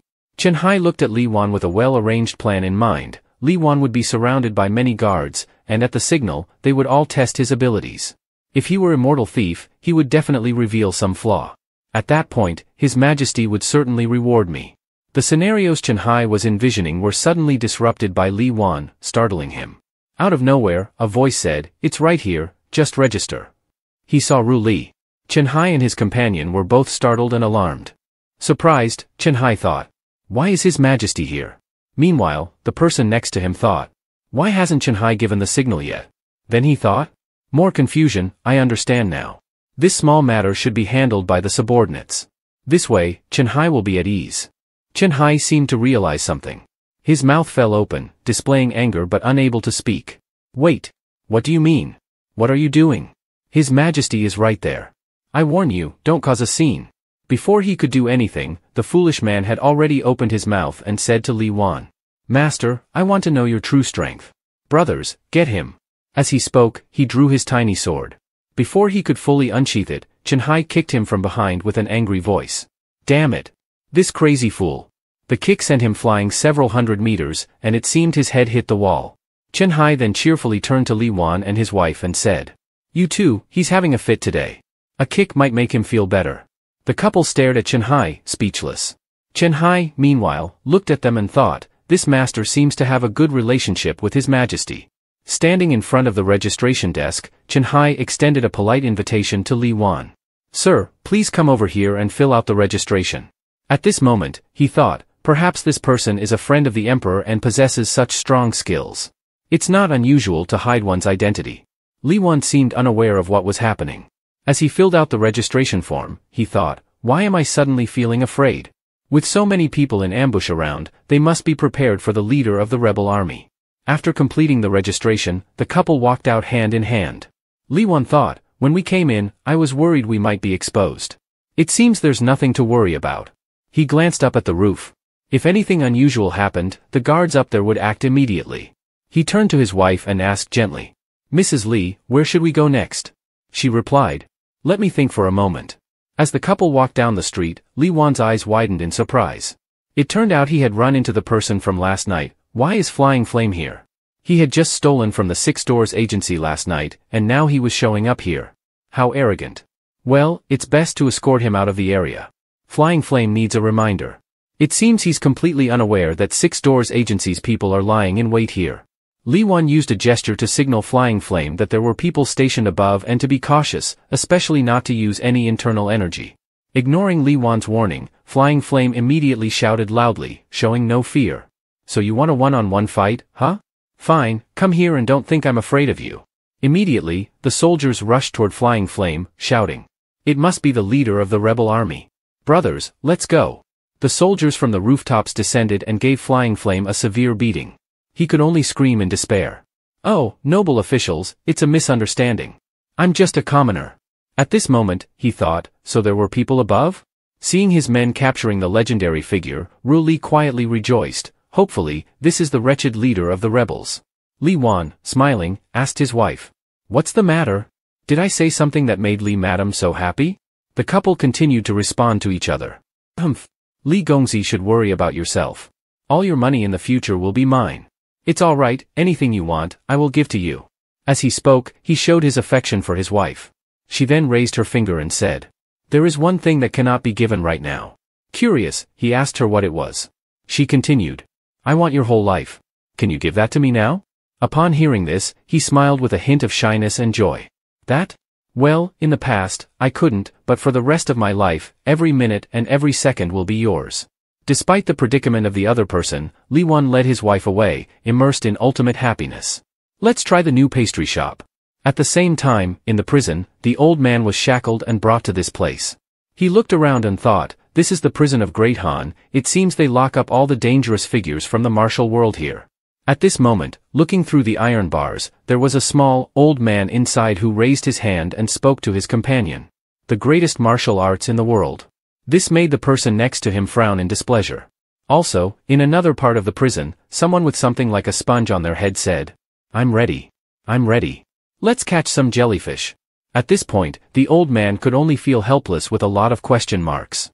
Why is there someone with a mental condition here? After a while, they finally reached the old man's cell. A thick wall with flames hung on it. We've arrived. At that moment, the old man who used to follow Li Wan was still imprisoned here. Seeing Wan Ji, he suddenly shouted with joy. Long time no see, Master Wan Ji. Did you miss me? Upon hearing this, Wan Ji was enraged. Hell no, I don't remember you. Quickly look, is this the leader of yours or not? Then the old man asked. This guy is a traitor. The old man shouted in shock. What traitor? I'm a righteous soldier. The soldier standing there sneered and whispered. Look at you, with your full cheeks and fierce face. No one will believe you're a good person. Ignoring the old man's protests, the prisoner suddenly turned and pointed directly at Flying Flame. He's my leader. How did you capture him? The old man could only glare in frustration. Damn it, you rebels. Do you enjoy playing with others like this? At that moment, Wan Ji went to meet Chen Hai. Master Chen Hai, the bearded man has confessed. Flying Flame is indeed the leader of the rebel army. As he spoke, he displayed a firm demeanor and an expression that seemed ready to devour someone. However, Chen Hai remained uncertain. Do you really believe what he says? Wan Ji responded tersely. No, it's just that he wants to test Master Chen Hai's judgment. Then, with Chen Hai's judgment in mind, he thought, so it's a false lead? Wan Ji quickly added. Then I'll go release him. Chen Hai replied. No need. Although he is not the leader of the rebels, he's not a good person either. His movements are very similar to the thief we encountered last night. Just keep him locked up. Chen Hai continued. The registration of the capital's records is complete, but there are still no leads on Flying Flame. Where could he have gone? He thought. Could someone have helped him conceal his identity? Who would be bold enough to do that? As Chenhai pondered who it might be, the unknown person was happily enjoying a meal with his wife, feeding each other and laughing together. Is it delicious, dear? He asked cheerfully. I'll feed you whatever you like, said his wife. After returning home, Li Wan and his wife were discussing something together. Li Wan held a piece of paper and said to his wife, "Recently, many corrupt officials have fallen from grace, including those from prestigious families. They used to be arrogant and unmanageable, but now no one seems to be in control." Ru Li responded proudly. This shows that the new emperor's management is effective. As he read the newspaper and sipped his tea, Li Wan looked at his wife with a questioning gaze. "You've always praised her. It seems you really admire her." Encouraged, she continued with a touch of pride. "People say she's beautiful, but her abilities are also exceptional. She has introduced new policies that benefit the development of the Great San. I heard that recently, the imperial examination system has been restored. Why don't you give it a try? Who knows, you might become a top scholar." Before she could persuade him further, he quickly declined. "No, forget it. I'm handsome, stylish, and witty. Passing the exam would be a piece of cake. But if the emperor takes a liking to me, we'd end up hiding from her instead." Upon hearing this, Ru Li rested her chin on her hand and looked at her husband. "You're right. If the emperor did see you, she might indeed take an immediate liking to you." Li Wan smiled and teased. "Oh, why aren't you poking fun at me today? Could it be that I'm so handsome that the emperor might fall in love with me at first sight?" As they were enjoying their afternoon tea, a voice called out, "Master Li Wan, Miss Ru Li." It was someone eager to invite the young couple somewhere. "I heard that the flowers in the northern city have all bloomed, and the scene is magnificent." Ru Li, however, was less enthusiastic. She turned to the speaker and asked, "And how does this concern us?" Li Zuj, not giving up, looked at them with pleading eyes. "Because Miss Cho Ru Li really enjoys seeing beautiful scenes with Master Li Wan." After saying this, Ru Li's face turned a deep red from embarrassment. She stammered. "What nonsense is this child talking about?" Li Zuj insisted with a firm tone. "I'm not talking nonsense. Miss Cho will definitely like Master Li Wan a lot." Despite her insistence, Li Zuj thought to herself, "Every day I get to see them being all lovey-dovey. Miss Ru Li always blushes when she sneaks a look at Master Li Wan. Clearly, she's in love." Feeling cornered, Li Wan's face reddened even more, and she could only mumble, "Well, yeah." Li Wan, smiling, suggested, "Of course, we should go together to enjoy the beautiful scenery. Miss Ru Li, would you join us?" Seeing her husband's invitation, Ru Li played coy and responded, "If Master Li Wan wants to go, then I suppose I'll reluctantly join." As night fell and they arrived at the colorful flowers, Li Wan commented, "It seems we're a bit late. I wonder if we'll be able to see much." At this point, Li Zuj, unable to contain her impatience, grasped her hands tightly and vented her frustration. "Isn't it because you two were busy being all lovey-dovey that we missed out on the best part?" Li Wan, feeling frustrated, retorted, "Oh, come on. You're blaming us for everything. Didn't you spend the whole way eating non-stop? Your mouth kept munching from South City all the way to the north." Hearing this, Li Zuj, with a downcast expression, had nothing to say. Then she commented on her own bloated belly. "Well, isn't it because Master Li Wan made my belly grow so big? On the way, he kept saying, 'I'll buy whatever you want.' How could I refuse?" Feeling helpless, Li Wan responded gently, "You know, speaking like that can easily lead to misunderstandings. Besides, all the expenses were covered by Ru Li." He then remembered how generous Ru Li had been today. Turning to his wife, he saw her smiling brightly as she replied, "That's because, aside from your pocket money, none of my money was spent." Upon hearing this, he was taken aback and didn't know what to do, only able to lament his fate. Suddenly, Ru Li turned around and said, "It looks like we won't be able to see it today. We'll come back tomorrow." At this moment, he looked at his wife with a slightly sad expression. Although he didn't say it outright, it was clear that she was quite disappointed. He wondered if there was any way to cheer her up. As he pondered this, he noticed fireflies fluttering among the flowers. This also caught the attention of both Ru Li and Li Zuj.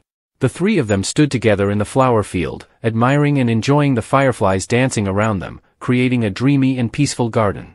Seeing the smile on his wife's face, he felt happy too. It seemed that even the heavens were not heartless enough to watch her suffering. How many points would this beautiful scene deserve? Despite his inner joy, Ru Li responded bluntly, "Well, it's just average. I'd give it 1 point." Hearing this, he was surprised. "I thought you would be very satisfied." Ru Li then explained to her husband why she gave it only 1 point. "Well, if you add 10 points for your efforts, it would be acceptable." Upon hearing this, he felt helpless. Isn't the scale out of 100? It seemed that Li Wan had angered her again. She frowned and said, "You fool, can't you understand that it's obviously a 5-point scale?" On the snowy mountaintop, shouts of "kill" echoed as soldiers charged, seemingly eager to slay their enemies. It turned out that these soldiers were attacking the two mysterious figures. Die, traitors! The imposing gaze of the tall young man instantly subdued thousands of soldiers clad in armor, their weapons falling in an instant. Having dealt with the obstructors, the two continued on their path. "Is this the person you killed before? How pathetic. It seems the so-called flying flame immortal thief isn't all that impressive after all." The beautiful girl walking beside him removed her warm fur hat and said, "Our strength is nothing compared to his, like the light of a firefly. His power is beyond imagination." It seemed she was well aware of Li Wan's immense strength. She continued, "His IQ, talent, and character are all at the top of their class." Not wanting to hear more, the camp leader looked at her and said, "Forget it, I'm not interested in these things. If you defeat me, I will listen to you. But if he can't defeat me, I will kill him on the spot. And don't think that in the end, he hasn't abandoned you." Recalling the past, she remembered how Li Wan had stood up to protect her from a raging fire amidst thousands of surrounding soldiers. That was just a temporary situation. He saved me from the fierce battlefield. He made me understand dignity and respect. He is a god in this world, he is the Lord of the world. Now we finally have news of him. Let's go, let's find our god. Looking up at the towering stairs, she fixed her gaze on the camp leader with eyes full of determination and resolve, as if she had already found Li Wan. The story is becoming more intense. In the dungeon, Li Wan was watching as the two old men ate a large cake. The bearded old man said, "You're a good brother. Thank you for this." The other old man, looking at the cake, added, "It's really a wasted weight. Since you're here, why didn't you bring some heavenly snow lotus or something for us to taste?" Upon hearing this, Li Wan's face showed astonishment as he replied with a tone of helplessness, "I'm just an ordinary person, I haven't even had the chance to smell it, let alone find it for you." Hearing this evasive response, the crafty old man retorted sharply, "Where does that scent of heavenly snow lotus on you come from then? Only frequent consumption would give off that smell. But I suppose it's true, these things are managed by the imperial family, and only the emperor has access to them. Seems like I was mistaken after all." At that moment, the bearded old man seemed to remember something and wanted to report to Li Wan, "Oh, by the way, I overheard some people talking in the dungeon. It seems that the imperial family and certain officials from the rebel forces have been seriously injured. You should be more careful." Upon hearing this, Li Wan pondered for a moment and replied, "So that's the case. No wonder the head of the imperial family was so arrogant before. If they had that, they would indeed have their own resources." "There's more to report," the old man continued. "I overheard people from the Six Doors agency saying that it seems the northern border's defenses have lost contact. It looks like there's been an attack there."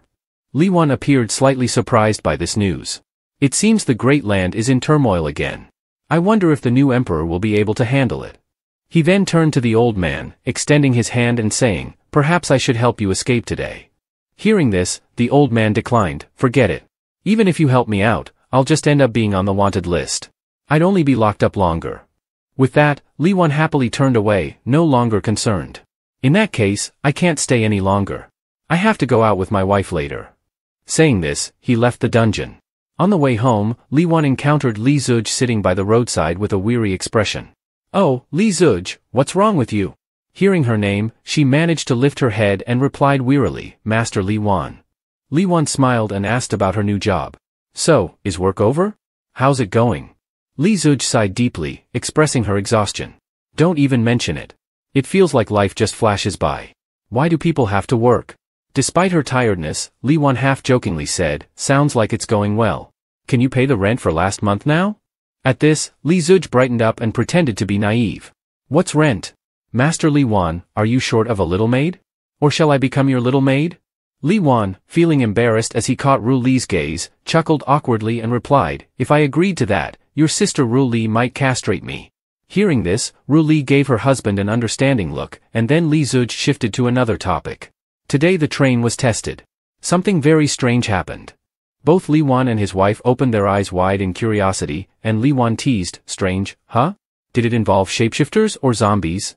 Li Zuj recalled the ghostly figures she had seen on the train, describing them with a shiver. She recounted the eerie details, convinced of their authenticity. The train experienced unusual vibrations. It clearly had no issues before. Such a situation would normally require two trains operating simultaneously to cause such anomalies. Perhaps it's a haunted train after all. Li Wan was deep in thought and asked, "Where does the haunted devil road that you tried lead to?" Hearing the question, Li Zuj answered casually, "That road is in the northern wilderness." Li Wan pondered more about the northern wilderness. There had been reports of a group of guards mysteriously disappearing there before. Could there be a connection? Although he might learn a lot about Flying Flame, his goal was a peaceful life. Information from her only seemed to put himself in danger. Lost in thought, Li Wan was startled by Ru Li's angry voice. "Haven't you looked enough yet?" He continued his routine of flattering his wife, and perhaps the couple, along with Li Zuj, had grown quite accustomed to such moments. "I'm just thinking about how my wife is so incredibly beautiful. No one who is admired and sought after can compare to you." Ru Li remained pouty and annoyed. "Then from now on, I'll only look at you. Can you eat and sleep while looking at me too?" Still not satisfied, she continued to act petulant, turning her face away to show her displeasure. "Humph, who told you to look at me all day?" How shameless, leaving her husband speechless and helpless, not knowing what more to say. As night fell, a woman stood on the peak of the capital city, accompanied by her attendant. She stood still, deep in thought, sensing a familiar gaze on her but ultimately dismissed it as an illusion. She instructed her companion, "That's enough. Let's go back." Two young ladies were strolling together through the hall, flanked by blooming pink lotus flowers. Suddenly, a young man appeared and blocked their path, saying, "Finally, you've returned. I've been waiting for a long time."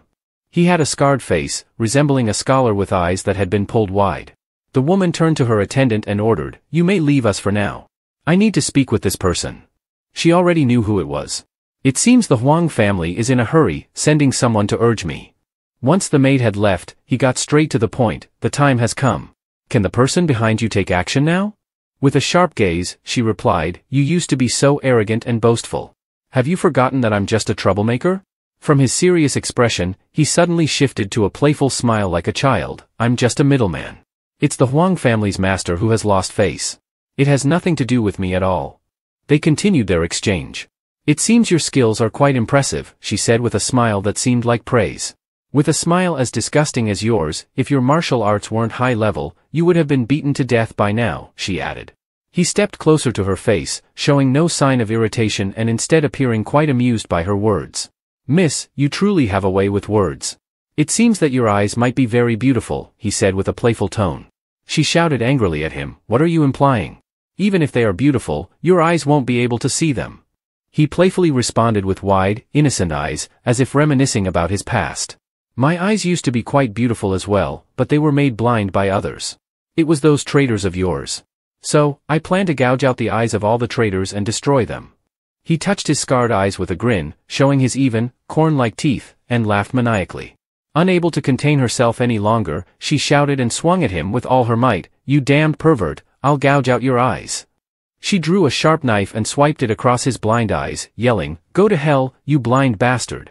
But the knife swept through the air where he had been. He had vanished. Panicking, she suddenly felt him behind her, grabbing her hand. He leaned in close to her ear and whispered softly, "There's no need to be frightened, miss. If I wanted your eyes, I would have taken them already." He continued to touch her eyes, making her tremble in fear, her face covered in sweat.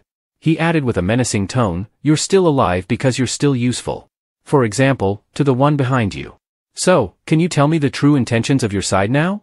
With no other option, she reluctantly replied, "My master has already taken action, unlike you." He smirked, running his finger along her cheek, and said, "It would have been better if you had said so sooner. You almost made me angry and hurt. The head of the Huang family hasn't even dared to use the toilet these past few days." After he finished speaking, he released her. The two continued their conversation as they walked. "So, speaking ill of your master like that, is it really so good?" he asked. The man replied, "The head of the Huang family is my master. Why shouldn't he be? It's just that both sides need mutual benefits." He then recalled his goal of finding that person and asked, "Is there a problem?" They stood on a high platform among the stars, which hovered in the sky. He pointed to his own eyes and said, "After all, my eyes were lost due to a battle. I take my leave now, and we may meet again by chance." He left, leaving her with many questions. Who exactly is he? He is neither a member of the Huang family nor the emperor's lackey. What force does he belong to? What is his ultimate goal? Finally, morning arrived, and the sun was high in the sky over the bustling street, where people were going about their various needs. At this moment, Li Wan was carrying bags of different sizes, while his wife walked ahead with a leisurely demeanor. "Why did you buy so many clothes?" Li Wan asked, puzzled. His wife turned around, annoyed, and snapped. "If you want to buy, just buy. Why ask so many questions?" With a man's simple logic, Li Wan found it amusing and wondered if her clothes had all gotten too tight. Mature growth was truly miraculous. Suddenly, she turned and scolded him. "I told you not to look at me like that. Are you thinking something improper?" Carrying a pile of clothes and laughing cheerfully, Li Wan said. "I'm just admiring your beauty with my eyes, I absolutely have no other intentions. Only a fool would believe that." He then quickly changed the subject. "By the way, I heard some people talking about the rebel forces while walking earlier. Has something happened?" His wife's response made him uneasy. "The recent rumor is that the rebels have risen again, and it's said that their leader is hiding in the capital. He must be plotting something." Hearing this, Li Wan felt helpless and thought to himself, though not daring to say it aloud, "This has nothing to do with me. Why do I always have to deal with these troubles? I just want to live a peaceful life with my wife." From rebellion to hiding, 6 years have passed. If I hadn't given up at the beginning, maybe I could have become emperor by now. But then I wouldn't have met Ru Li. Ru Li then asked her husband with curiosity, "Why do you think there are people in the world who are as powerful as the leader of the rebel forces? He seems so strong that conventional principles in the world seem ineffective against him." Hearing the praise, Li Wan smiled and laughed, then said, "Perhaps he has a special constitution, even his dantian might have gradually developed later on, allowing him to easily absorb countless amounts of essence from the many predecessors of the Shenqiu. Isn't that like cultivating pure water?" Hearing such nonsense, Ru Li turned to her husband and said, "Stop talking nonsense. There's no way that could be true. Don't live in a dream world." Li Wan laughed and replied, "Indeed, being with you feels like living in a dream. If all of this were a dream, I'd hope to stay in it forever." As he spoke, he imagined the scene of him and his wife enjoying a passionate and blissful moment together, surrounded by a pink haze of happiness. As Li Wan was lost in thought about the future, imagining their child potentially being a prodigious talent, Ru Li suddenly blushed and ran over to plant a kiss on his cheek. This made him both shy and delighted. She then teased, "You fool, do you know now whether this is a dream or reality?" Li Wan grinned broadly, feeling as though he had struck gold. He was still somewhat dazed, and joked to himself that it would take a few more of these moments to fully wake up, though of course, that wasn't really possible. Ru Li turned away and said, "Keep dreaming, you're so cold." But she quickly looked back at him and added, "You fool."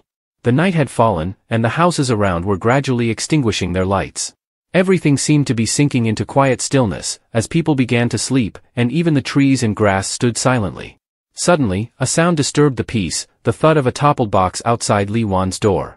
The noise, a loud thump, startled the man of the house awake. His eyes snapped open, and he sat up, staring out into the pitch-black darkness beyond the window. The feeling was all too familiar. Immediately, he glanced over at his beloved wife. Thank goodness she didn't hear it, he thought. If she had? With a grim look on his face, he quietly rose from bed and tiptoed toward the door, muttering to himself, "Of all places, you chose mine. Losing a few things is minor, but disturbing my wife's sleep? That's serious." As he reached the door, his mind raced. Could it be someone from the Huang family? Didn't I already warn them? He looked out into the yard and saw Li Zuj crouching there, as if she was studying something. He called out, "Li Zuj." Hearing someone call her, she turned around with teary eyes. "Master of the house, sir." Instead of asking why she was crying, he scolded her. "What are you doing here in the middle of the night?" Still with tears in her eyes, she spoke with a serious tone. "Listen to me, something's not right. There's a ghost in my house." Hearing this, he laughed and waved his hand as if dismissing it. "A ghost? How could there be ghosts in this world? All right, stop crying. I'll go with you to check it out. Don't worry." He walked ahead, while she followed behind. As they moved, she kept glancing nervously from side to side, while he casually asked, "Explain what happened. Why do you think there's a ghost?" She sighed and started recounting her story. "A while back, I brought home a big bag full of delicious food, but over time, it mysteriously disappeared. Then, one night, a dark shadow passed outside my window, scaring me so badly that I accidentally punched a hole in the wall. Damn it. But the figure was already gone by the time I looked again." He chuckled softly and said, "Well, when you punched a hole in the wall, that person probably got scared and ran off for good." He paused for about 2 seconds, then continued, "Wait a minute, this is my house. Standing at the entrance, he asked again. So, to sum it up, the food disappeared without a trace, and there was a mysterious shadow? As he pushed open the door, he gave himself a light pat on the shoulder, while Li Zuj timidly clung to him in fear. Let me go in with you and take a look. There's nothing to be afraid of. As soon as the door opened, two large round shapes, glowing with a bright, blinding light, appeared inside, causing Li Zuj to jump and cling tightly to Li Wan, screaming at the top of her lungs. Ah! Ghost! As soon as she screamed, the strange creature bolted away. Still clinging to Li Wan, Li Zuj cried out. I told you there was a ghost, and you didn't believe me. Li Wan, remaining calm, smiled gently and replied. Well, it's definitely not a human. He walked over to the window, looking out at the distant sky. I said it's not human, but I never said it was a ghost. Then he called Li Zuj over. Look at what's on the window. As he touched the window frame, he noticed scratch marks. She peered closely with her wide eyes. Huh? Huh? Where did these footprints come from? Where did they come from? Both of them looked out the window as a dark shadow darted by once again. Its tiny feet landed on the window ledge, plump little feet that looked like stumps, though they weren't white like snow. The creature's glowing eyes and confident smirk were hard to resist. Li Zuj gazed at it with adoration. Oh, what an adorable little cat. So, it had all been the work of this creature? But no matter, its cuteness was overwhelming. Li Wan gently lifted the creature and said, This isn't just any ordinary cat. It's a specially trained messenger cat used in warfare. As long as its message hasn't been delivered, it won't stop. Its speed is incredible, so regular martial artists wouldn't even notice it. He studied the cat thoughtfully. These cats disappeared after the war ended. Could it be that the message it's carrying is? Li Zuj cradled the cat gently, as if it were a fragile egg, and playfully cooed. Who would be so fond of me to send a message with this adorable cat? But the cat wasn't there for her. Despite her moment of excitement, the cat swiftly perched itself on top of Li Wan's head. He, already suspecting the truth, realized. Looks like this letter is meant for me. He took the letter from beneath the black cat's collar. Letting it sit on his head for a while, Li Wan played with the idea, wondering who would send such a message. Meanwhile, Li Zuj, now feeling a bit annoyed, muttered. So I got worked up for nothing. It wasn't even for me. Li Wan, however, ignored her sulking and focused on reading the letter addressed to him. It turned out to be from an old friend of his, someone he hadn't heard from in a long time.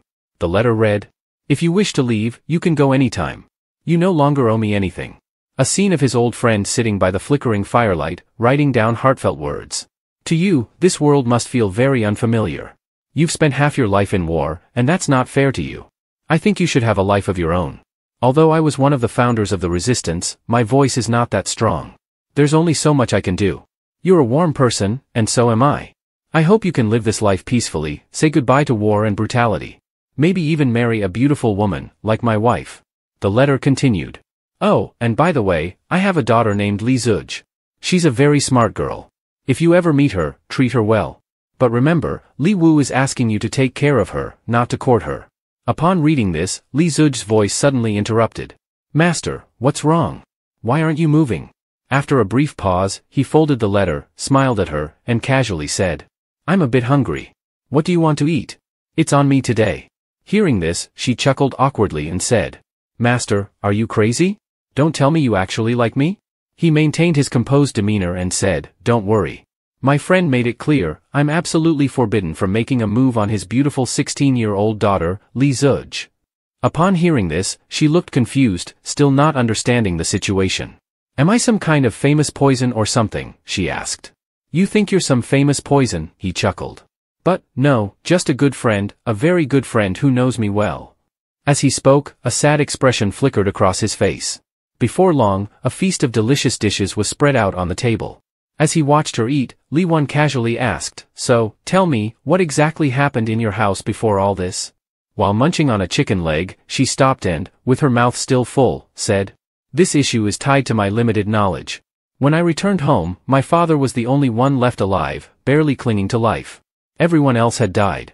The house was on fire, and he only had time to tell me to find someone before he passed away. Who did it, or why, remains unclear. Upon hearing this, Li Wan focused intently on his logical deductions. If the perpetrators were from the imperial court, they would have acted arrogantly without the need for secrecy. Although old Li wasn't very powerful, he had a number of subordinates. It wouldn't be something a regular force could handle. Wait a minute, could it be? At that moment, Li Wan's eyes lit up with realization. It seemed he had figured out who was behind it. Meanwhile, high above the capital city, overlooking the entire metropolis, a massive fire was blazing. A demonic face appeared amidst the flames. Chen Hai turned to his companion and said, "The aura is truly terrifying. What is he trying to do?" This powerful energy, which he must have been concealing for a long time, is suddenly being flaunted. Is this a challenge? At this moment, Li Wan was deep in thought. It wasn't the imperial court, nor was it the work of thieves. The only possibility left was someone within the revolutionary forces. But who could it be? What would happen next in Li Wan's life? At the lavishly set table, the eerie silence from Li Wan made Li Zuj anxious and she asked, "Master, are you sure it's okay to be out so late? Doesn't Ru Li worry?" Li Wan replied calmly, "It's fine. She's still asleep. This is when she's the sleepiest." Li Zuj, with curiosity and a touch of naivety, asked, "Do you know all of Ru Li's habits? That's quite nosy. How did the two of you even meet?" Li Wan just smiled and hesitantly replied, "Well, of course, it's because of my handsome looks that made her fall for me at first sight." As he spoke, he flashed a smug grin. But how could she believe that? She exclaimed, "Don't be so pretentious. Tell me the real story." Li Wan suddenly stood up, extending his hand in a friendly gesture towards Li Zuj, and said with a smile, "It's a long story. I'll tell you when we have the chance. Rest assured, I'll help you with this matter." Li Zuj felt helpless and fell silent, pondering over the letter she had just read. Her mind was swirling with questions about what exactly the letter had said. As Li Wan walked alone in the quiet night, he remained deep in thought. There was still a lack of information. He needed to visit Red Star Pavilion to consult with that beautiful woman and resolve the issues quickly to return to a peaceful life. With this, he wore a cheerful and carefree expression, like a child with no worries. Upon arriving home, as he gently pushed open the door, he was startled to find his wife standing there. "Did you say you were going somewhere earlier? I was very worried when I couldn't find you in the middle of the night." Ru Li looked both worried and slightly upset. Approaching his wife, Li Wan scratched his head and explained, "I thought you were already asleep. Li Zuj said there was a ghost in the room, so I went to check it out. It turned out to be just a cat." Upon hearing this, she seemed to believe him. Yawning and covering her mouth with her hand, she said, "Is that so?" He quickly moved to her, lifting her up in his arms. "Why did you come out here? You could have caught a cold sitting outside like this." As he carried her, she looked at him with surprise and replied, "I couldn't find you in bed, so I woke up." She buried her head in his chest, closing her eyes and murmuring, "I can't sleep without you." He felt a surge of affection but tried to maintain his composure, speaking gently. "Can you sleep now?" She shyly responded, And so, they drifted off to a gentle sleep together. The next morning, as the sun barely rose over the capital, His Majesty had already investigated the events on the snowy mountain. However, His Majesty's expression was not very favorable. "Should we take a break?" Chen Hai, while reporting, expressed his concern for Ru Li. Ru Li's health is a concern, but her primary worry is whether the situation in the court is stable. Just report the details. However, in her mind, she still thought, "It's all Li Wan's fault for causing me to have a restless night." Chen Hai, with a serious expression, continued his report to the emperor. "The identities of the offenders on the snowy mountain have been discovered. There are mainly two individuals, the wild beast tribe leader of the northern wilderness and an official from the rebellious forces of Naran Shah. Additionally, they have called up many soldiers, with the number expected to exceed 100. How does the strength of the rebellious official compare to the leader of the rebellious forces? Who is stronger?" Ru Li continuously asked Chen Hai these questions. "Of course," he answered, "not much difference, and it is rumored that she has a close relationship with the leader of the rebellious forces." She responded with frustration. "Chen Hai, what does a close relationship have to do with me? Do not report such personal matters to me. Issues related to the rebellious forces are crucial. We must not allow them any opportunity to recover as before." She handed over a rolled-up piece of paper, which fit comfortably in her palm. Chen Hai took it and began reading the letter. The content detailed strategies for dealing with the rebellious forces. As he read the lines, he came across the phrase, "I like to call the weak courageous and the brave weak," as the flame of life. Without it, everything becomes a dark night. Upon hearing this, she blushed slightly and thought, "This is the love letter that Li Wan wrote to me years ago. I must have mistakenly grabbed it in my tired state last night. What a blunder." Chen Hai, frustrated, exclaimed, "What is this, Your Majesty?" She was embarrassed, unsure of how to explain. Suddenly, Li Hai, with eyes shining brightly, shouted, "Truly magnificent. Is the intent to use love to sway the rebels? Such deep righteousness, this is the path of the sages." Chen Hai then knelt down respectfully. I vow to remain loyal to your majesty until death. At this moment, she felt relieved and smiled, sweat trickling down her cheek. Haha, yes, at least you understand me, dear loyal minister. She thought, this guy really knows how to act. At this moment, in a certain tavern, Li Wan let out a loud exclamation. What? Naran Shah? Li Zuj, who was eating a steamed bun, replied. She appeared in the morning newspaper of the capital. It seems she's at the snowy mountains. Are you very close to her? Li Wan denied. That's all nonsense. Actually, we're not that close. She looked skeptical and said. Is that so? Otherwise, why would there be rumors? Smiling, Li Wan pointed at Li Zuj and said. I'm not lying to you. It's just that every time I was working, she happened to appear. Then he recalled instances from years ago, such as after practicing swordsmanship, she would happen to pass by, bringing a towel and taking clothes to wash. He also remembered her shyly leaning on his shoulder during meetings to discuss battle situations, sitting quite close to him. Moreover, in the hot weather, her face would turn red. Li Zuj, somewhat gullible, believed him and laughed heartily. Ha ha ha, I see. It was all just coincidence. Li Zuj then looked at him with pleading eyes and asked. Do you think she might come looking for you? Li Wan gazed up at the clear blue sky and replied. She might, but she doesn't know I'm here. Besides, there's no one with the skills to infiltrate the capital. He stroked his chin and continued. Basically, it's highly unlikely she would appear here. At the same time, at the train station, the two figures stood there. Behold the miracle I have created. She added. This miracle will help us find him. Will they be able to find Li Wan? That evening, the lights were lit in the rooms below. Guests with various moods gathered at the door, mostly with expressions of joy and delight. An old man, with deep lines etched into his face and a devious grin, was flanked by two beautiful young women clinging to him. The tavern staff, seeing the guests, greeted them with enthusiasm. Welcome, please come this way. The old man, holding the two young women close, responded. Yes, I want it all. A hand clung to the edge of the wall, looking down from above. The old man seemed to be the target of Li Wan. At that moment, Li Wan covered his face and watched the old man, commenting. Experience makes one sharper.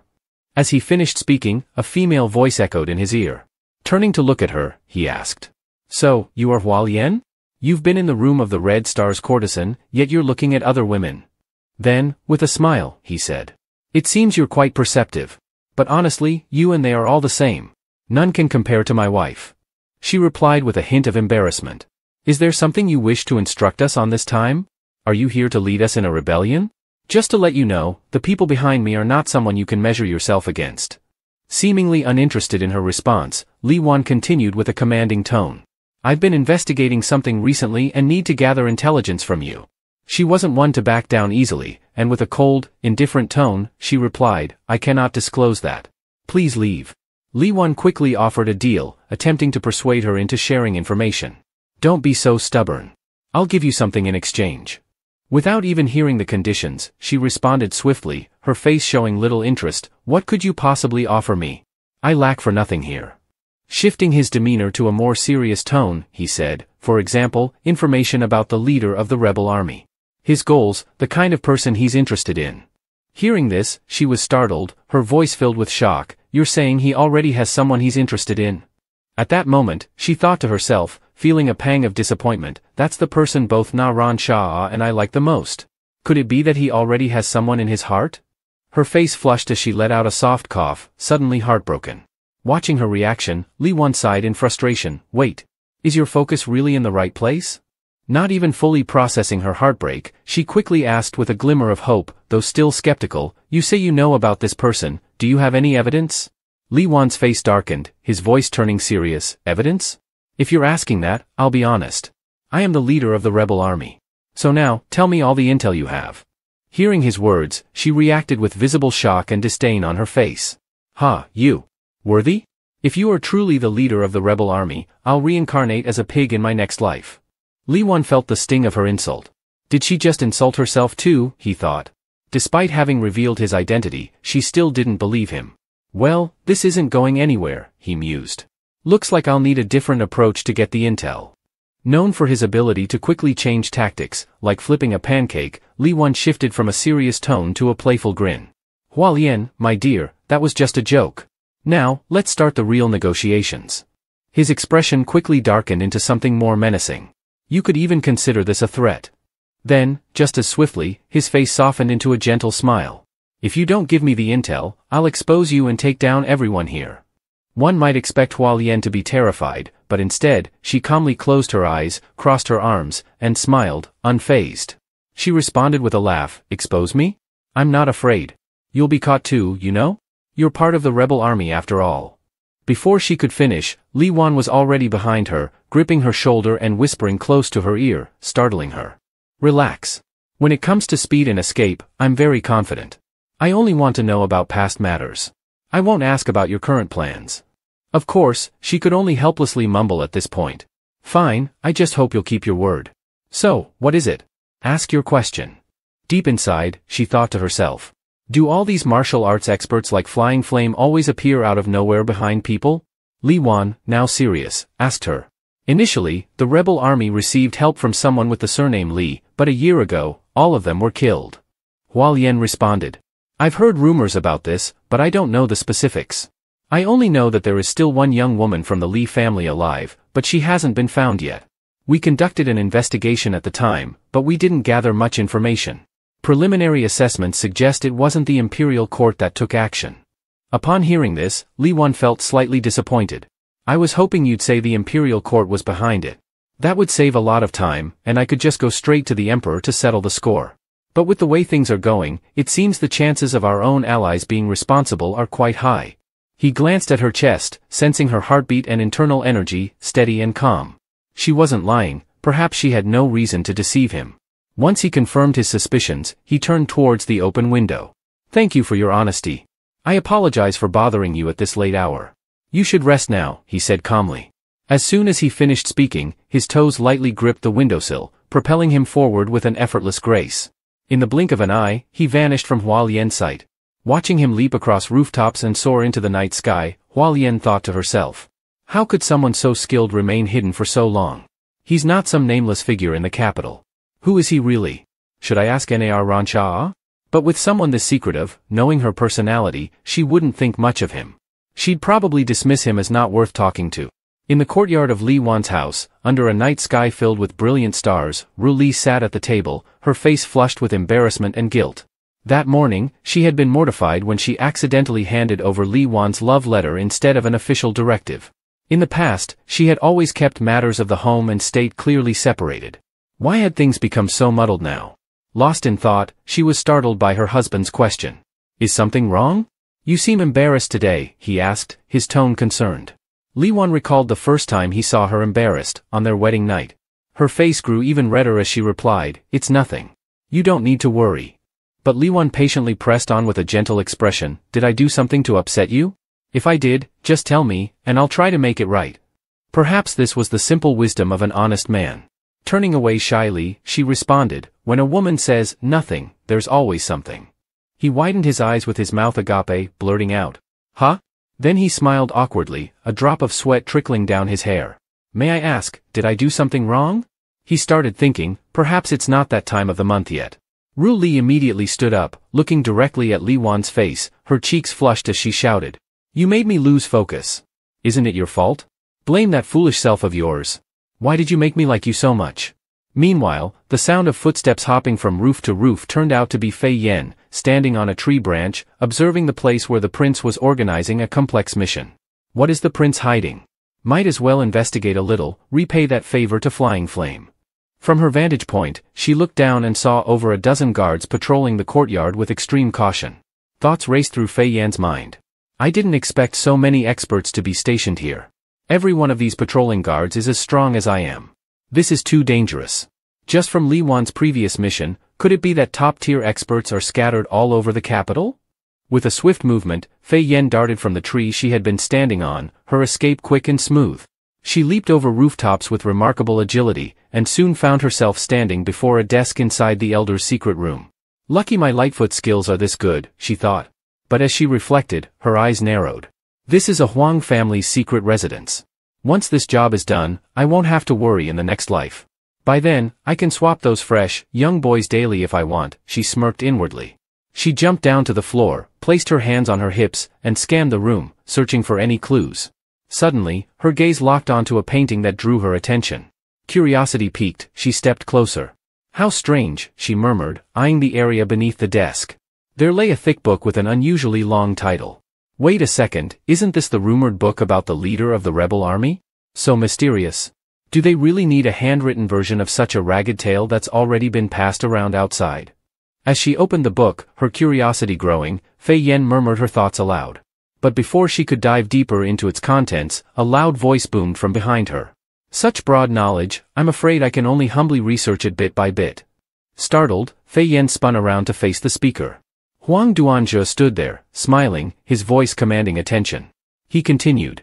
While the Book of Human Growing is truly insightful, it's merely about governing a nation. To truly win the hearts of the people, one must slowly study the lessons left behind by that person. Without hesitation, Fei Yan shot back, her voice steady despite her surprise. So, offering such a book, does that make you the fool? Huang Duanzhe opened his fan with a swift motion, revealing a line of text that read, Offering gods is the true farce. At that moment, recognition flickered in Fei Yan's eyes as she realized who he was. We've met before. I remember now, you're part of the Huang family, aren't you? You don't need to hesitate, he said, revealing his identity. I am Huang Duanzhe, the direct heir of the Huang family. Miss, you have seen something you shouldn't have. Upon hearing this, Fei Yan bolted, her legs moving as fast as they could. Huang Duanzhe, like a gust of wind, swiftly passed her by. She called out, Master Duan, I'm taking my leave. In the midst of her frantic escape, a loud command echoed in her ears, startling her. Go to hell. Above her, a burly guard, with a fierce scowl and a powerful fist poised to strike, loomed menacingly. The hefty guard leaped into the air with tremendous force. A bright flash of light burst between them, and in no time, a blazing aura surrounded them. The swirling light lifted them from the room, hovering in mid-air before they descended back to the ground. Things didn't stop there. Huang Duanzhe declared. The intruder is an assassin. Please, miss, stay and have a cup of tea. He spoke with an authoritative tone and a commanding presence, accompanied by the muscular guards behind him. Respond with a firm voice and show that Huang Duanzhe that I am not afraid of that damned little runt. Do you think you're worthy to have tea with me? Suddenly, a golden, round pill appeared in Fei Yan's palm. She thought to herself, this must be the potion the leader of the rebel army researched years ago. As she swallowed it, she hoped, I'm counting on you this time. Fei Yan swiftly took to the air and shouted. See you again, you rotten little brothers. Thinking she would escape without anyone noticing the pill, she was shocked when the young Master Huang ordered his guards to pursue her relentlessly, ensuring she wouldn't survive. The stimulant pill would only last for a short period. Upon receiving the order, all the guards shouted, understood, and vanished, leaving only Huang Duanzhe swiftly navigating through the dense forest. Fei Yan looked back and thought, truly a bunch of useless trash. I've taken the pill, and they still can't catch up? Not far behind, a group of the estate's guards continued their pursuit. One of them drew his bow and fired an arrow that struck near her collarbone. She spat out a gush of bright red blood and collapsed to the ground, under the gaze of the guards perched in the trees. The guards looked at her and remarked, such a pity. She's quite beautiful and has a hot body. Another guard replied, normally, we'd play with you a bit before you die, just to make your end more pleasant. But the young master has given his orders, so you'd better just accept your fate. The guard on the tree shouted down at Fei Yan. Fei Yan, now slumped against a tree, clutching her wound, muttered. Damn it, am I really going to die like this, as a beauty? Seizing the opportunity, the guards rushed at her like hungry tigers pouncing on their prey. Go quietly to your end, they said. Fei Yan appeared to be exhausted. She closed her eyes and accepted her fate, so young and yet never known the taste of love. It would be wonderful if a good man were to appear before me now. As she prepared to await her end with her eyes shut, she suddenly heard the sounds of punches landing. She opened her eyes wide and saw Li Wan standing before her. He said, hello there, you really are a pitiful sight. How did you end up in such a state? Behind him, the guards lay motionless on the ground, all taken out by Li Wan in a heartbeat. Even the largest of them were sprawled on the floor. Fei Yan, startled, asked, Li Wan, is it really you? What are you doing here? She felt incredibly embarrassed. This is so humiliating, to be saved by him again. Li Wan responded with a cheerful smile, do you remember the inner energy I left in your body before? I noticed something was wrong, so I came to check on you. Upon hearing this, Fei Yan's eyes brightened like stars. I didn't expect you to come all the way to save me. Could it be that you've recognized my charm? Li Wan, still smiling, replied, you've got it all wrong. That inner energy would normally kill you eventually. I just came to clean up your mess. Fei Yan could no longer contain her frustration. She shouted angrily, in front of Li Wan, "This beast of a man, can't you say something nice?" Li Wan, maintaining his expression, responded, "The remedy I prescribe is to drink plenty of hot water. I can let you try it now." As he spoke, he gave a thumbs-up gesture and continued, "No joke, you're not dying just yet. But why were those people chasing you down?" Fei Yan's face looked genuinely sorrowful. She replied wearily, "That's right, I haven't seen any confidential information at all. Why is it that everyone seems so eager to kill me?" She widened her eyes as if realizing something and said, "Wait, could it be that painting?" She quickly told Li Wan, in his room, there was a painting depicting a weapon. It shows a long sword descending rapidly and stabbing into the ground. What could it be? Upon hearing this, he did not appear too surprised but instead showed a worried expression. That is a very dangerous weapon. It is a weapon that, once used, will be destroyed immediately. Under the direction of the old emperor of the Great Land, it was created. Its peak killing intent is called the Jade Arrow. It is a weapon with 3 sharp arrows converging at a single point, with each arrowhead pointing outwards at a 90-degree angle. Li Wan pondered again, what exactly is the new emperor of the Great Land doing? Can she really tolerate a family like this? Has she been drugged by those damn men? How can a dignified emperor not devote his mind to his work? Why can't he learn like my wife? On the other side, a soft hum came from Ru Li. She raised a handkerchief to her nose and thought, strange, could it be that Li Wan is referring to me? At the dining table, the 3 were enjoying simple dishes in the courtyard. While Li Zuj was eating some pastries, Ru Li suddenly stood up and said to them, "I'm going outside for a bit." In her mind, she thought there was still much work to be done on the reports from recent days. "I need to finish reading them soon." As she stood up, she placed a hand over her mouth and coughed lightly. "Wait a moment. Miss Cho, don't you think you should stay with me a little longer? We clearly spend very little time together lately, only about 15 hours a day." Li Zuj thought to herself, that's already a lot. Ru Li blushed and replied with a smile, "Then I'll be back soon." Li Zuj looked at the two and thought, is this how it is? Do they live off each other's energy? Meanwhile, Li Wan stood up, watching his wife leave the house with an umbrella. "Ru Li of our household is indeed the best. If the new emperor had even half of her qualities, there'd be no more worries." He thought about the secret of the Jade Arrow. The new emperor is indeed terrible. Although I'm not worried about its creation, it would be a hassle if they got their hands on it. This damn thing is so powerful, if it were to injure Ru Li, it would be a real problem. But it's not that simple. Maybe the court should handle it. After all, it's their overseer's incompetence. He glanced at Li Zuj and asked, besides the new emperor, is there anyone else trustworthy? The food-loving girl raised 2 fingers, her eyes sparkling, and said, 2 meals. He raised a finger and laughed. In response, I thought you'd ask me to reduce your rent for another 2 months. Do you think I should report to the authorities that someone here isn't paying their rent? She scratched her head and responded with a sheepish smile, I've already paid the rent. Then she said seriously, let me think. A trustworthy person would be Chen Hai from the Six Doors Agency. His martial skills are among the best in the capital. He supervises almost all the essential operations. Li Wan replied to Li Zuj's confusion, Li Zuj, he can be considered a useful tool as well. This guy is not bad. Let's go. Li Wan's figure was walking through the prison at that moment. Wanji stood observing the inmates and remarked, why is it so unusually quiet today? Usually, these inmates are very noisy, each one looking like they've seen a ghost. So what exactly has happened? As he pondered, Wanji felt something uncomfortable. He turned sharply, and in front of him was a large demon with a dominant pinkish-blue hue. Wanji sweat a small bead down his cheek and thought, what kind of monster is this? When did it get in? No, I can't run away, it's a matter of family honor. Li Wan, with his sharp eyes, looked at him and said, he might not be Chen Hai. I think I've seen him on the road before. In the prison, a voice spoke up, his name is Wanji, he's a subordinate of Chen Hai. Another voice added, this kid's not bad, despite the heavy killing intent, he can still stand. In response to Wanji, Li Wan raised his hand in greeting and said loudly, I'm here to find Chen Hai. You don't need to be so tense.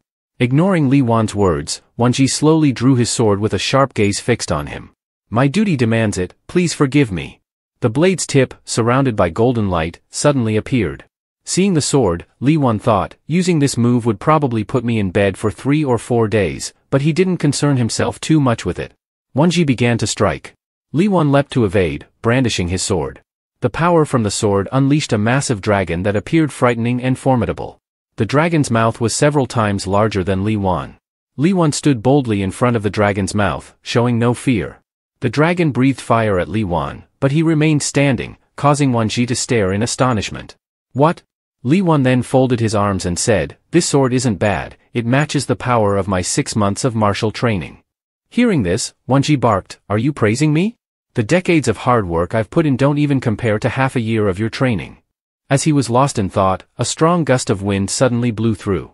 Chen Hai came flying from somewhere, charging toward Li Wan. Li Wan raised his hand, using his strength to counter Chen Hai's attack. The two clashed, creating an intense battle. Shattered debris flew around. Chen Hai slumped down as if exhausted, while Li Wan stood confidently and said, "The Emperor's Guard, huh?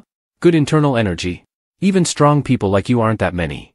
Chen Hai responded, "With such skills, you must be the leader of the rebel army. What are you really here for?" Li Wan, still nonchalant, spread his arms out and responded brazenly, which only further enraged Chen Hai. "Hey, I'm an upstanding citizen here. I'm here to report to the authorities." Chen Hai, fuming, shouted, "Upstanding citizen, my foot. Your palm strike almost made me vomit blood." Having said that, Li Wan shot away like a rocket. Chen Hai, now deep in thought, pondered, working for free for the leader of the rebel army, and still not accepting it. But a beast in a cage is easier to manage than a wild one. Right now, he's not the biggest threat to the great land at the court. Ru Li seemed to have received information from Chen Hai. She remarked, "I didn't expect that guy to show up first. It looks like he really cares about his wife." Chen Hai asked, "Your Majesty, what should we do next?" Sitting on the throne, she continued, "For now, don't worry about him.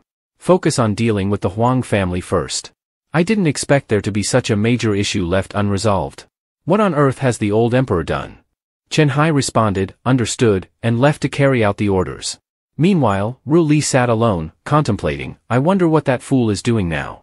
I promised to return to him soon, but everything has delayed me. We cannot let the Huang family create that thing. What if it ends up harming him?" As night fell, the houses blazed like fiery torches. Below, the guards and their masters were bound with their hands behind their backs, kneeling before Chen Hai. Wan Ji turned and said, "Lord Chen Hai, we've searched everywhere and captured the servants and relatives of the Huang family. The members of the clan have already dispersed." Upon hearing this, Chen Hai's expression became serious. It seems someone must have warned them in advance. It appears there are other people within the Six Doors agency as well. Standing on a higher level, looking down at the burning houses, Li Wan remarked, "So, the emperor has finally taken action against the Huang family, huh?" From below, Ru Li called up, "What are you doing up there? Hurry up and get some rest, don't keep me awake as well." Hearing this, Li Wan raised his hand and replied cheerfully, "I'm coming down now." The next morning, amid the bustling street, Li Wan was contemplating what gifts to buy for Ru Li. As he was deep in thought, he suddenly heard a familiar greeting from Li Zuj, who came running towards him with a bright smile. "Mr. Li, why are you standing here?" Li Zuj asked, her face blooming with joy. "Actually, there's something," she continued. "Last night, I discovered a body. It had a tattoo on his chest, it's a golden lotus, similar to the one my father had." Li Wan sighed and responded, "You previously mentioned there were no significant clues. What's the situation now?" Li Zuj lowered her head, saying, "I'm sorry. It was chaotic at the time, and I only remembered when I saw another corpse." Li Wan shook his head and said, "As expected of you. Is your brain capacity stored elsewhere? Well then, let's head to the Six Doors agency later and investigate that body." "All right," Li Zuj agreed, then suddenly asked, "But what do girls like these days?" Before Li Wan could think of an answer, Li Zuj's eyes lit up and she said, "Maybe lipstick." Li Wan smiled and asked, "Lipstick, huh?" He didn't say anything further, leaving Li Zuj curious. Eventually, the two arrived at the Six Doors agency. Li Zuj chuckled and said, "Mr. Li, are we being a bit excessive? So it turns out when you said you weren't sneaking around, you meant barging into the Six Doors agency in broad daylight?" Li Wan walked ahead and turned back with a cheerful smile, "Don't worry, I've used my internal energy to sense the surroundings. There's no one on guard here." Soon, the two arrived at the entrance of the prison. Li Wan said, "All the resources of the Six Doors agency are currently focused on the Huang family issue, so there's basically no one in charge here." Entering the room filled with corpses covered in white cloth, Li Wan and Li Zuj stood at the door and said, "Rest in peace, and don't cling to us." They then approached each body one by one. When they reached a particular corpse, they stopped. Li Wan unwrapped the cloth and looked, saying, "It seems to be this one." He looked down at the chest of the corpse and saw a flower tattooed there, which indeed was a lotus. Feels like I've seen this before, Li Wan thought, then picked up a file book, opened it, and read aloud, Death caused by the Black Tiger Gang. The lotus tattoo is their symbol. The Black Tiger Gang handles assassination contracts every year. After reading, Li Wan reflected, the rebels back then also entrusted them with matters related to the Li family. It seems indeed that someone within our ranks was involved. Li Wan turned to Li Zuj and asked, what should we do with the body? Li Zuj, her face darkening, replied, after all, they were just hired assassins, doing this to make a living. So, let's leave the bodies to them. Hearing this, Li Wan gave a thumbs up and smiled at Li Zuj, very compassionate. Li Zuj responded, what else would you expect? Li Wan immediately moved to another spot. In front of him stood a massive Buddha statue, and on the ground were groups of people sitting together with scattered belongings. These people were huddled around burning fires to keep warm, likely members of the Black Tiger Gang. Li Wan stepped onto the floor and addressed them. Upon hearing his voice, everyone turned around, all asking, who are you? A dark-faced man stood before Li Wan and said, kid, this isn't a place you can be. If you don't want to die, get lost quickly. Just as he finished speaking, Li Wan flicked a small stone at the man's forehead. The man, towering twice the size of Li Wan, had the stone pierce through his forehead, and blood began to flow uncontrollably. His comrades looked on in stunned fear. Li Wan continued to juggle the small stones in his hand and said, seems like this is the right place. Time to send you all off to reincarnate. In the next life, be better people. Unfazed, they raised their swords and charged at Li Wan. With just a sharp glare and a huff from him, they all collapsed lifelessly to the ground. Only an old man remained, kneeling in fear, saying, great hero, I was blind, I beg you to spare my life. Whatever you want, I'll give it to you. Li Wan didn't hesitate and asked, are you the leader of the Black Tiger Gang? Who commissioned you to deal with the Li family? The old gang leader, trembling with fear, replied, sir, I really don't know. In our line of work, we only carry out the tasks. We've never been involved in finding out who gives the orders. I just remember that the person was injured in the eye, a blind man. Please believe me, I'm telling the truth. Li Wan smirked and said, of course, I believe you. But I can't forgive all the things you've done. Without a moment's hesitation, he threw a stone, piercing the old man's forehead, ending his life instantly. It seemed the trail ended there. A blind man in the military, who could this character be, and why is he somewhere else? Li Wan pondered. A delicate pink box tied with a ribbon appeared from Li Wan's hand as he presented it to Ru Li. Today marks the anniversary of when we first met. I chose this especially for you, he said with a smile. Ru Li glanced at the gift and responded, I don't wear makeup. I only used it on the day we got married. Li Wan chuckled softly, the perfect moment to reminisce about the past. Pouting, Ru Li tilted her head up, I don't enjoy looking back. Still smiling, Li Wan said warmly, for me, that was the most beautiful memory. What's wrong with recalling it from time to time? How about I apply some makeup on you, just to help you remember? Ru Li's cheeks flushed as she replied, you fool, fine, let's do it your way. But you should know, beautiful memories aren't just confined to the past. My most cherished moment is right now. Her eyes sparkled as she gazed at him, while gently pinching his cheek, thinking to herself how beautiful this moment truly was. The morning sun was now high in the sky. In the imperial court, Chen Hai stood alongside Ru Li, who was holding a report. Chen Hai inquired, Your Majesty, the remaining assets of the inner royal estate have been fully accounted for. How would you like to proceed? Ru Li, absorbed in reading the report, mumbled to herself, this isn't bad. Lately, Li Wan seems to be sleeping less. Should I get him a new pillow? And what's with all these Millennium Deer Antler tonics? How weak is the health of the Huang family head for them to need so many supplements? Suddenly, she turned to Chen Hai and said, I have a task for you. Go complete it first. Chen Hai, confused by the abrupt request, hesitated for a moment, but Ru Li had already made up her mind to handle this matter herself for that fool. In a different scene at the young couple's home, Li Wan, with a hammer still in his hand, wiped the sweat from his brow. Under the scorching sun, he had finally completed a beautiful swing with a soft cushion, almost as comfortable as a sofa. Pointing to the swing, Li Wan asked his wife, who was sitting at the tea table watching him, want to give it a try? Ru Li responded bluntly, something sloppy and ugly like that? I wouldn't be caught dead sitting on it. She propped her chin on her hand, eyes closed as she turned away. But then, with a playful smile, she cheerfully sat on the swing alongside her husband. Li Wan gazed at her as he had in the early days of their marriage, his eyes still filled with love and his smile tender. People really would be envious, he thought. The truth of the world is indeed the law of opposites. Ru Li suddenly turned to her husband and said, Oh right, it seems that because the Huang family has collapsed, the authorities are distributing some of their possessions to select households. We might be receiving something soon. Li Wan, surprised, turned to face Ru Li directly and said, since when did the Great Land become so generous? Topple a noble family and still give out gifts. Ru Li thought to herself, I just wanted an excuse to give you something special, is that so wrong? However, Li Wan continued to inquire about the nature of the items being given. Suspicion crept into his mind, the emperor can't possibly be this kind-hearted. There's definitely a scheme behind this. Could my true identity have been exposed? Is it some kind of chi bomb being sent as a gift? Ru Li closed her eyes and spoke with an air of authority. Yes, I recall there being ginseng, deer antlers, and other valuable items. Hearing this, Li Wan turned to his wife in surprise and asked, so many good things? Are you sure it's not a trick? A bit annoyed, Ru Li replied, how could it be? If anyone's doing the tricking, it's me. No one can fool me that easily. Li Wan's mind raced with questions. Is someone trying to bribe me? A flood of doubts surfaced in his thoughts.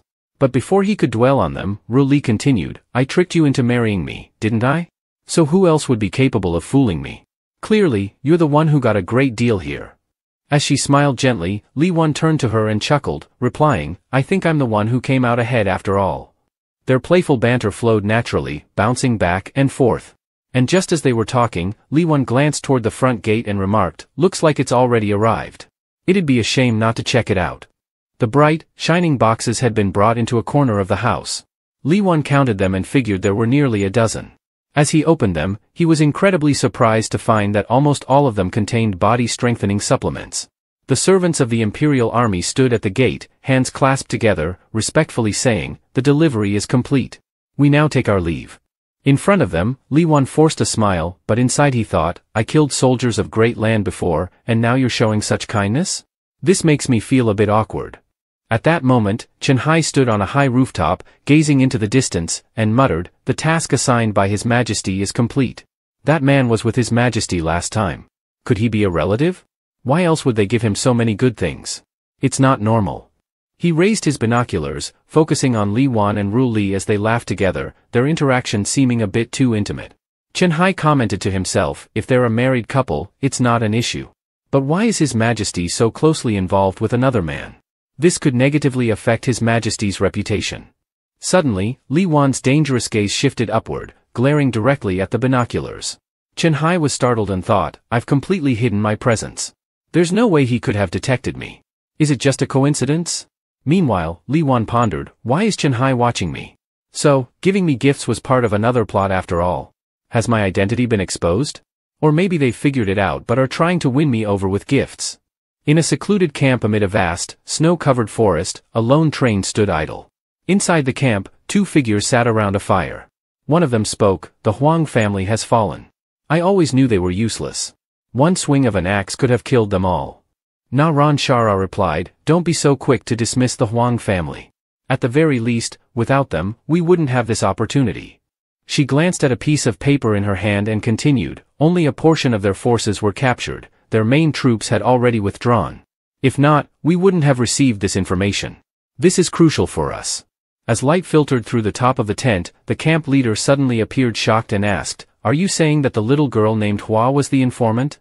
Na Ran Shar answered calmly, that was the original plan, but it seems someone else helped us first. The camp leader sighed in frustration, saying, you're far too cunning.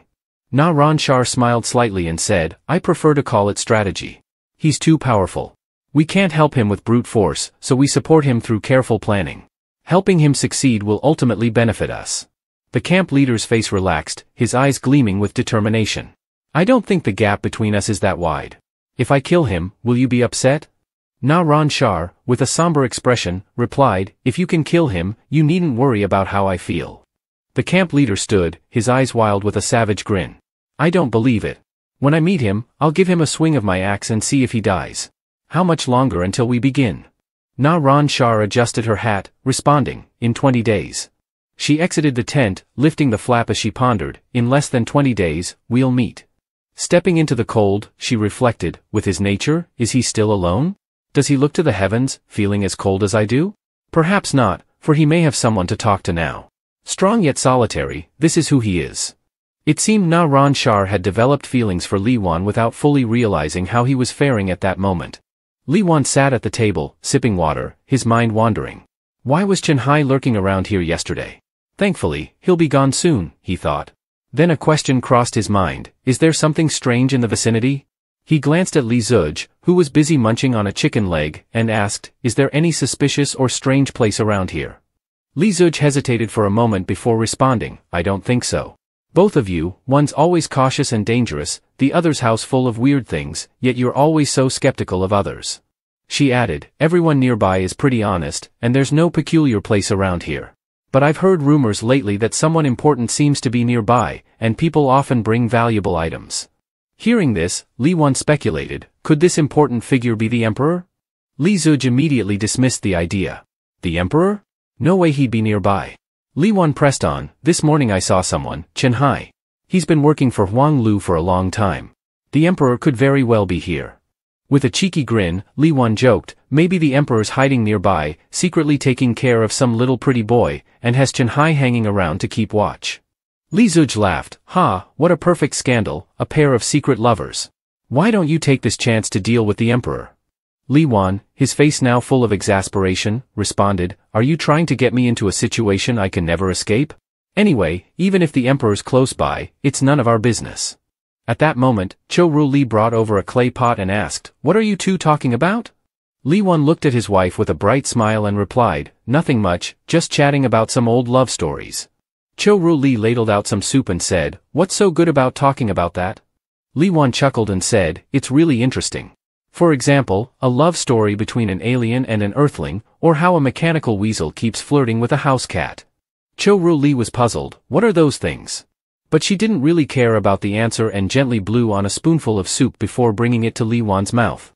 Li Wan tasted the ginseng soup, and the two enjoyed their moment of happiness together in their own little world. On the street, Li Wan held his wife, Cho Ru Li's hand, as they walked. Li Wan thought to himself, I can't believe the emperor is nearby. What bad luck. If my wife weren't here, I would have loved to teach the emperor a lesson. The things Li Wan just said, if the emperor or even his wife heard them, he might not get to sleep in bed again.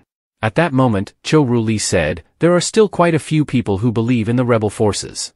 Li Wan replied, isn't that because the former emperor did such outrageous things? As long as the new emperor does a better job, there's no need to worry about uprisings. Hearing that, Cho Ru Li responded, you really understand things well. But those words shouldn't be overheard by anyone. Speaking ill of the former emperor is no small crime, you might even get thrown in jail. Li Wan smiled and asked, so, would you be the one to throw me in jail? Cho Ru Li hugged his arm and smiled brightly, you fool, I've already captured you. If you say those things again, I'll have to shut your mouth myself. Hearing this, Li Wan's mind wandered in all directions. Cho Ru Li noticed and frowned, asking, what nonsense are you thinking now? Li Wan chuckled, nothing. Even if I am caught, as long as you're safe, that's all that matters.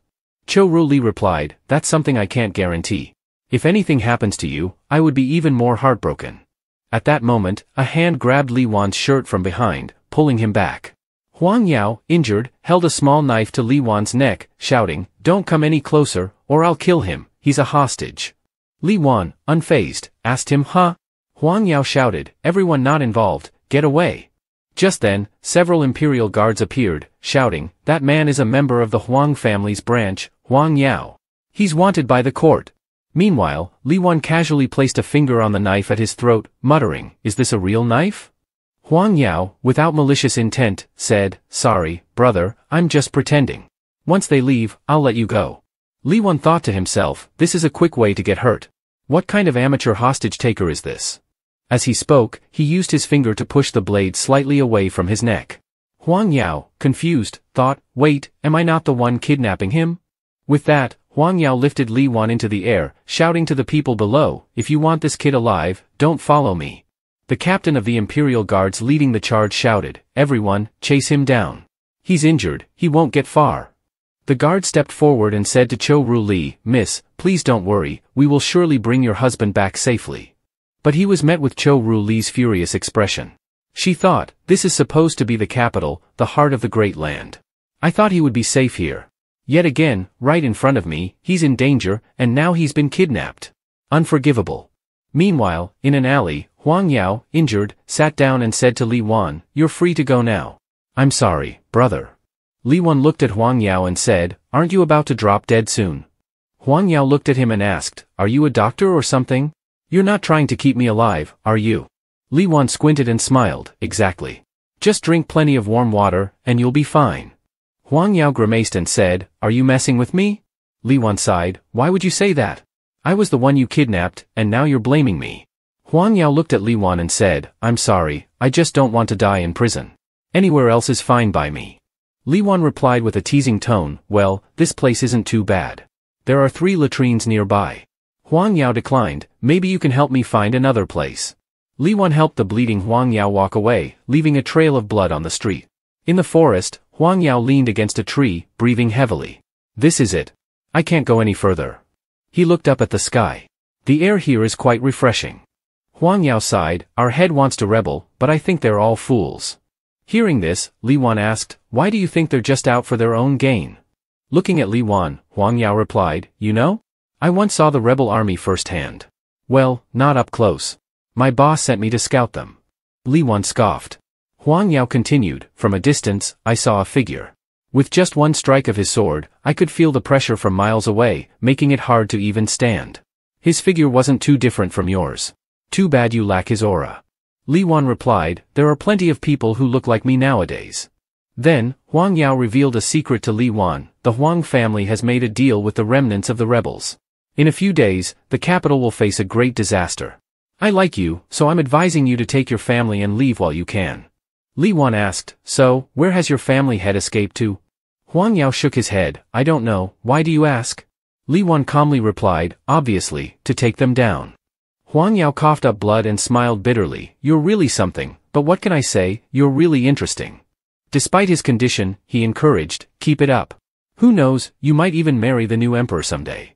Li Wan, a faithful husband, felt an awkward silence, and a metaphorical ellipsis appeared above his head.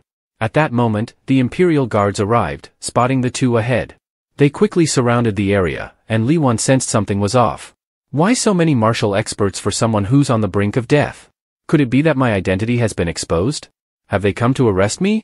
If I start fighting, Li Wan thought grimly, this would mark the beginning of a second great war with the rebels. An evil smirk crept across Li Wan's face as he muttered, "Don't push me.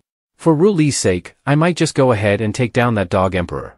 Unexpectedly, the guards positioned themselves behind Li Wan, protecting him as though he were the hostage. Confused, Li Wan thought, what is going on here? Have they come to save my life? Since when did the citizens of Great Land become so precious? A leader from the Imperial Guard stepped forward to inspect Huang Yao, only to find that he had already passed away. The guard captain muttered, "I didn't expect this guy to die before the mastermind." He drew his sword, pressing it against Huang Yao's unmoving body, as if to ensure he was truly gone. The heart's already stopped. We just need to make sure he didn't practice any forbidden energy techniques that could cause future trouble. From within the crowd, Li Wan spoke up, "Hey, since he's already dead, at least let the man have a whole corpse." The leader of the guards recognized Li Wan, mistaking him for the important hostage that the emperor himself had ordered to be rescued. Unable to defy such orders, the leader respectfully clasped his hands and followed Li Wan's suggestion. Li Wan, amused by the quick compliance, thought to himself, "Wow, they're really listening to me, aren't they?" At this moment, Chen Hai approached slowly. As he arrived, several soldiers exclaimed, "Lord Chen Hai." Li Wan turned to see Chen Hai coming towards him. Chen Hai smiled and said, "You've done very well. The Great Land will not abandon any of its citizens. We only intervened because of you. I didn't expect you to resolve it on your own." Li Wan, feeling bewildered, quickly responded, "I didn't kill this man. He died by himself. He thought, I'd be a fool to trust you. If you really wanted to save me, it would be if I were somehow close to the emperor." Chen Hai continued, "There's no need to be modest. We always reward our outstanding citizens. Here's your reward." He then instructed his subordinates to bring over a wooden box. Li Wan looked at it and thought, is this really the Great Land I know? When he opened the box, it was filled with gold. Li Wan was startled and thought, if you're truly this generous, why would I ever rebel? Chen Hai looked at Li Wan and said, recently, the capital has been a bit chaotic, so it's best not to wander around. You can go home now.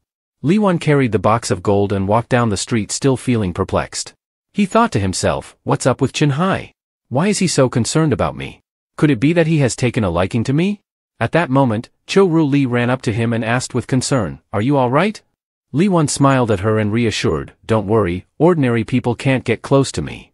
Cho Ru Li, however, was not convinced, but that was a martial artist, it's all my fault. Li Wan laughed heartily and said, how could it be your fault that a martial artist suddenly showed up? He lifted the box of money and added, look, the court even rewarded us with money. It's all for you. Don't be upset anymore. Cho Ru Li, still feeling down, said, if something had happened to you, what would I need these things for? You weren't hurt, were you? Li Wan smiled and said, don't worry, I'm fine, still very strong, and there's no problem at all. Hearing him say this with a laugh, Cho Ru Li embraced him tightly, ignoring the box of gold that spilled onto the ground. She scolded, you fool. Tears streamed down her face as she continued, do you know how much I worry about you? Li Wan held her and stroked her hair, saying, don't worry, nothing like this will happen again in the future. Cho Ru Li promised, it definitely won't happen again. I swear to you. Li Wan pushed her gently away and said, what are you swearing about? Let's not talk about it anymore. Are you feeling better now? Cho Ru Li replied, I'm better, but I'm still scared.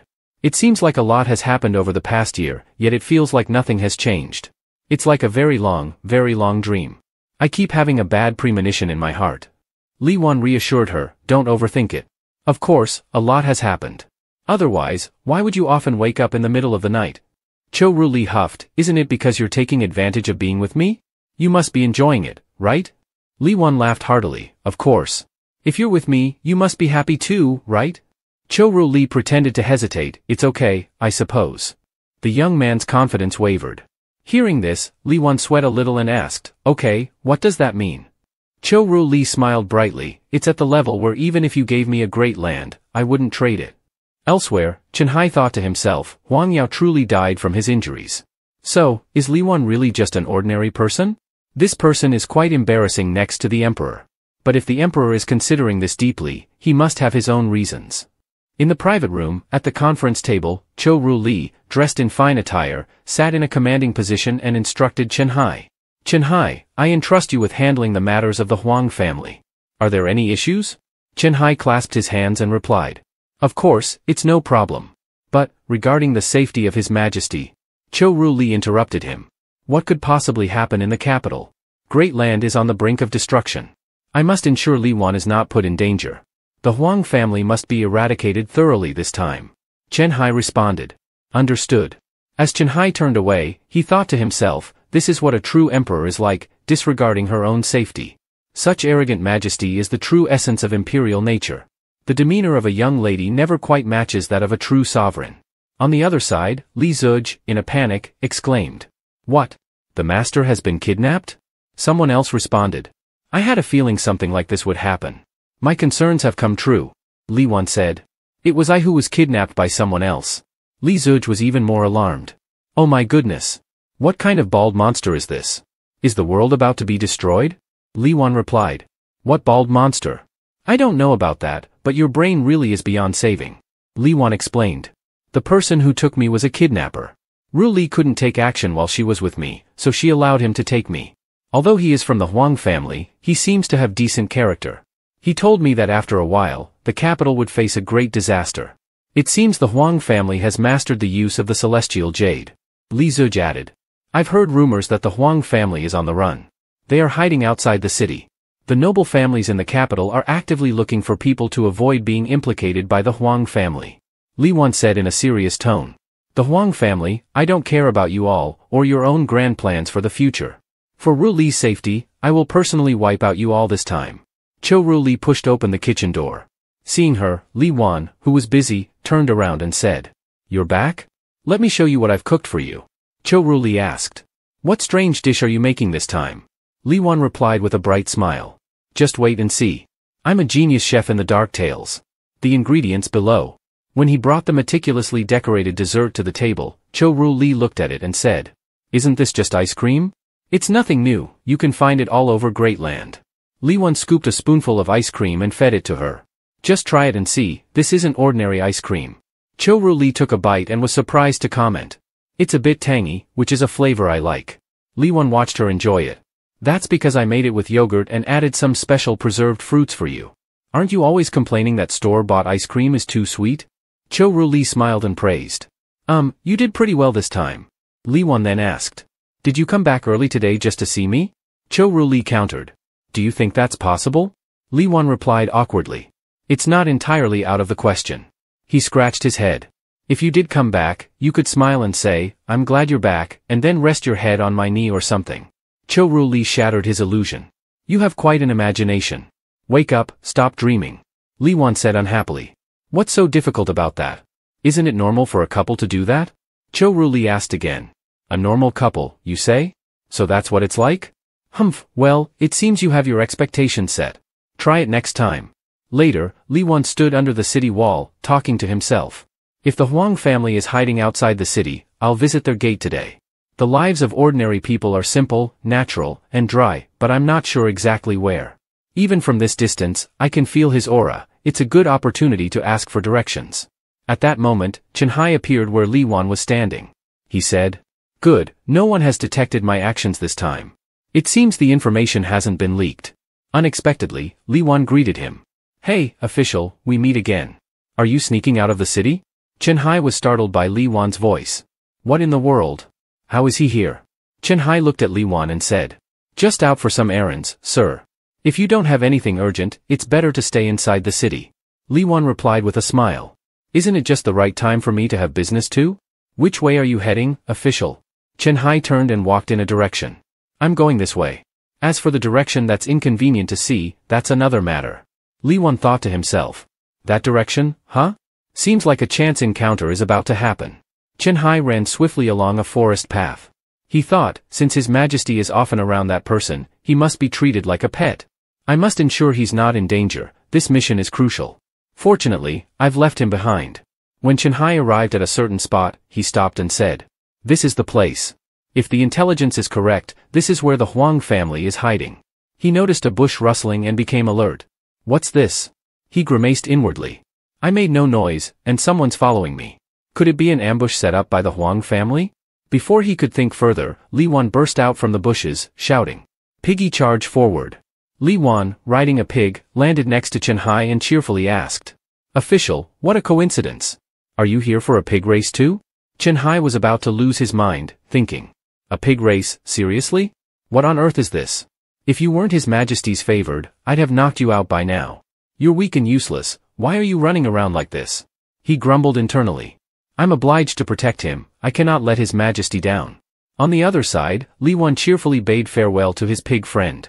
Chen Hai looked at him and thought, at this point, there's no choice but to withdraw. With such a commotion, our position must be compromised. At that moment, numerous objects started flying towards them. Chen Hai exclaimed, Oh no, it's chi bombs. Li Wan swung his arm from behind Chen Hai, shattering several of the bombs. Chen Hai was stunned and shielded his eyes. The forest was devastated. Chen Hai thought, such terrifying sword chi coming from behind us, it must be that treacherous rebel leader. He shouted to Li Wan, Get down, stop standing around. We were lucky that the chi bombs in front were set off by our own men, but there will definitely be a second wave. Chen Hai, frustrated and angry, thought, how can this person still be so dazed? This is a disaster, a complete disaster. If His Majesty's pet dies, it will be heartbreaking. Li Wan muttered, What's going on? Why do I suddenly want to punch him? The two of them had to lie flat and observe. Seeing Li Wan comfortably lying beside him, Chen Hai thought, this person has some nerve. I wonder how dangerous the situation is now. An ordinary martial artist would surely struggle to breathe under such overwhelming chi pressure. How come he doesn't seem affected? Could it be that only martial artists can sense this? On the other hand, Li Wan thought, the sword chi earlier should have scared him off. He's causing too much interference here. Chen Hai looked at Li Wan and said, You might not fully understand the situation right now. He explained, We're being forced into this position by someone. The goal of this sword chi is to corner us and drive us into a dead end. Hearing Chen Hai's analysis, Li Wan thought, My goodness, such a keen observation. It's a shame you're not a detective. Wait a minute, isn't he with the Six Doors Agency? Chen Hai crawled forward and instructed Li Wan. Stay close to me and don't stray too far. If you do, your life might be in danger. The two of them crawled on and spotted the Huang family's hideout. Chen Hai said, It seems the remaining members of the Huang family are hiding here. They don't appear to have noticed us yet. He instructed, Stay here and don't move around. I'll go scout ahead. Seeing Chen Hai about to leave, Li Wan offered a concerned reminder. Lord Chen, wait a moment. The house over there seems suspicious. Li Wan explained. The house seems to be in use, but there's no smoke coming from it, which is clearly unusual. Even if they're not cooking, shouldn't they at least have clothes drying? The weather has been damp lately, and without drying, the clothes wouldn't be able to dry out. Unless they change their clothes every day. Chen Hai looked at Li Wan and asked, "How did you notice this unusual detail?" Li Wan replied, "It's just experience." Chen Hai thought skeptically. Could he be someone who specifically handles laundry and cooking for His Majesty? No wonder he can spot something amiss. But he didn't dwell on it further. Chen Hai said to Li Wan, with a smile, "All right, you've done a great job. After we leave here, I'll make sure to mention you to His Majesty." Li Wan smiled back, thinking, "Whatever, I'm not interested in flattery from the new emperor." Chen Hai then sat down to inspect carefully and noticed signs of digging. He brushed off the dirt and discovered a mechanism below. He was startled. "What is this?" He opened the mechanism and found a staircase leading underground. He said, "It turns out the traps and the village were just decoys. The real secret lies below. Have they already realized it?" Chen Hai led Li Wan down the stairs, reminding him, "In any case, stay close behind me and only step where I've walked." Li Wan responded, "Understood, I'll follow your lead. I'm just an ordinary person here." Below, several people were talking amongst themselves. One person said, "I didn't expect the Emperor's subordinates to find their way here. It's a pity there's been no movement for a while. Truly, the Emperor's watchdogs are impressive. They're probably dead from the poison in that place by now." As they laughed and chatted without paying attention, Chen Hai appeared in front of them. One of the laughing men suddenly screamed, "Ah! What the hell?" Chen Hai knocked the two men to the ground, exclaiming, "A bunch of troublemakers daring to speak so recklessly." Li Wan smiled at the two men lying on the ground, thinking, "To speak so openly about your schemes, how could you possibly succeed?" Chen Hai approached a tightly shut door, pondering. They seem to have fortified this secret room. What exactly are they hiding in here? As Chen Hai pushed the door open and looked at the countless items inside, he was stunned. This is the Jade Arrow blueprint. Chen Hai thought to himself. I thought they only had theoretical designs, but it seems they've made modifications right away. A mechanism descended, trapping them. Chen Hai was startled. What? A mechanism? A voice sounded. It's impressive that you managed to find this place, but this is as far as you can go. This room is made from a special mineral gas, known as Sarira. It can suppress the operation of your energy. Unless one of you possesses the legendary energy similar to that person, you will never escape the effects of Sarira. Otherwise, you'll never get out in your lifetime. The voice continued. Don't be surprised, the resources we used to build this room were immense, enough to deal with dozens of you. Chen Hai yelled. Damn it, I've fallen into a trap. I've let down the expectations of His Majesty. With my energy being suppressed, how can I get out of here? I'm afraid that the person beside me will also be in trouble now. When Chen Hai realized Li Wan was no longer beside him, his eyes widened in shock. Where did he go? Meanwhile, Li Wan had already created a small hole in the wall. He remarked. The Sararia here, it hasn't been completely sealed, has it? Seems like there's a gap. Chen Hai rushed over to examine it, incredulous. No way. Such sloppy construction? What is the Huang family trying to accomplish? Li Wan gave Chen Hai a sideways glance, thinking to himself. I'll lend you a hand this time, but I need to hurry back home. The Jade Arrow has to be dealt with, its power is too dangerous to let them use it against Ru Li. As Chen Hai pondered, scratching his chin, he muttered. The soil here is odd. If I try digging with my hands, who knows how long it'll take. From behind, Li Wan suggested. Sir, I found something that could help us dig, but I'm not sure you'll like it. Chen Hai immediately asked. What is it? Soon, Chen Hai was using his sword to dig through the dirt. As he dug, he lamented. Ah, my sword. I saved up for 3 years just to afford this fine blade. But now it's being used as a shovel. Frustrated, he turned to Li Wan and barked. Why aren't you helping? You're just standing there. Li Wan chuckled. I'm just an ordinary man, I can't dig. Have you ever practiced Qigong? Chen Hai scoffed. Qigong? That's low-tier martial arts. I'd never waste my time on that. Li Wan quickly replied. Well then, we're in trouble. The air down here is running out, and we'll probably suffocate soon. Maybe you should try breathing less. Chen Hai, speechless, could only let out a resigned sigh. At home, in her room, Cho Ru Li was talking to herself. Darling, are you back already? Do you want to rest your head? Humph, have you been at Red Star for a long time?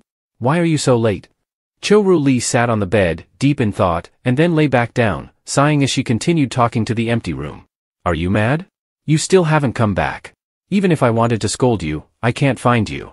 Meanwhile, Li Wan and Chen Hai were still crawling their way out. Li Wan asked, "Why haven't you ever practiced Qigong?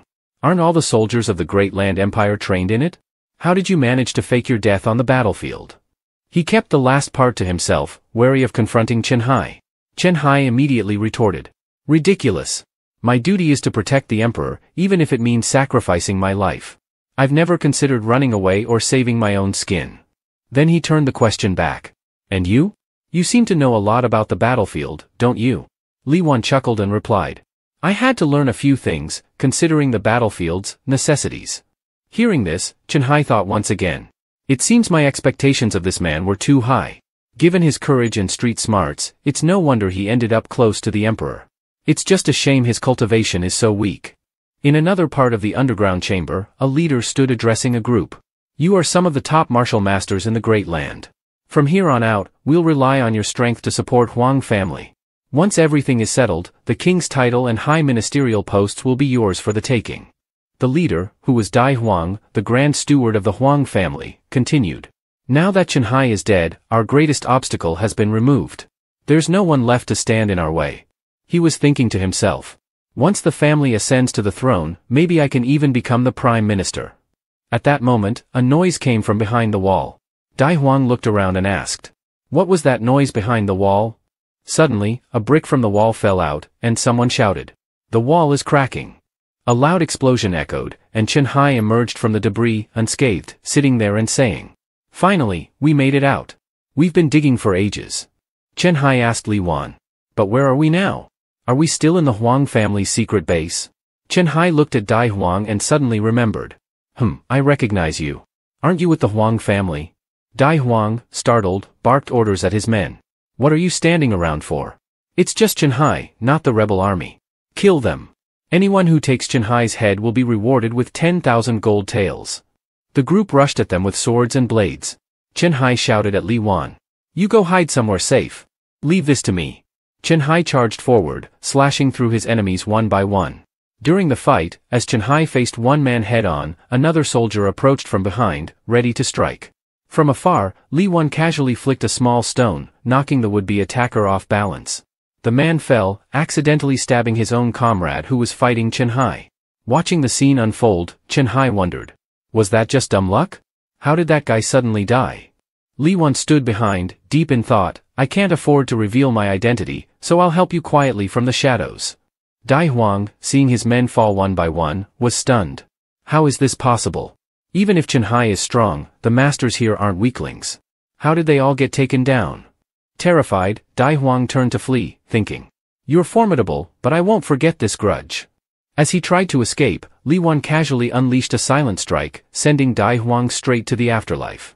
Li Wan smiled as he looked at Dai Huang's lifeless body and said, "With me here, where do you think you're running to?"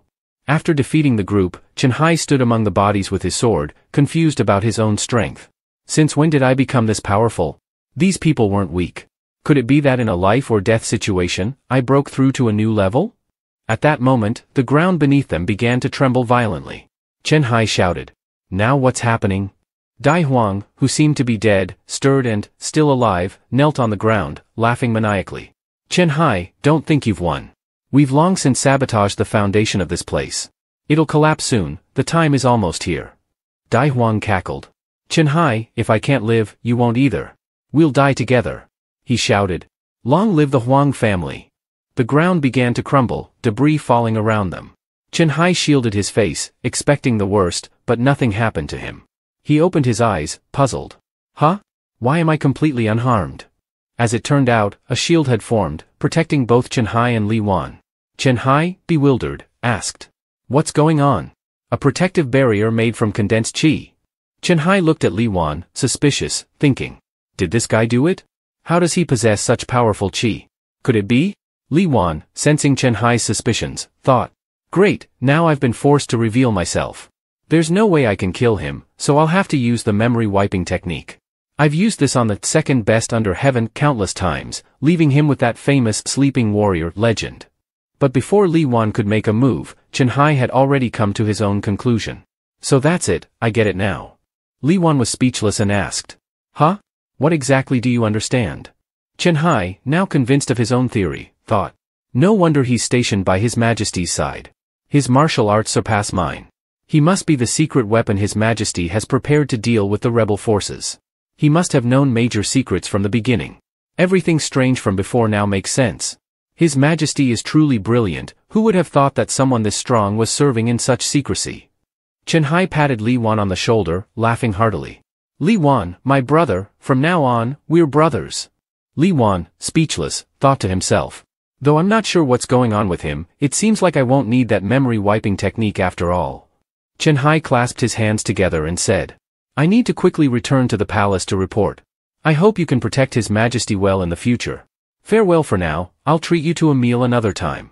Though Li Wan found it all quite puzzling, he still replied, Don't worry, leave it to me. Inwardly, though, Li Wan thought, a meal? Hopefully not prison food. He wants me to protect the new emperor? Is he not afraid I'll just slice him down with one strike? Meanwhile, back at the Huang's palace, the head of the family smashed a vase in anger, shouting furiously, Damned fools! This time we lost so many elite soldiers. His son, standing beside him, tried to calm him. Father, don't worry. Regarding the shortage of men, I have a plan that will quickly fill the ranks with warriors far stronger than the common rabble. Hearing this, the father asked, What plan? Tell me. His son leaned in and whispered into his ear. After hearing the details, the father laughed out loud, saying, Brilliant! This is the strongest force we could muster, even stronger than that wretched emperor anticipated. This time, that dog emperor is surely finished for good. Inside the palace, Cho Ru Li was holding a book, reading while listening to Chen Hai's report. She asked, You still haven't caught them? It seems the enemy was well prepared, likely since the time of the late emperor. Could it be that even the old emperor hadn't noticed royal records involved in the Jade Arrow research? Chen Hai bowed with clasped hands and replied, The case files stored at the Thian Kuan Institute contain no information on this matter. There might be related records in the archives, but the place was sealed off after the late emperor passed away. Hearing this, Cho Ru Li ordered, Unseal it and search for any further clues. Chen Hai responded, Understood. As the evening sun set, Li Wan stood before a grand building and said, This is the place, Thian Kuan Institute. He climbed the steps leading to the building, muttering to himself. Behind him lay the guards, knocked down.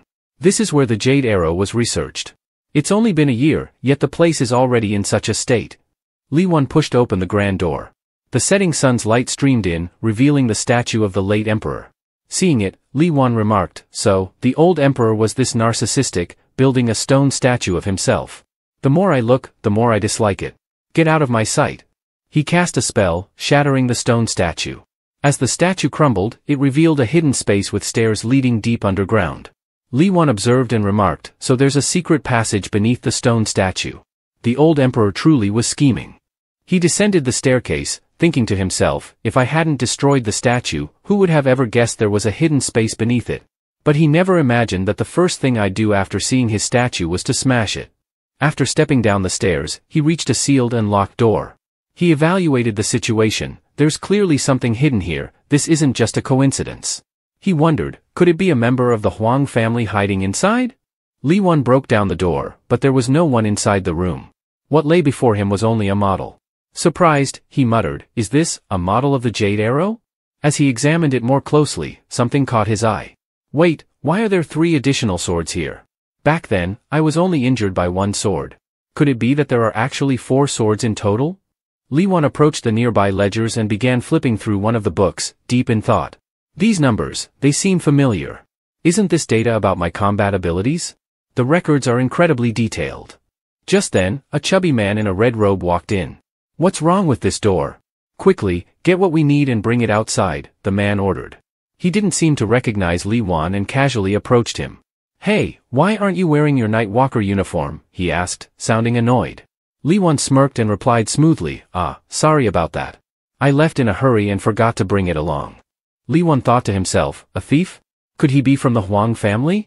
He quickly calculated his next move, I'll say a few random things, then knock him out and interrogate him slowly. The chubby man yelled, How could you be so careless? Hurry back through the secret passage behind you and get it. After shouting, he used his light-footed skill, preparing to dash away. Li Wan remained still, musing, Secret passage? The chubby man shouted again, Do you think I'm a fool? I've never seen anyone from the Huang family that I haven't met before. My light-footed skill is the best, there's no way you can catch up to me. But just as he finished speaking, Li Wan was already standing right in front of him. The man was startled, thinking, what? When did he get in front of me? A gentleman takes revenge even after 10 years, he knelt before Li Wan and said, Great hero, spare my life, spare this lowly one. I am Huang Qing, from a branch of the Huang family. Since my lightness skills aren't bad, I specialize in running errands. Great hero, please spare my life. Huang Qing thought to himself, where did this deity come from? His lightness skills are too incredible. Li Wan asked, then why did you run away? You surrendered rather quickly. Huang Qing replied, how could I not be afraid? Whoever comes here is either from the imperial court or the rebel army, and I can't afford to mess with either. Hearing his honest answer, Li Wan said, you are quite straightforward, I like smart people. Why did you come here? Is there anyone else behind you? Huang Qing smoothly responded, I came through a secret passage from the old Huang's residence. After the Huang family was investigated, I lost contact with the main family, so I came here on my own. I plan to take advantage of today to steal a few items, then use them to help the poor and assist women in need. Hearing this, Li Wan chuckled and asked, I didn't expect you to be a good person. Tell me everything clearly. Huang Qing also laughed and replied, when I'm in a good mood, I give alms to beggars, and when I have nothing to do, I go to Red Star Hall to comfort the ladies. Li Wan exposed him, saying, so, you just spend your time fooling around. So, you're acting alone, huh? Do you know where the Huang family is hiding now? Huang Qing said, the main family has abandoned me, otherwise, I wouldn't be here alone, trying to steal things. But I know other things. You're here just to get intelligence on the Jade Arrow, right? I know quite a bit about that. Li Wan, skeptical, asked, you're just a branch family member, how much could you possibly know? The man revealed his usefulness, I often had close interactions with the mistress of the family, our relationship was quite intimate. Hearing this, Li Wan understood, with that said, things are getting a bit more interesting. Huang Qing continued revealing information, the Huang family was never directly involved in the research of the Jade Arrow. However, after the war, a sculptor from the Thian Kuan Institute took refuge with the Huang family. He reported many things to the master of the family, and during the time when Thian Kuan Institute was sealed, he secretly dug a hidden passage. Hearing this, Li Wan calculated in his mind, so that's it, this is the secret passage he just mentioned. The Huang family quickly gained control of the Jade Arrow technique through this talented individual. Huang Qing observed Li Wan for a moment and then said, you must be someone very special. You must be that rebel leader, or in other words, the legendary figure among the rebels. He thought to himself, the ground is shaking violently. I can feel that the imperial forces are approaching quickly. Right after that, Chen Hai arrived with the men from the six-door agency. Huang Qing, seeing this, thought, sorry, but I still want to live. So, Huang Qing stepped forward in front of Chen Hai, pointed at Li Wan, and accused, I am a member of the Huang family. I am willing to defect. The leader of the rebels is here in this very place. I am ready to surrender, but this man right here is the rebel leader. Arrest him quickly. As predicted, Huang Qing was handcuffed and would likely face a long stint in prison. As he was escorted away, he shouted in frustration, what are you doing? I'm just a minor scion of a noble family, how could I compare to him? Are you all idiots? He is the rebel leader. Chen Hai, skeptical, thought to himself, even lying poorly. If it weren't for the fact that we had confirmed his identity earlier, I might have believed you. How could someone so close to His Majesty be the rebel leader? If that were true, Great Land would have fallen long ago. Chen Hai clasped his hands and said to Li Wan, as expected of you, you act even faster than I do. Once again, you've made a significant contribution. Li Wan, confused by the situation, responded vaguely, it's nothing, you've worked hard as well. Internally, Li Wan wondered, what is going on here? What just happened? As night fell, Li Wan returned home, pushed open the door, and wondered aloud, recently, things have been quite strange. Could it be that Chen Hai is planning to defect to our side? But I stopped rebelling long ago. At this moment, Cho Ru Li came out and asked, where have you been again? Li Wan replied, I went to protect the capital. Cho Ru Li, finding this news unusual, could only smile faintly and said, why would the capital need you to protect it? Li Wan boasted, for you, even if it's arduous, I still want to be the great hero who protects the capital. Cho Ru Li didn't argue further and simply said, you just love to boast. You should eat first. She looked at Li Wan with a tender gaze, I made this myself, so make sure to eat it all up, my great hero. Looking at the table filled with an array of rich dishes, both fish and meat, and soup, Li Wan couldn't help but ask, did you make all this by yourself? Cho Ru Li responded, of course, I made it myself. She naturally omitted the phrase imperial kitchen. Hearing this, Li Wan thought to himself, when did my wife become such a skilled cook? Indeed, she's been hiding her talents and practicing. But still, the urgent matter remains the royal issue. He continued to think, the old emperor was very well informed about me. As for the new emperor, according to recent intelligence, she seems to be nurturing a young man. I hope she won't be distracted by that young man, otherwise, Great Land will sooner or later be in trouble. Zhou Ruli fed him, and he thought, Ruli is still the best. Tonight, I'll go to the palace to see what the new emperor is really like. Standing before the Great Land Imperial Palace and gazing at the opulent palace in front of him, Li Wan, fully disguised, thought to himself, how ironic. In my 5 years of rebellion, I never once entered here. And today, I'm here for the new emperor. He leaped onto the roof, thinking, indeed, it is the Imperial Palace. Looking at the soldiers below, these martial artists are renowned in the world. Even if an ordinary expert were to enter, it would be difficult to contend with them, the only outcome would be death. Standing before the door of a room, he thought, this must be the emperor's study. He began to calculate, at this time, the Great Land Emperor should be diligently reviewing memorials. He boldly kicked the door open and announced, inspection here. To his surprise, there was no one inside. Li Wan sighed and said, no one here. Has this dog of an emperor left work so early? He walked over and sat on the chair in the center of the study. This chair looks so much like the one in our house, even the emperor knows how to save, he remarked. He sniffed and noticed that the scent in the room was similar to that on Ru Li. He realized, could it be that the new emperor uses the same incense as Ru Li? She does have some taste. Li Wan boldly propped his feet up on the desk, wondering, these memorials have been reviewed quite a bit, that's diligent enough. But where has the new emperor gone? Could he be meeting with that young man nearby? Meanwhile, on the other side, Chen Hai was leading a platinum-haired youth down a long corridor. He thought to himself, it's time to tidy up the emperor's study again. The emperor works so hard, how could we let such a minor matter waste his time? When they arrived at the study, Chen Hai saw Li Wan still sitting there leisurely. Li Wan even greeted them, hello there. The two newcomers were startled. The platinum-haired youth stepped forward to block Li Wan and said to Chen Hai, Lord Chen Hai, I will hold him back. You should call for reinforcements quickly. Chen Hai, calm and unhurried, replied, even if we call for reinforcements, it would only increase the casualties. He looked at Li Wan sitting in the chair and said, if you're here to find the emperor, I advise you to give up. The palace is heavily guarded. Even if you manage to come this far, it shows you have some skill, but you absolutely won't be able to find where the emperor is. Besides, there are other experts protecting the emperor. Li Wan heard this and responded nonchalantly, if the emperor is not here now, it seems he's not a very diligent ruler. Chen Hai, hearing this, grew angry and retorted, absurd. How could a traitor like you understand what the emperor is thinking? The emperor always puts the people of Great Land first. And you, what exactly are you here for? Li Wan listened to him, still remaining composed. Calm down. I'm not here to fight. I originally came to connect with the new emperor, but unfortunately, he's not here.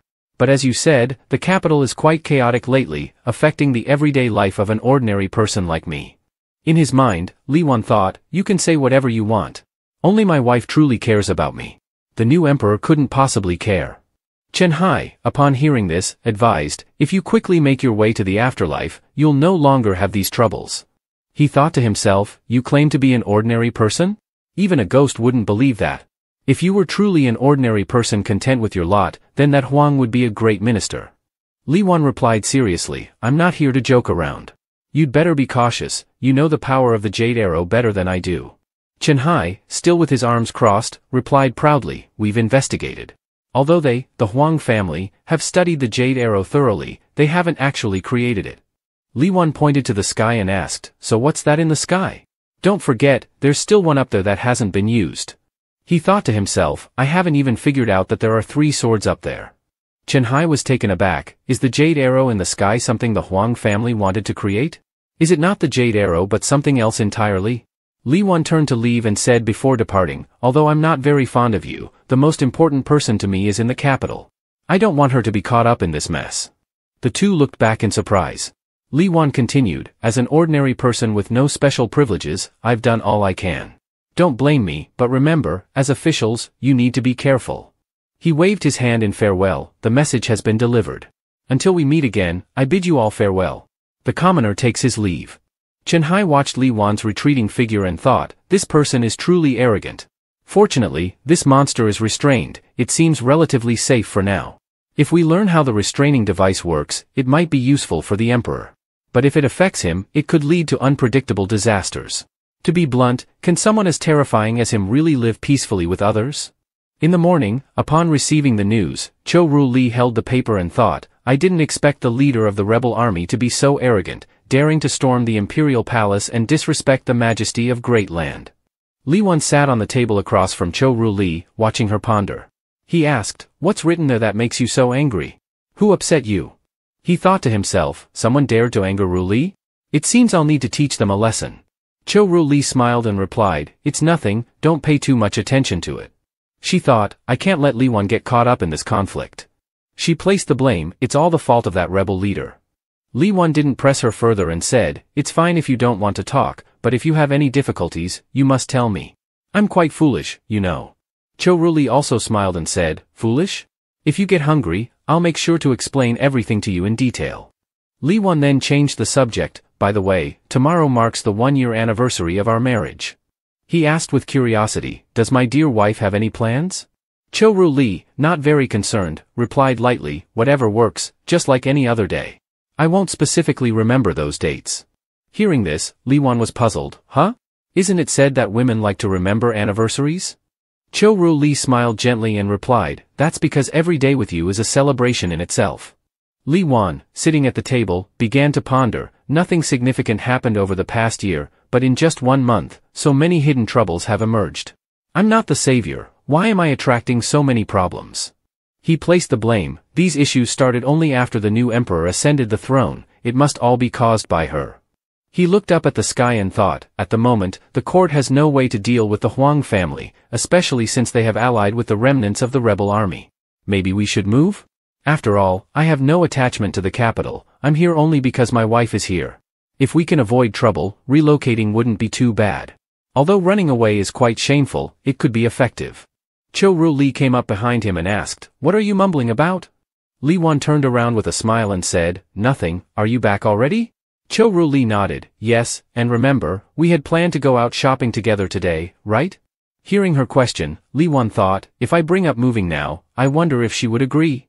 Cho Ru Li, noticing his hesitation, asked, why are you so indecisive? Is going shopping really such a hassle? Li Wan immediately denied, of course not. Let's go right now. As they walked through the bustling streets of the capital, Li Wan held his wife's hand, observing her joyfully. He thought, what reason should I give for bringing up moving? At that moment, Cho Ru Li pointed to a direction and asked, fool, do you remember this place? Looking at the tall tree in front of them, Li Wan replied, how could I forget? We took shelter from the rain here when we first got married. He reminisced, I remember it was pouring heavily, and we didn't have an umbrella. I carried you in the rain. That feeling was wonderful. Eventually, the rain was too heavy, and we hid here to avoid it. He looked around the bustling street nostalgically, not just this place, but every spot around here holds memories of us. Over there is the restaurant where we had breakfast together for the first time. And the riverbank over there is where we fished, cooked, and watched the sunrise and sunset together.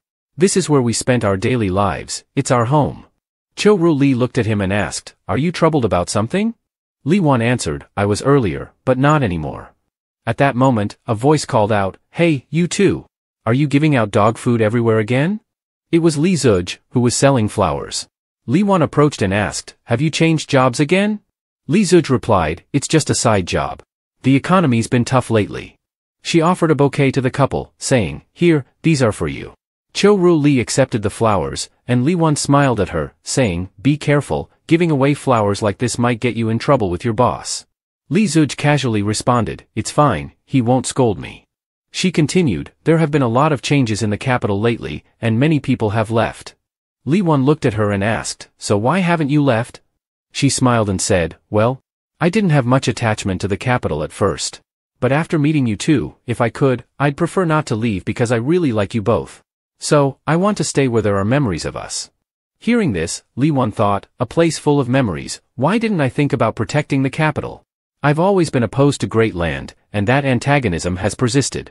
It's been hard for me to accept protecting the capital and the new emperor.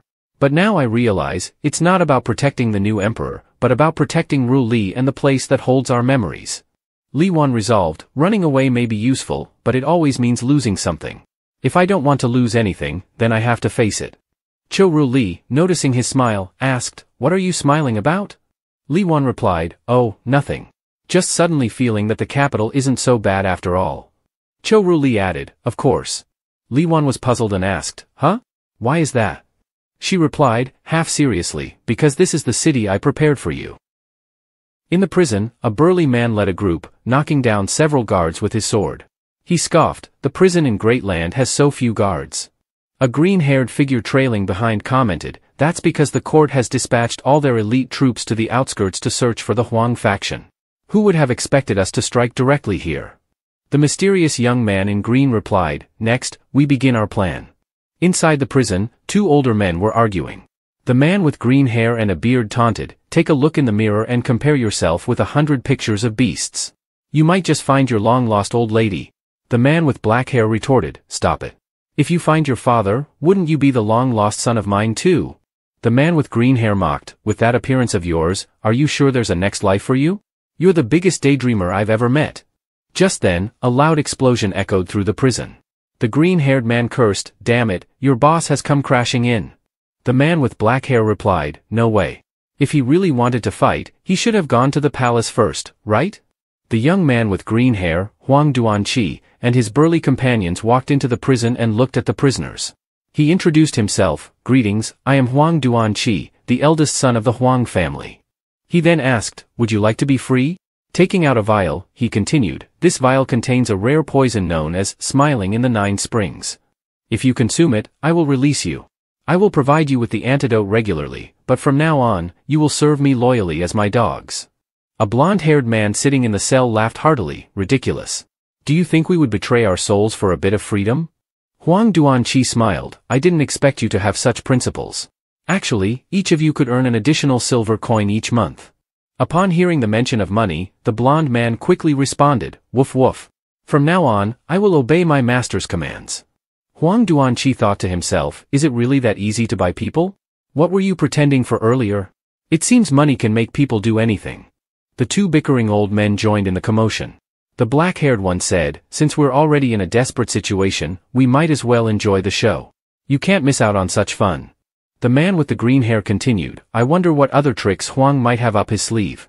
I need to see for myself." He then took the poison. Once Huang Duanqi had gathered the people in the prison, he said, "All the prisoners are assembled here.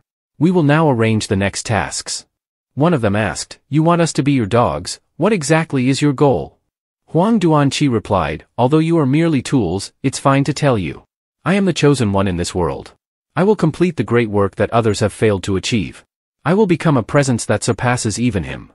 Huang Duanqi raved, "If heaven turns against me, I will shatter it. This world does not only have the immortal thief, it also has the breaker of heaven." Seeing everyone silent, Huang Duanqi thought, "You all have no way out now. All of you are guilty, and the only option left is to cooperate with me. Perhaps my speech has convinced them, or maybe no internal traitor can carry out such a grand plan." Unexpectedly, the man with black hair laughed and said, "How could you say such embarrassing lines out loud? What do you think?" The man with green hair chimed in, "According to the boss, he's got some kind of mental illness." A blonde man with a scar on his back said to Huang Duanqi, "Young master, we've found him. He's being kept in a separate cell." Huang Duanqi ordered, "Quick, unlock the chains and release him." Once the chains were removed, Huang Duanqi looked at the man and said, "Welcome, jade-faced Rakshasa. I hope you will continue to assist our Huang family from now on." The one called jade-faced Rakshasa, with platinum hair and a slightly menacing face, cracked his knuckles and said, "Remember this well, I didn't come to help you. Our goals just happened to align. However, it seems you do have good judgment. Aside from that one person, there's no one else in Great Land stronger than me. Keeping me locked up for so long, they'll pay for it. I just need to cross paths with him." Elsewhere, Li Wan was startled and asked Li Zuj, "Jade Arrow? How do you know about Jade Arrow?" Li Zuj replied, "The news has already spread. Everyone is talking about how Great Land is about to face a catastrophe." She then asked, "Is that thing really troublesome?" Li Wan answered, "At first, I got hit by him, and it still hasn't fully healed. If even regular citizens are talking about it, it seems they're planning to plunge the capital into chaos, making it easier to rebel." Still confused, Li Zuj asked, "So, your abilities haven't been affected, right?" Li Wan spat out the water in his mouth, exclaiming, "What did you say?" Li Zuj nonchalantly replied, "Oh, I was just asking if your internal energy is still functioning well." Li Wan said, "Relax, I've already recovered about 80% of my original strength. Plus, I now understand Jade Arrow's flow of energy, so it can't hurt me anymore." Hearing that, Li Zuj was a bit relieved and said with a smile, "Then we don't need to run away anymore." However, Li Wan didn't think the same and said, "For your safety, it's still better if we leave here as soon as possible." But Li Zuj refused, saying, "If we can't defend this place, danger will follow us wherever we go." Li Wan pouted, "So, you do know how to compliment others." At that moment, Cho Ru Li approached and asked, "What are you two talking about?" Seizing the chance, Li Wan flattered, "I was just saying how beautiful you are." Cho Ru Li was taken aback but then replied, "Isn't that obvious? Smooth talker." Just then, there was a knock at the door, and a voice from outside called out, "Is anyone home? We're from the six-door agency." Hearing this, Li Wan thought to himself, "What's going on with the six-door agency? Could they be here to arrest me?" The door opened, and two men from the six-door agency entered, clasping their hands in a greeting. "There has been a prison break at the city jail. We hope you stay safe and avoid wandering around, as things may become chaotic." One of them glanced around before continuing, "If there's nothing else, we'll take our leave." He thought to himself, Lord Chenhai specifically told us to inform this household. Could this be the residence of Huang family? Cho Ru Li recognized the gravity of the situation and thought, the prisoners are all highly skilled martial artists. Now that they've been released, the capital will surely be in grave danger. At that moment, a white carrier pigeon flew in. Li Wan noticed it and thought, I remember this is the messenger pigeon I left with that bearded fellow. Looks like he's escaped from prison too. He took the letter from the pigeon's leg, quickly scanned it, and said, "So, it's like this, the Huang family is behind this. Currently, they're hiding out in the ancestral home of the Huang family. Smart move. Chenhai would never expect those prisoners to be so bold." Meanwhile, Cho Ru Li stormed into the house, furious. Her thoughts raced, useless. Absolutely useless. This morning has been infuriating, we searched all night and only caught a few escapees, but no critical leads. And now, these vicious criminals are on the loose, causing the citizens to live in fear. The entire capital is in chaos. She plopped down on a chair, sulking, and thought angrily, where have they all run off to? If they'd left the city, it wouldn't make sense. What happened just last night? There's no way that many people could have escaped the city unnoticed. Li Wan, noticing her anger, approached and asked, "What's wrong? Calm down, who dared to upset my dear wife?" He handed her a glass of water, saying, "Try this lemon tea I made, you'll definitely love it. And by the way, don't go near the old house of the Huang family anytime soon. Yesterday, the prisoners who escaped from the dungeon all gathered there." Startled, Cho Ru Li asked, "What? How do you know that?" Li Wan casually replied, "Just my wide network of acquaintances. I heard it from old man Zhang, the vegetable seller." Inwardly, he thought, I can't exactly tell her that my friends among the prisoners secretly passed the information to me. Cho Ru Li, hearing this, thought, even the old vegetable seller knows about this? How come the elites of Great Land have no clue? She silently cursed, useless bunch. Whether it's true or not, I'll have Chenhai check it out. At night, at the old house of the Huang family, a group of prisoners was hiding there. The man with green hair asked the man with black hair, "Have you sent your letter out yet?" The man with black hair replied, "Not yet, don't worry. That carrier pigeon belongs to the rebels we've trained. The job's been handed over, and I've already written it all in the letter." The man with green hair looked over at Huang Duanqi, who was sitting with his legs crossed, waiting, and asked, "Do you really think this kid has what it takes to surpass our boss?" The man with black hair scoffed, "Get out of here. The more I look at this brat, the less impressive he seems. Back then, when our boss descended from the heavens, sure, he looked a bit rough, but he was cool, 100 times stronger than this little punk. There's no way this kid has the presence to unite the world." At that moment, something red was thrown into the courtyard. One person wondered, what is that? Another recognized it and shouted, "It's what Great Land uses on the battlefield. It's about to explode, move fast." A loud explosion echoed, and the people from the six-door agency, rushed in. The leader shouted, "Don't spare a single one, whether alive or dead." They charged in, and a fierce fight broke out. Meanwhile, the two men, one with green hair and the other with yellow hair, were talking. The man with green hair said, "The six-door agency sure got here fast. Could it be that your boss spilled secrets to the new emperor? Maybe they've got some under-the-table deal?" The man with black hair immediately retorted, "No way. My boss would never accept the feudalistic ideals of that emperor." On the other side, one of the men guarding Huang Duanqi killed an enemy. Huang Duanqi ordered, "Don't get caught up in the fight, retreat for now, and move quickly." He thought to himself, how were we found so fast? Could there be a traitor? No time to dwell on that now, we need to find another hiding place immediately. As the sun rose high above the imperial court, the officials stood below in an eerie silence.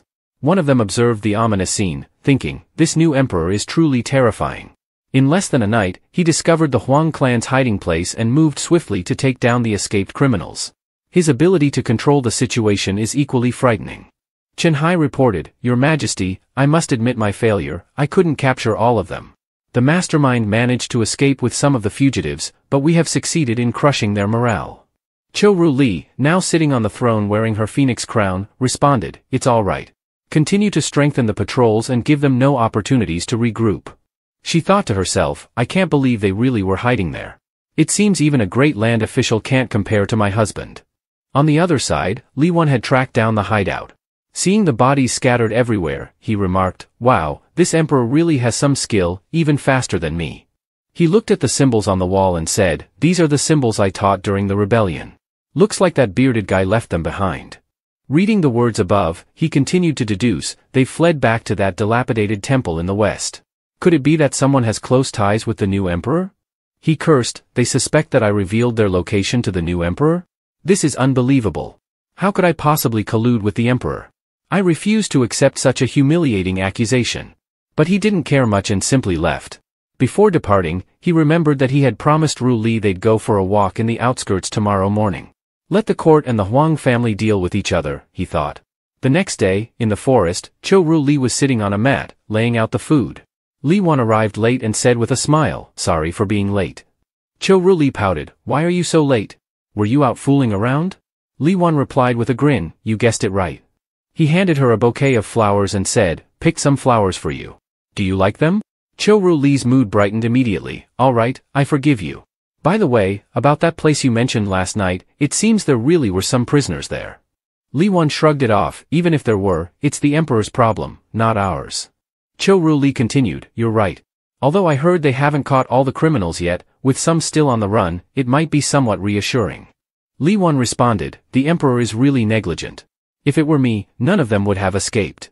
Zhou Ruli was displeased and snorted, "You're just bragging. The emperor must have considered a lot." Li Wan's face was deep in thought with ellipses. Zhou Ruli thought to herself, "Isn't it because he wants to protect you? Afraid that making a big deal out of it might endanger you?" Li Wan, on the other hand, thought, "I'm talking about the emperor. Why are you more anxious than the emperor? Of course, the new emperor has thought a lot, thinking about how to catch me." Li Wan shifted the topic, "Let's not talk about the emperor anymore. I heard those prisoners have moved and are now hiding in a dilapidated temple in the western city. You should stay away from there." Zhou Ruli smiled and asked, "Do you care about me that much?" Li Wan replied, "Of course. As long as you're with me, that's the greatest happiness for me." Zhou Ruli pretended to be indifferent, "I don't need you to worry about me." Li Wan was startled, "Huh?" Zhou Ruli continued, "You fool, a married couple should be there for each other. By rights, I should be protecting you at all times." Pulling Li Wan closer as if commanding him, she said, "Without my permission, you must not care for me more than I care for you." Li Wan was flustered, this is really hard to follow. In another location, inside the dilapidated temple, Huang Duanqi was discussing matters with his associates. He sneered, "It's quite strange, how did they find our hideout? Could it be that there's a mole among us?" He looked at his people and thought to himself, these people absolutely cannot betray us. They are burdened with the crime of treason and are controlled by poison. What benefit would they gain from betraying me? Besides following me, they have no other way out. He glanced at the two men, one with black hair and the other with green hair, and said, "Take that bearded fellow for example. He's a rebel, so how could he possibly be trusted by the court? And that Taoist priest, he's a small-time scoundrel. Could it be that the court is really that formidable?" It seemed he had underestimated his opponents. The man with green hair whispered to the bearded man with black hair, "If the court sends more people this time, I suspect it must be that your boss has some unclear relationship with the new emperor." The bearded man with black hair dismissed this, "Nonsense. Our boss is married, and he and his spouse are very affectionate. This is an insult to him." The man with green hair was confused, "So why do you trust him so much?" The bearded man with black hair replied with unwavering confidence, "I trust my boss. If the court finds us here, I'll eat my own shit." Just after the words were spoken, another red bomb was thrown in. The bearded man with black hair swore, "Damn it." On the bustling streets of the capital, Li Wan was strolling hand in hand with his wife, observing the increased number of patrolling soldiers.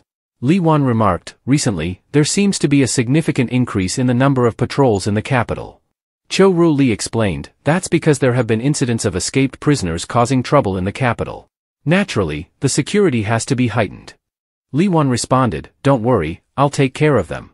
Zhou Ru Li seemed doubtful of his confidence, laughing as she said, "You're boasting again. Can you really handle it?" Li Wan smiled and replied, "Of course I can." As they were chatting, several patrolling soldiers suddenly became agitated and shouted, "There's been another murder in the west, quickly assemble." Hearing this, Li Wan said, "Isn't the west side close to our home?" In the western part of the city, people gathered around the area where soldiers were stationed, chattering anxiously. One person said, "It's terrible, an entire family of 3 was killed." Another added, "The capital is becoming more and more dangerous." Li Wan looked at the house and remarked, "I remember this is Wang Darping's house, the one who sells baked goods. He always gave an extra one whenever I bought from him. He was a good person." Hearing Li Wan, Zhou Ru Li, feeling uneasy, advised, "You shouldn't get involved. Those prisoners are very dangerous. Let the 6 gates handle it. The emperor will protect you."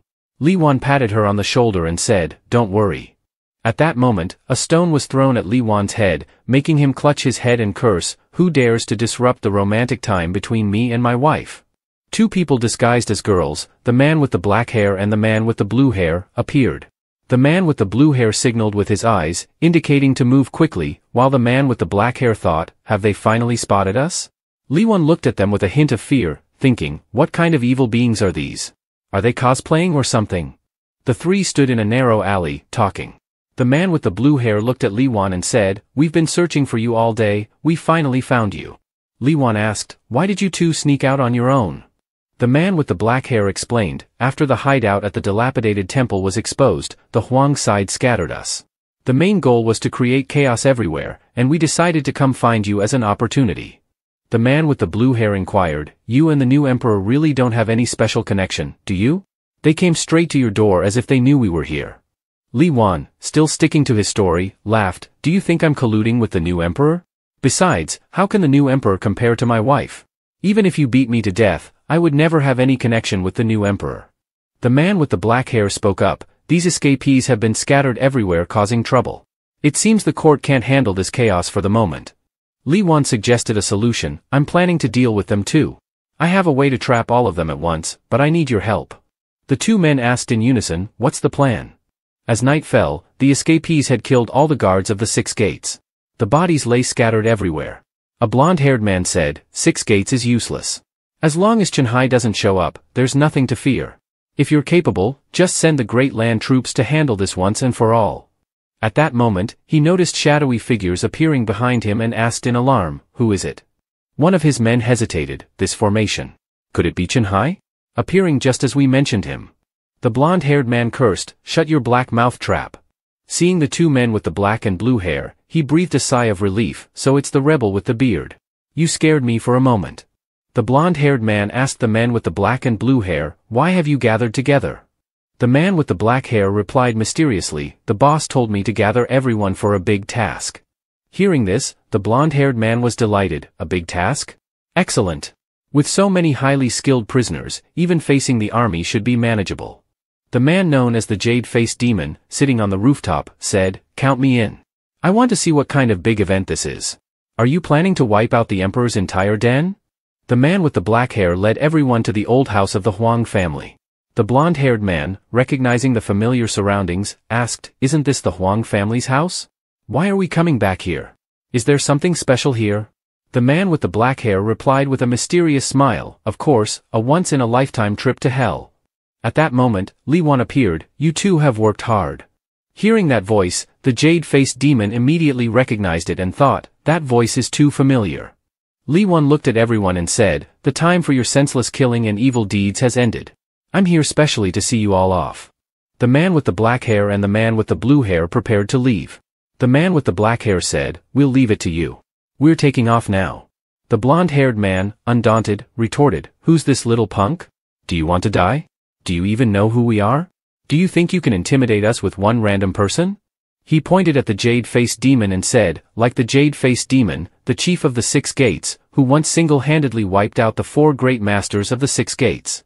The jade-faced demon, sweating profusely, quickly fled, leaving behind a plea, "It has nothing to do with me. I was just passing through. Please spare my life." The blonde-haired man sneered disdainfully, "And you call yourself the jade-faced demon?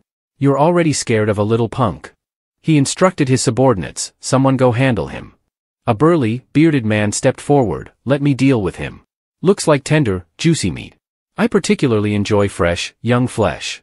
However, before he could even be confident for long, Li Wan swiftly defeated him, leaving the onlookers shocked and slack-jawed.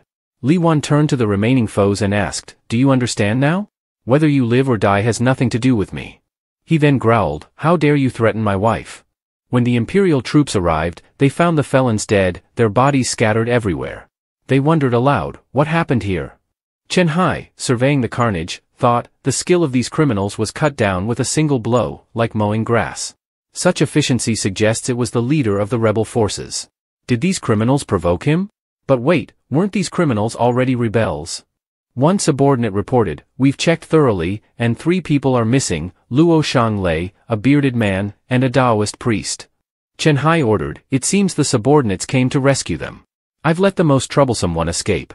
Quickly capture Luo Shanglei, the other 2 can be ignored." Chen Hai's eyes turned cold. So, not only did they save their own, but they also tried to use this opportunity to owe the emperor a favor.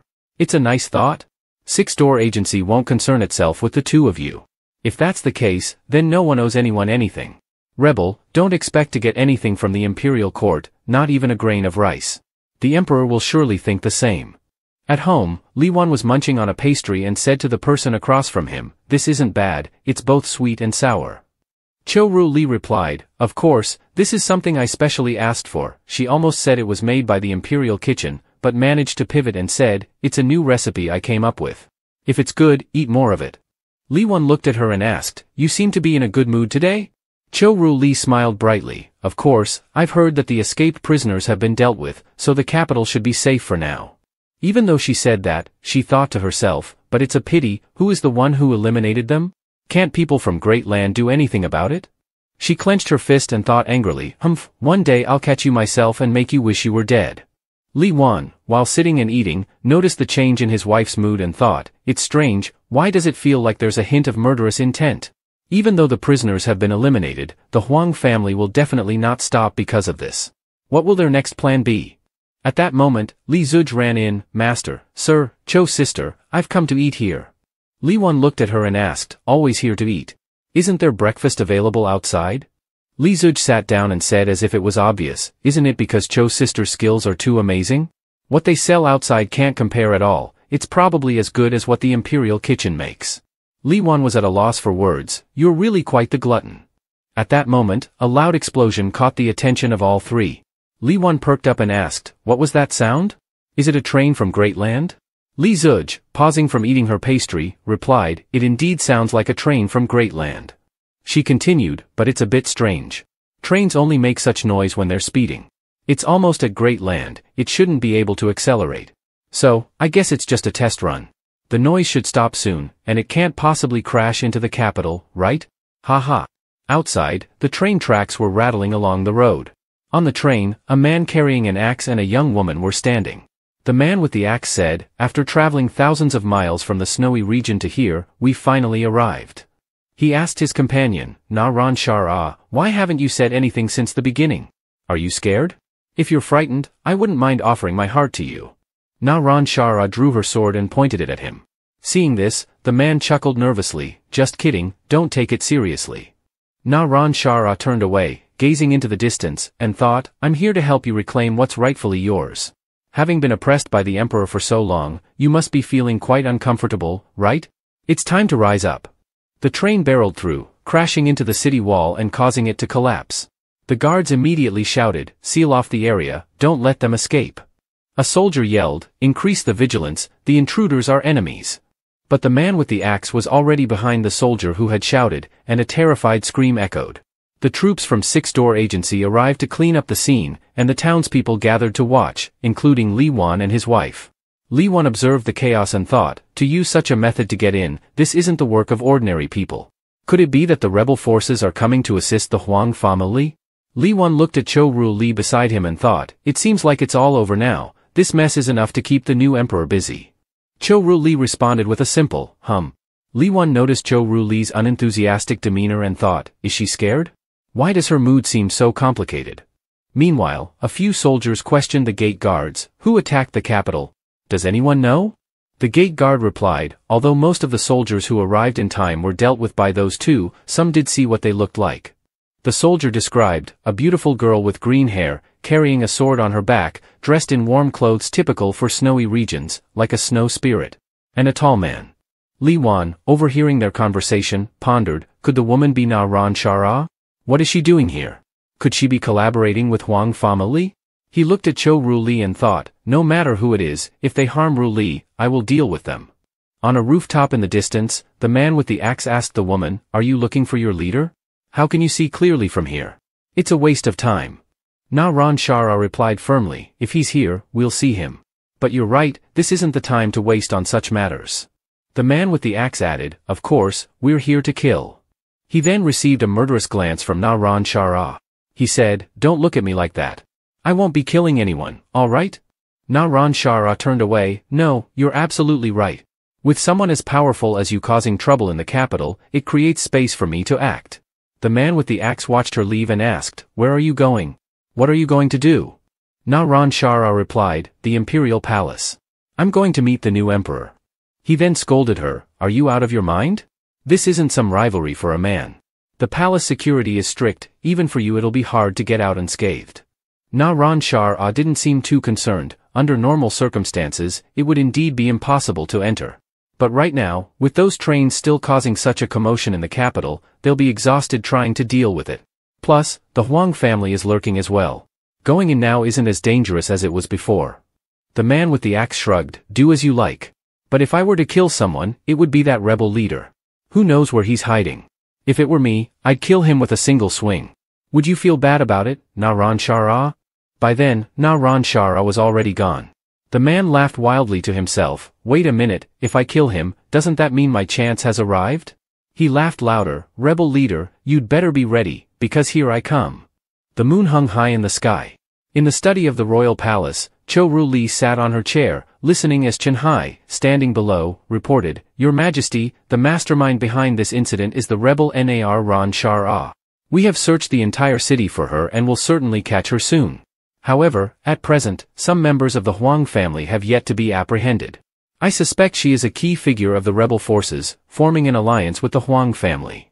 Zhou Ruli asked, what's the worst-case scenario? Tell me. Chen Hai explained, Your Majesty may have heard, Nar Ran Shara has a rather complicated relationship with the leader of the rebel forces.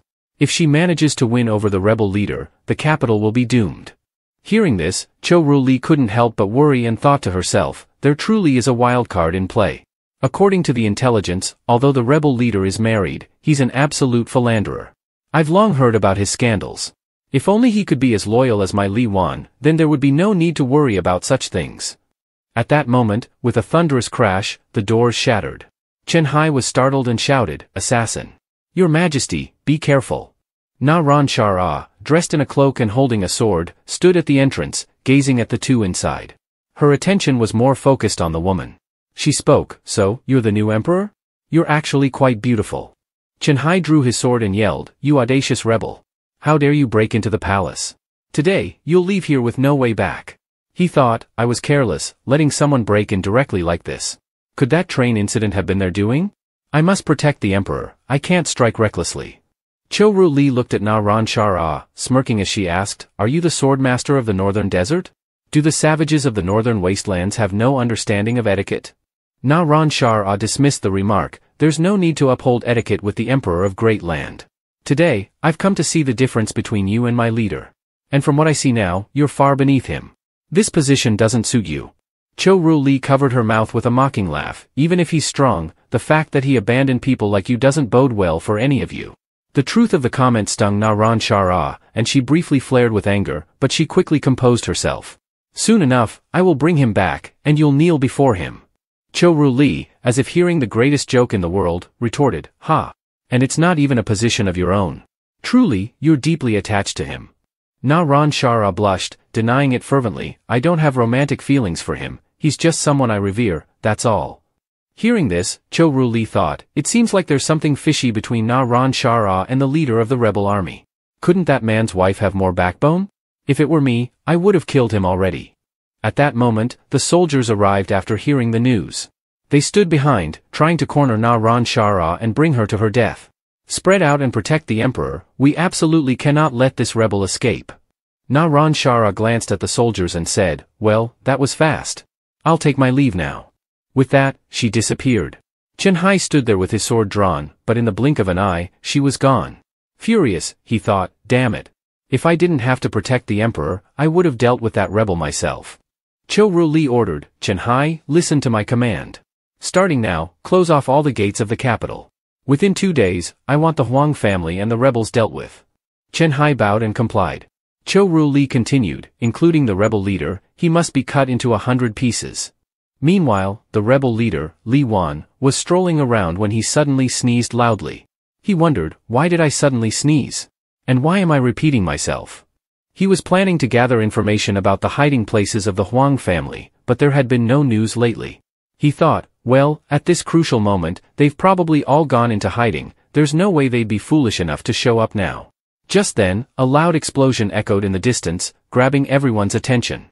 People were running towards him, shouting, help. Call the authorities. The savages from the northern desert are killing people. Hearing this, Li Wan chuckled to himself and said, oh, just when I was worrying about having no leads, they've delivered themselves right to my door. In the distance, a man wielding an axe had already killed several people. He said, too weak. Are all the fighters of Great Land this feeble? Li Wan, who had somehow appeared behind him, asked, judging by your looks, you must be the one from that train, right? From the northern desert? The axe-wielding man turned to look at Li Wan, sizing him up. Kid, you've got sharp eyes. He asked further, what's this? You want to fight me? He thought to himself, this kid doesn't even have any internal energy. Instead of running away, he's come looking for death. Li Wan waved his hands, no, no, no. I'm not here to fight you. It's already late, and fighting would disturb the townspeople around here. The axe-wielding man, clearly annoyed, asked, so you're telling me to stop? What kind of trash are you? You think you're worthy? Looks to me like you came here just to cause trouble. Li Wan, unfazed, struck him swiftly. Luckily, the axe-wielder managed to block it. Li Wan smirked and remarked, oh, you managed to block my punch. Your reflexes are quick, and that weapon of yours isn't bad either. The axe-wielder, feeling the thrill of battle rise within him, laughed heartily. This axe was forged by the divine blacksmiths of the northern desert. It's the hardest weapon in the world. The fact that your fist didn't shatter is impressive enough. Yet, deep down, he thought, what terrifying strength. Good thing I reacted in time. Who the hell is this guy? Hearing his boast, Li Wan chuckled, divine blacksmiths of the northern desert? No wonder it feels familiar. I've shattered a few of those before. The axe-wielder gritted his teeth, saying, your fist, how could it possibly compare to? Before he could finish, Li Wan struck him square in the face, sending him flying and crashing to the ground. Lying there, the man was bewildered, questioning reality, impossible. Is this guy a monster? But he clearly has no trace of inner energy. Were all the opponents I fought before just trash? How did someone this strong just suddenly appear out of nowhere? Was he pretending all along to catch me off guard? Still lying there, he yelled out, didn't you say you weren't here to fight me? People from Great Land are despicable. You're all just tricksters and backstabbers. Li Wan chuckled, I never seek out fights with others, I wasn't lying. The axe-wielder was confused, huh? Calmly, Li Wan replied, a fight requires 2 people. Right now, it's just me beating you up. That doesn't count as a fight, does it? The axe-wielder, in despair, muttered, oh, damn it. Without wasting time, he used his light foot technique to flee. As he ran, his mind raced, damn it. What kind of monster is this? I've circled the capital 12 times, and I still can't shake him off. Li Wan chased behind him, thinking, I was hoping this idiot would lead me straight to their hideout, but he's not as stupid as I thought. Can't waste any more time, I need to get back to my wife. With that thought, Li Wan stopped toying with him. He threw a powerful punch that sent the man crashing to the ground, causing a loud boom. The axe-wielder sat up, coughing violently, damn it, if I hadn't saved some of my life force to protect myself, I'd be finished by now. Li Wan landed in front of the man and asked, tell me the truth, why did you and Na-Ran Shar come to the capital? The man replied, she came to find someone, I came to kill someone. In his head, he thought, does he know Naran Shara? Why is he calling her so familiarly? Li Wan continued, and who did you come to kill? The man gritted his teeth, whoever Naran Shara is looking for, I'll kill them, that useless leader of the rebel army. Li Wan admitted with a laugh, well, damn, I'm that useless leader of the rebel army. The man froze, speechless. After a moment, he forced a nervous laugh and said, well, actually, I've also joined the rebel army. You're basically my superior, so we're on the same side, right? He thought, damn, turns out he really is that strong? I always thought Naran Shara was just trying to scare me. Hearing this, Li Wan said, if we're on the same side, then this is easy. Where's the Huang family's base? Out of respect for Naran Shara, I won't beat you up anymore. The man, pointing at his swollen face and bruised body, asked, and what about these injuries all over me? Li Wan responded casually, you're still alive, aren't you? Just drink plenty of hot water, you'll be fine. Now hurry up and tell me, I still have to go deliver their souls to the afterlife. The man revealed what he knew, the Huang family? I don't know, but their people are currently in a tavern in the capital. I'll take you there right away. He thought to himself, a wise man knows when to back down. It's just as well that Naran Shara wanted to meet him before, but why do I feel like I've been cheated on? However, Li Wan refused and instructed him, forget it, just relay a message to her for me. Tell her not to cause trouble anymore, and stay out of this. Leave the capital as soon as possible. The man asked, and what if she refuses? Li Wan warned, then I'll throw her out myself. The man recounted everything to Naran Shara. She asked, did he really say that? The axe-wielding man replied, that guy really doesn't care about you at all. So, are you going to leave? Naran Shara looked outside and said, of course not. I will make sure he gets the position that rightfully belongs to him. At that moment, Huang Duanqi entered and asked, are you both ready? The time has come, and we can make our move. The axe-wielding man asked, who are the two people behind you? Huang Duanqi responded, they are people who hate the imperial court to the core. He explained further, they barely escaped from the imperial prison. Most of their comrades were hunted down by the court, and only these two survived. They are determined enemies of the imperial court. The two uncles, one with black hair and one with green hair, struck a dramatic pose and declared, the imperial court is truly detestable. We swear to die and remain loyal to the Huang family. Seeing this, the axe-wielding man thought, this pose looks impressive. I'll show it to Naran Shara later and see if she likes it. Naran Shara thought to herself, if this great Khan dares to make such a pose, I'll behead him. Huang Duanqi then got to the point, Jade Arrow will soon come through the predetermined trajectory. The Huang family can control Jade Arrow, and then we will proceed to destroy the capital. The green-haired uncle and the black-haired uncle realized, it seems like a major event is about to unfold. In the early morning, as the sun rose high, Li Wan blocked Zhou Ruli's way out, don't go out today. It's very dangerous outside. Zhou Ruli insisted, I have important matters to attend to. Li Wan did not stop her but reminded her, be careful out there. Zhou Ruli turned and smiled, okay.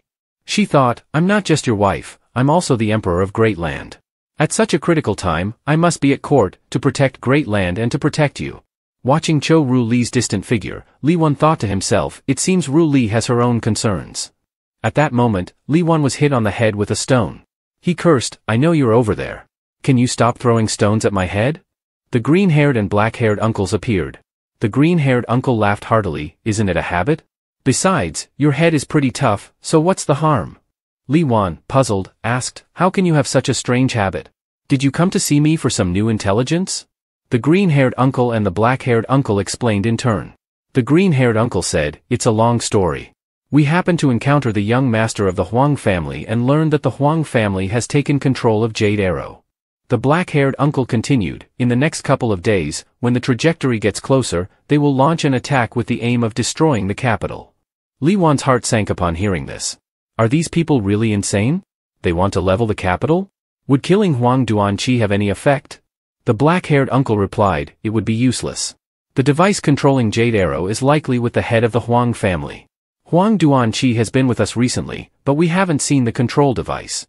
The black-haired uncle asked, Boss, what should we do next? Li Wan responded with a question of his own, where is Huang Duanqi? The black-haired uncle answered, he's in the West City. Miss Naran Shara was there before, but she has moved elsewhere now. Do you want to disguise yourself and infiltrate their place to gather more information?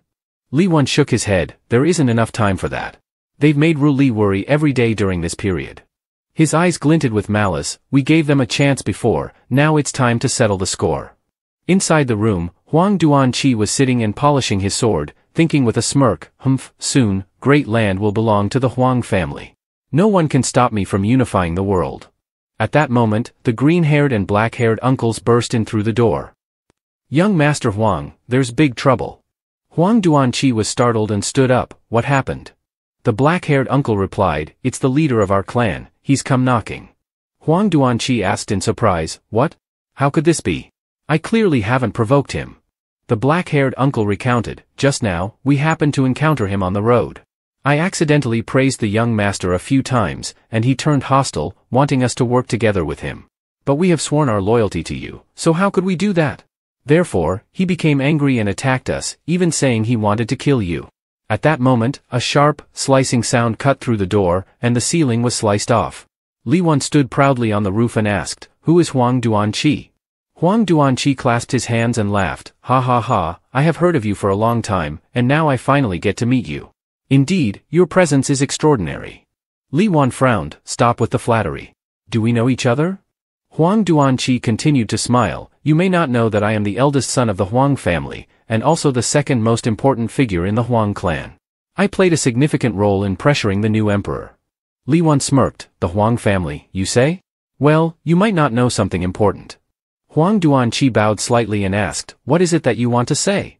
Li Wan, calm but with a hint of anger in his voice, said, in the past, when dealing with the rebel forces, the nobles I killed the most were your kind. He drew his sword, and a surge of energy enveloped him. The sword cut through the air, causing buildings to collapse like grass being mowed. Standing amidst the debris, the green-haired uncle watched in terror, advising, young Master Huang, we should find the clan leader quickly. Only Jade Arrow can stop him. The black-haired uncle added, that's right. Flying Flame is a lawless rebel. What if something happens to the young master's esteemed body? Huang Duanqi also said, yes, we need to find my father. Let him use Jade Arrow to deal with Flying Flame. Huang Duanqi ran off faster than anyone else. Li Wan observed from a distance, these two are pretty good at acting. Running down the street, the green-haired uncle asked, young Master Huang, where is our secret base? Given the urgent situation, we can't hide any longer. Huang Duanqi, running ahead, replied, you'll find out in a moment. Hearing this, the green-haired uncle thought, even now, he won't reveal it.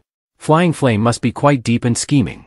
They arrived at a house, and Huang Duanqi stopped, it's right here. Looking at the house, the black-haired uncle asked, isn't this place near the 6 gates? Huang Duanqi touched the formation on the ground and answered, this so-called dangerous place is actually the safest. The secret chamber is accessed through a staircase leading underground. Huang Duanqi explained, this secret base is connected to the 6 gates, so we can conveniently steal intelligence from within. Behind them, Li Wan caught up, and the two uncles pretended to protect them. The black-haired uncle reminded, young master, hurry inside. The rebel is coming. The black-haired uncle continued his act, Taoist, escort the young master inside. I will stay behind and block him. It's time for me to repay the young master's rescue. After the green-haired uncle took Huang Duanqi inside, Li Wan smiled and asked the black-haired uncle, is this the place? The black-haired uncle said, the Taoist has already gone in. It will be convenient for us to coordinate with him later. Li Wan observed and said, this place must be full of complicated traps. Searching it will take a lot of time. The black-haired uncle asked, what should we do now? Li Wan continued to smile, of course, we'll use the most violent method. Below, Huang Duanqi trembled as he reported to his father, Father, the rebel leader is coming here. Immediately, his father slapped him across the face. Fool, he said, he's not coming here to kill, you brought him here. Huang Duanqi, holding his face, stammered, Father, I had no other choice. Please, quickly use Jade Arrow to deal with him. His father scolded, how could I have such a stupid son? The timing isn't right yet, we need to follow the plan. Forget it. He continued, this base is set up with complex traps, he won't find us in a short time. Just then, the ground above them started to rumble, and a large hole appeared in the floor. Li Wan said, I'm not playing hide and seek with them. I'm going to knock everything down. Let's see where you can hide now. The black-haired uncle next to him began to sweat, you're making such a commotion, the 6 gates will be here soon. He asked, Boss, you've been in the capital so long without being exposed. Are you really having an affair with the emperor? Li Wan exploded with rage. Nonsense. The only person in my heart is my wife, Cho Ru Li. Hearing this, the black-haired uncle thought, that makes sense, the rebel leader couldn't possibly be having an affair with the emperor. Wait a minute. Cho? The emperor's surname is also Cho. He scratched his head. Forget that thought. How could it be? The boss married the great land's new emperor. I must have been playing with the wrong idea. Looking at the black-haired uncle, Li Wan could only remain silent. On the other side, Huang Duanqi and his father were escaping through another path, accompanied by the blue-haired uncle. As they fled, the blue-haired uncle suddenly shouted, "Master, young Master Huang, the rebel leader seems to be over there. You must not go that way." Huang Duanqi and his father, startled by his loud shout, froze in place. The master turned around, furious. "Damn it, who told you to shout like that?" Huang Duanqi was also burning with anger. Quickly, Li Wan, like a gust of wind, appeared before them. He was about to strike down the two of them, but was met with a wave of sword energy that blocked his attack. Seeing the familiar sword energy, Li Wan thought, this sword energy, it's so familiar. To confirm Li Wan's suspicion, from afar on a rooftop, Na Ran Shara greeted, "We meet again, leader." Li Wan looked up and said, "Na Ran Shara, so it's you." He warned, "Stop causing trouble and back off." Na Ran Shara, stubbornly staring at him, replied, "Even if you've forgotten, I will make sure you get what you want." With that, she leapt away, disappearing from sight. Li Wan sighed and scratched his head, saying, "This lady just doesn't want to listen to advice." At this point, the black-haired uncle reminded, "The Six Gates sect is about to arrive. We should retreat quickly." But the members of the Six Gates sect had already caught up. "Don't let them escape, surround them." Li Wan and his companions were surrounded. Chen Hai, arriving later, reported, "Master Chen Hai, Master Wanji has taken some men to chase the other rebels. What should we do with these two?" Meanwhile, the black-haired uncle pondered, "What should we do? The boss just wants to live peacefully with his wife. If we act now, his identity will be exposed." But it seemed the black-haired uncle had overthought it. The black-haired uncle was shackled. Chen Hai patted Li Wan's shoulder. "Well done, you've successfully destroyed the Huang family's base." The black-haired uncle, tied up and confused, thought, "What is going on here? The boss is working for the new emperor? Is that possible? It seems our leader really has a connection with the new emperor, but it can't be told to others." As night fell, a group including both the blue-haired and black-haired uncles, as well as the Huang family members, were all captured and kneeling before the mountain gate. The young boy with white hair, Wanji, reported to Master Chen Hai, "We've captured nearly everyone from the Huang family, but unfortunately, their leader managed to escape." The blue-haired uncle looked at Li Wan, who stood with the enemies, and cursed silently, "Damn, why is he on the side of the imperial court? Isn't he the leader of the rebel army?" Chen Hai asked, "Are you blind or something?" Li Wan said to Chen Hai, "Let the bearded man and the Taoist go. They have surrendered." Chen Hai, thinking, these two are the trusted subordinates of the rebel leader. Even they have been subdued. Truly worthy of being a person of the emperor, ordered, "Release these two. They are not to be pursued any longer." The subordinates complied, "Understood." The blue-haired and black-haired uncles were released, bewildered. The blue-haired uncle asked the black-haired uncle, "After so many years of effort, the boss just surrendered like that?" The black-haired uncle explained, "It's not about surrendering to the enemy. The boss and the Great Land are like water and fire. He must be playing a big game, it's really impossible to capture him." As Li Wan was about to turn and leave, a young woman called out to him, "Young hero, wait a moment. Could you please release me too? I am innocent." Li Wan turned to look at her and said, "Why are you calling me? I am a commoner, you are no relation to me. Why should I plead for you?" The young woman smiled, saying matter-of-factly, "As long as you make me your wife, we'll be a family. I am quite good at living." The men around, upon hearing her, were stunned. Li Wan coughed awkwardly, "Miss, please show some respect. I am already married." The young woman shamelessly replied, "Then let me be a concubine. Isn't that also good?" She laughed heartily, thinking this fresh meat would clearly be unable to resist temptation. Li Wan pointed at the young woman and said, "Execute her." Chen Hai added, "I was just about to suggest that." The young woman was dragged away by two soldiers, still protesting, "Wait. I know the conditions to activate the jade arrow. If I tell you, will I be spared?" Li Wan immediately changed his tone, "Now we can talk a bit." The young woman looked at Li Wan solemnly and said, "I can tell you what you need to know, but you must ensure that my son, myself, and the son of our family head are all kept safe." Chen Hai stepped forward and said, "If the intelligence you provide is accurate and without errors, you will be credited for your contribution." Li Wan thought to himself, the son of the Huang family head? I see now that the Huang family head has been severely cuckolded. So she was trying to trap me earlier. The young woman, desperate to secure safety for herself and her son, betrayed her family and revealed, it requires the blood of the imperial family.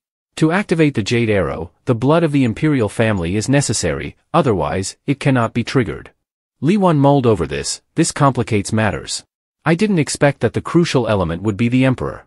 I can't just stay beside the emperor to protect her. Fortunately, their primary target is the emperor, not my wife.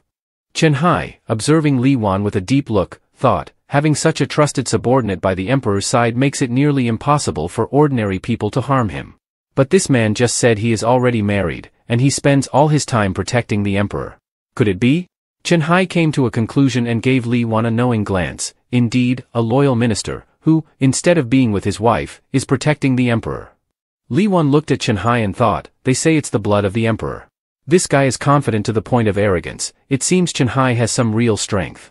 Walking on the bridge in the capital city and looking at the lanterns floating on the water, Li Wan wondered, who are these lanterns remembering? Zhou Ruli approached and replied, the soldiers and innocent people who have died. Li Wan, hearing this, turned around with a smile and asked, you're quite late, aren't you? I didn't expect to run into you here.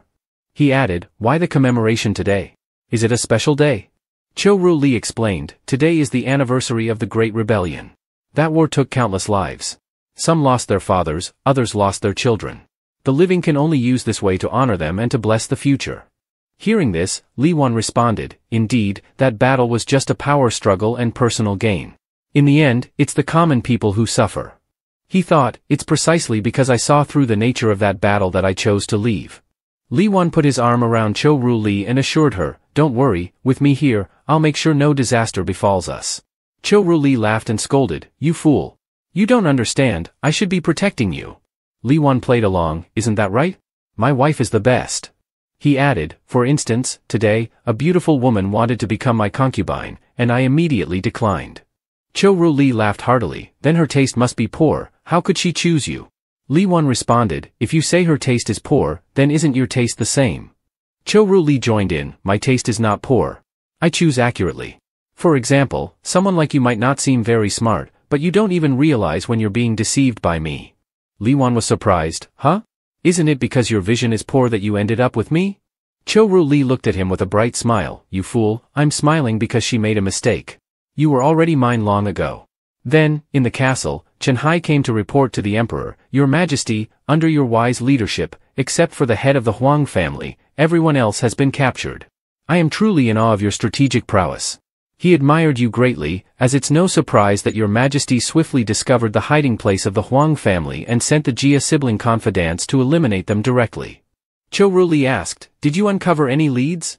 She pondered to herself, why is Chen Hai claiming all the credit for himself? I was just about to reward him. Chen Hai replied, under our interrogation, they revealed the key to unlocking the Jade Arrow, your Majesty's blood. The head of the Huang family remains at large. Tomorrow, the ancestral altar ceremony can proceed. Zhou Ruli had a different thought, isn't this the perfect timing? If their target is me, then let them wait. Her eyes darkened, thinking, this is the moment to catch all these harmful pests and eliminate them completely. At another manor, the head of the Huang family was listening to his strategist's plan. The white-haired strategist said, tomorrow is the day when that dog emperor holds a grand ceremony. The emperor will ride in a palanquin. You and your Huang family forces will divide into two groups, blocking and killing that dog emperor. Do you understand the plan? Na Ran Shar, upon hearing this, asked, are you that dog's strategist? What if the emperor doesn't ride in the palanquin tomorrow, but sends a decoy? The strategist replied, you jest, young lady. Our people have already infiltrated the ceremonial procession. All you need to do is position yourselves at the designated locations and wait for our signal. Na Ran Shar bluntly responded, such a secretive and devious plan. If it weren't for my friend recommending you, I wouldn't have cooperated with your group. The strategist laughed, thank you for your trust. Rest assured, our objectives are aligned. Na Ran Shar, along with the axe-wielding man, left and said, I'll trust you this time. But if you dare deceive me, you'll have more to worry about than just being blind. After they left, the head of the Huang family asked, our Huang family has suffered severe losses. Can our plan really succeed? The strategist confidently replied, rest easy. The net has already been cast. All that's left is to reel in the catch. Meanwhile, the axe-wielder asked Na Ran Shara, that man always makes me uneasy. Do you truly trust his plan? Na Ran Shara scoffed, only a fool would trust him. Who knows what they're really up to? The axe-wielder crossed his arms and sighed, too bad our leader is so strong. If he were willing to cooperate with us, things wouldn't be so troublesome. Na Ran Shara, puzzled, asked, why call him our leader? Didn't you dislike him before? The axe-wielder coughed awkwardly and replied, cough. How could that be? He beat me until I had no choice but to submit. He then asked, by the way, how did he become so strong? Na Ran Shara explained, honestly, he wasn't that strong at first. When I first met him, he looked even younger than I was. He couldn't stand against 10,000 enemies. Every time he returned from battle, his body was covered in wounds. But he never gave up. He constantly overcame the pain in his body and grew stronger. I remember my own past, wanting to fight alongside him, I trained hard in swordsmanship. But even with some achievements, I was nothing compared to his lightning-fast speed. Over time, battle after battle, he grew into the strongest warrior he is today. Hearing the whole story, the man carrying the axe said, so, there is such an experience. Na Ran Shara continued, therefore, even though he thinks everything I do is wrong, I still believe he is the one most deserving of the highest position of power in the world. Aside from him, no one else is okay. That person is now living well only because of her. On the other side, Li Wan lay on the bed in the room, with Cho Ru Li beside him. He asked, you give me a feeling like you're distracted or absent-minded. Are you worried about something? He promised, don't be afraid, I will always be by your side to protect you. Cho Ru Li leaned in and asked, it's nothing, I just started having random thoughts. If I were to disappear tomorrow, what would you do? Li Wan smiled and said, don't talk about unlucky things like that, it absolutely won't happen. Cho Ru Li turned her face away and said, it's just that I've been overthinking. Just pretend I didn't say anything. Li Wan looked at her back, then approached and hugged her from behind. She blushed and said, let's rest early today. She thought to herself, tomorrow I need to wake up early for the ancestral rites. Li Wan promised, no matter what happens, I will never leave you. He said, half seriously, half jokingly, if I can't find you, I will search for you, even if I have to turn this capital upside down and burn the entire world to ashes. Hearing that, Cho Yu Li asked, then to protect the world, it's best if you don't disappear, right? She thought to herself, tomorrow will definitely go smoothly.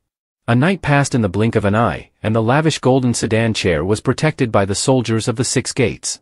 Li Wan stood among the crowd, observing the bustling scene, and thought to himself, it's strange. Ru Li talked so much last night, and now, early in the morning, something has come up. Today is the day of the new emperor's ancestral sacrifice, and it's too dangerous outside. If it were me, this would be the best chance to get the blood of that emperor. I definitely can't miss this opportunity. He crossed his arms and began to worry, where on earth has Ru Li gone? I hope she can stay away from this place a bit. On the other side, 2 people dressed in black cloaks and hoods were conversing. A male voice said, the news has spread. They have seen the new emperor board the sedan chair with their own eyes. Let's start our operation with the Huang family.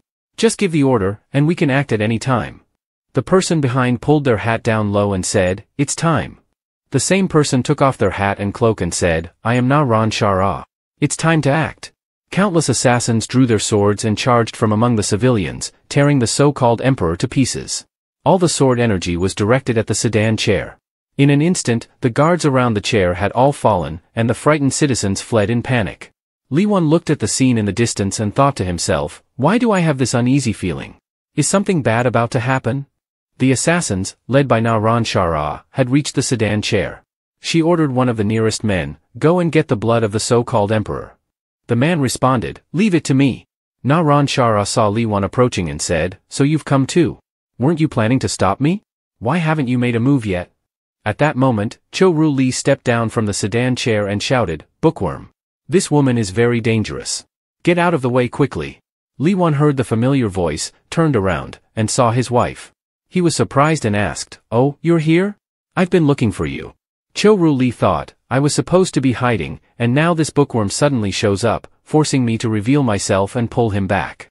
Na Ran Shara was even more suspicious and thought, wait, she's here? Why does she know? At that moment, some assassins around the sedan chair, unable to find the person they were after, shouted, what's going on? Why is it empty here? A burst of sword energy shot towards Na Ran Shara.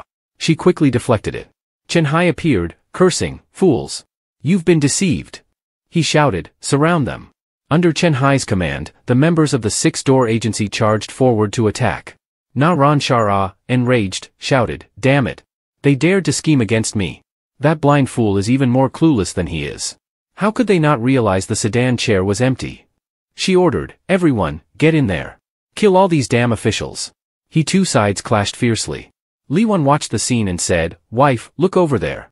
This is a rare sight." He thought to himself, "Fortunately, I'm here to protect Ru Li. I need to find a way to get her out of here." Cho Ru Li responded, "It is indeed quite a spectacle." Li Wan asked, "Aren't you afraid?" Cho Ru Li seemed unfazed. "Why would I be scared of this?" Li Wan gave a forced smile, thinking, "My wife is certainly not ordinary. I didn't expect her to stay so calm." At that moment, a sword strike sliced past them. Cho Ru Li hugged Li Wan's arm tightly. Misunderstanding her action, Li Wan asked, "Are you scared now?" Cho Ru Li replied, "I just thought you might be scared." Li Wan didn't press the issue, saying, "Let's move away and find a safe place." Meanwhile, Na Ran Shara continued to take down numerous members of Six-Door Agency. Seeing the fallen bodies, she cursed, "Damn it." She looked at Li Wan and Cho Ru Li holding each other's arms and wondered, what is their relationship? Where did the Huang clan members go? Have they sold us out? She turned to look at the affectionate scene between the two, her head was full of question marks. At that moment, Chen Hai shouted, "Na Ran Shara. The last time you broke into the Imperial study at night, I held back to protect His Majesty. Today, we will settle this openly and fairly." Na Ran Shara laughed as if she had heard a joke and said, "Settle it openly and fairly?" She swung her sword and leapt into the fray, shouting, "You die first." The two clashed, their swords striking each other, creating sparks and a powerful impact. As Chen Hai defended himself, he thought, "Why is she suddenly so strong? Aren't you the troublemakers, the rebels? Why is she angrier than I am? Her furious expression is as if someone stole her man." On this side, Cho Ru Li observed, "It seems that Six-Door Agency has gained the upper hand. They should be able to suppress these rebels soon." Li Wan looked at her and thought, "No wonder she's my wife, she sees through everything. But why haven't we seen the Huang clan members? Where is their leader? The martial skills of these people seem chaotic, they might be from the martial world." While pondering, Li Zuj called out from behind, "Master Li. Elder sister Ru Li." Both of them turned around and saw that Li Zuj's head was swollen. Li Wan smirked and asked, "What happened to your head? Aren't you known as the hardest head in the capital?" Li Zuj sobbed as he recounted, "I was sleeping soundly when the noise startled me, and I fell off the bed. I ended up hitting my head." Cho Ru Li took a handkerchief and gently wiped Li Zuj's face. "This child, quickly clean yourself up. You really know how to make people worry," she said. But these actions suddenly made Li Wan realize something. He thought, if we're talking about blood, or even something like a tissue sample from a body, that's it. Aside from the new emperor, there's still another ruler in this capital. Today is the emperor's ancestral sacrifice day, and the imperial tomb will be opened. Inside, there's a body that hasn't fully decayed yet, the former emperor who fought with me 5 years ago. His body could be the key. It all makes sense now. He then realized that all the military forces were concentrated here. There's no way they could leave this spot, and the emperor's tomb is almost entirely undefended. This is the perfect chance for their plan. Li Wan realized that the true target of their plot was never the new emperor. Indeed, on the other side, the leader of the Huang clan had already knocked out the guards of the imperial tomb. Standing there, Li Wan pondered, has the emperor not yet discovered the Huang clan's plan? This fool of a man is of little use. He shouldn't be allowed to be so distracted and confused. He instructed, "I'm going out for a bit. You should head home quickly, it's very dangerous here." He thought to himself, "It looks like I'll have to handle this personally. I can't rely on the new emperor anymore." Cho Ru Li looked at Li Wan and asked, "Where are you going? Don't go into dangerous areas, okay?" Li Wan patted her shoulder and said, "Don't worry. If I head in the opposite direction from here, it should be safe. Trust your husband." Cho Ru Li replied, "All right then." As Li Wan left, he added, "Both of you, stay safe as well. I'll be back soon." Cho Ru Li anxiously watched Li Wan's departing figure and wondered, he's just an ordinary person. What if he encounters danger? Li Zuj, smiling wryly, remarked, "Ordinary? Is he really so ordinary?" On this side, Chen Hai quickly moved to shield Cho Ru Li and said, "Your Majesty, be careful.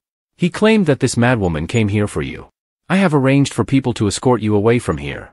Na Ran Shara remarked, "The new emperor of the Great Land has quite a lot of courage, daring to come to the front lines to face death directly."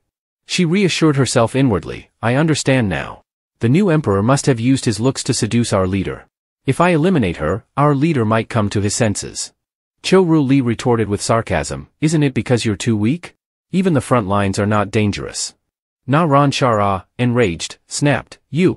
Li Zuj, standing beside them, was even more frightened. Your Majesty. The new emperor. Cho-Ru Li turned to Li Zuj and said, keep this a secret from me. I didn't know how to explain it to him before.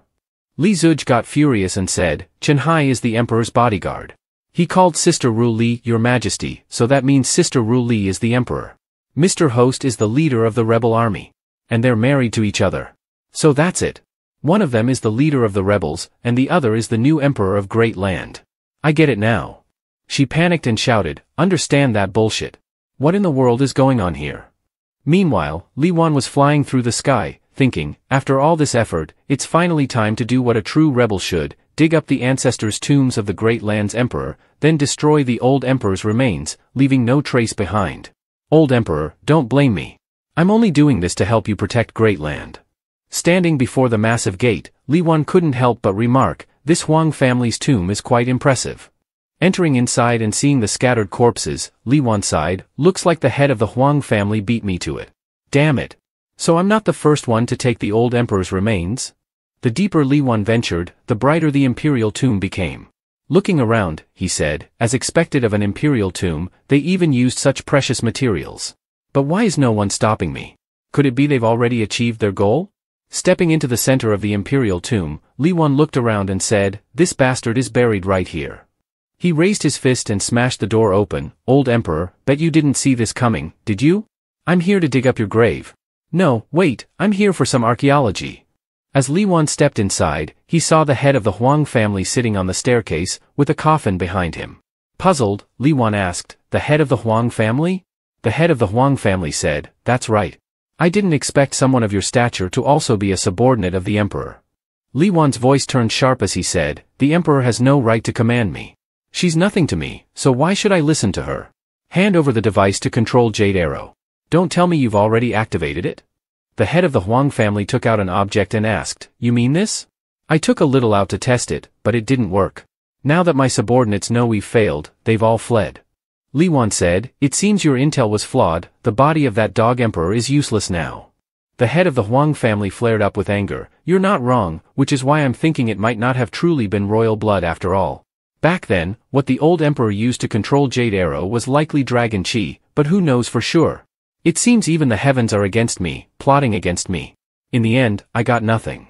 He tossed the token to Li Wan. Take this token. It's useless to me now. Li Wan caught the token and examined it, saying, this tiny thing can activate Jade Arrow?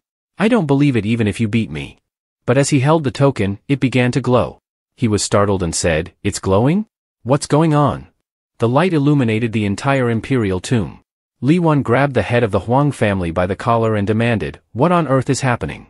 The head of the Huang family said, Jade Arrow has been activated, it's overloaded and fully triggered.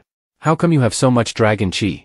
Just like the emperor, could you be the old emperor's illegitimate child? Li Wan, unconvinced, said, nonsense. How could I have Dragon Chi on me?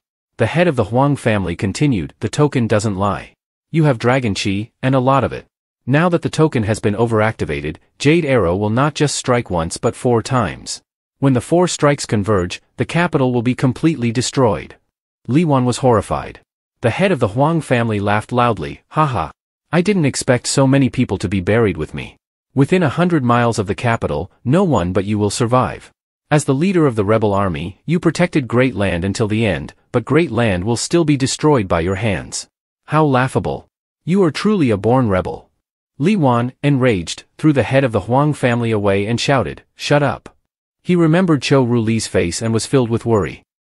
How could this happen? Why was I able to activate Jade Arrow? What will Ru Li do now? The head of the Huang family looked at Li Wan and thought to himself, but in the end, why does he have Dragon Chi?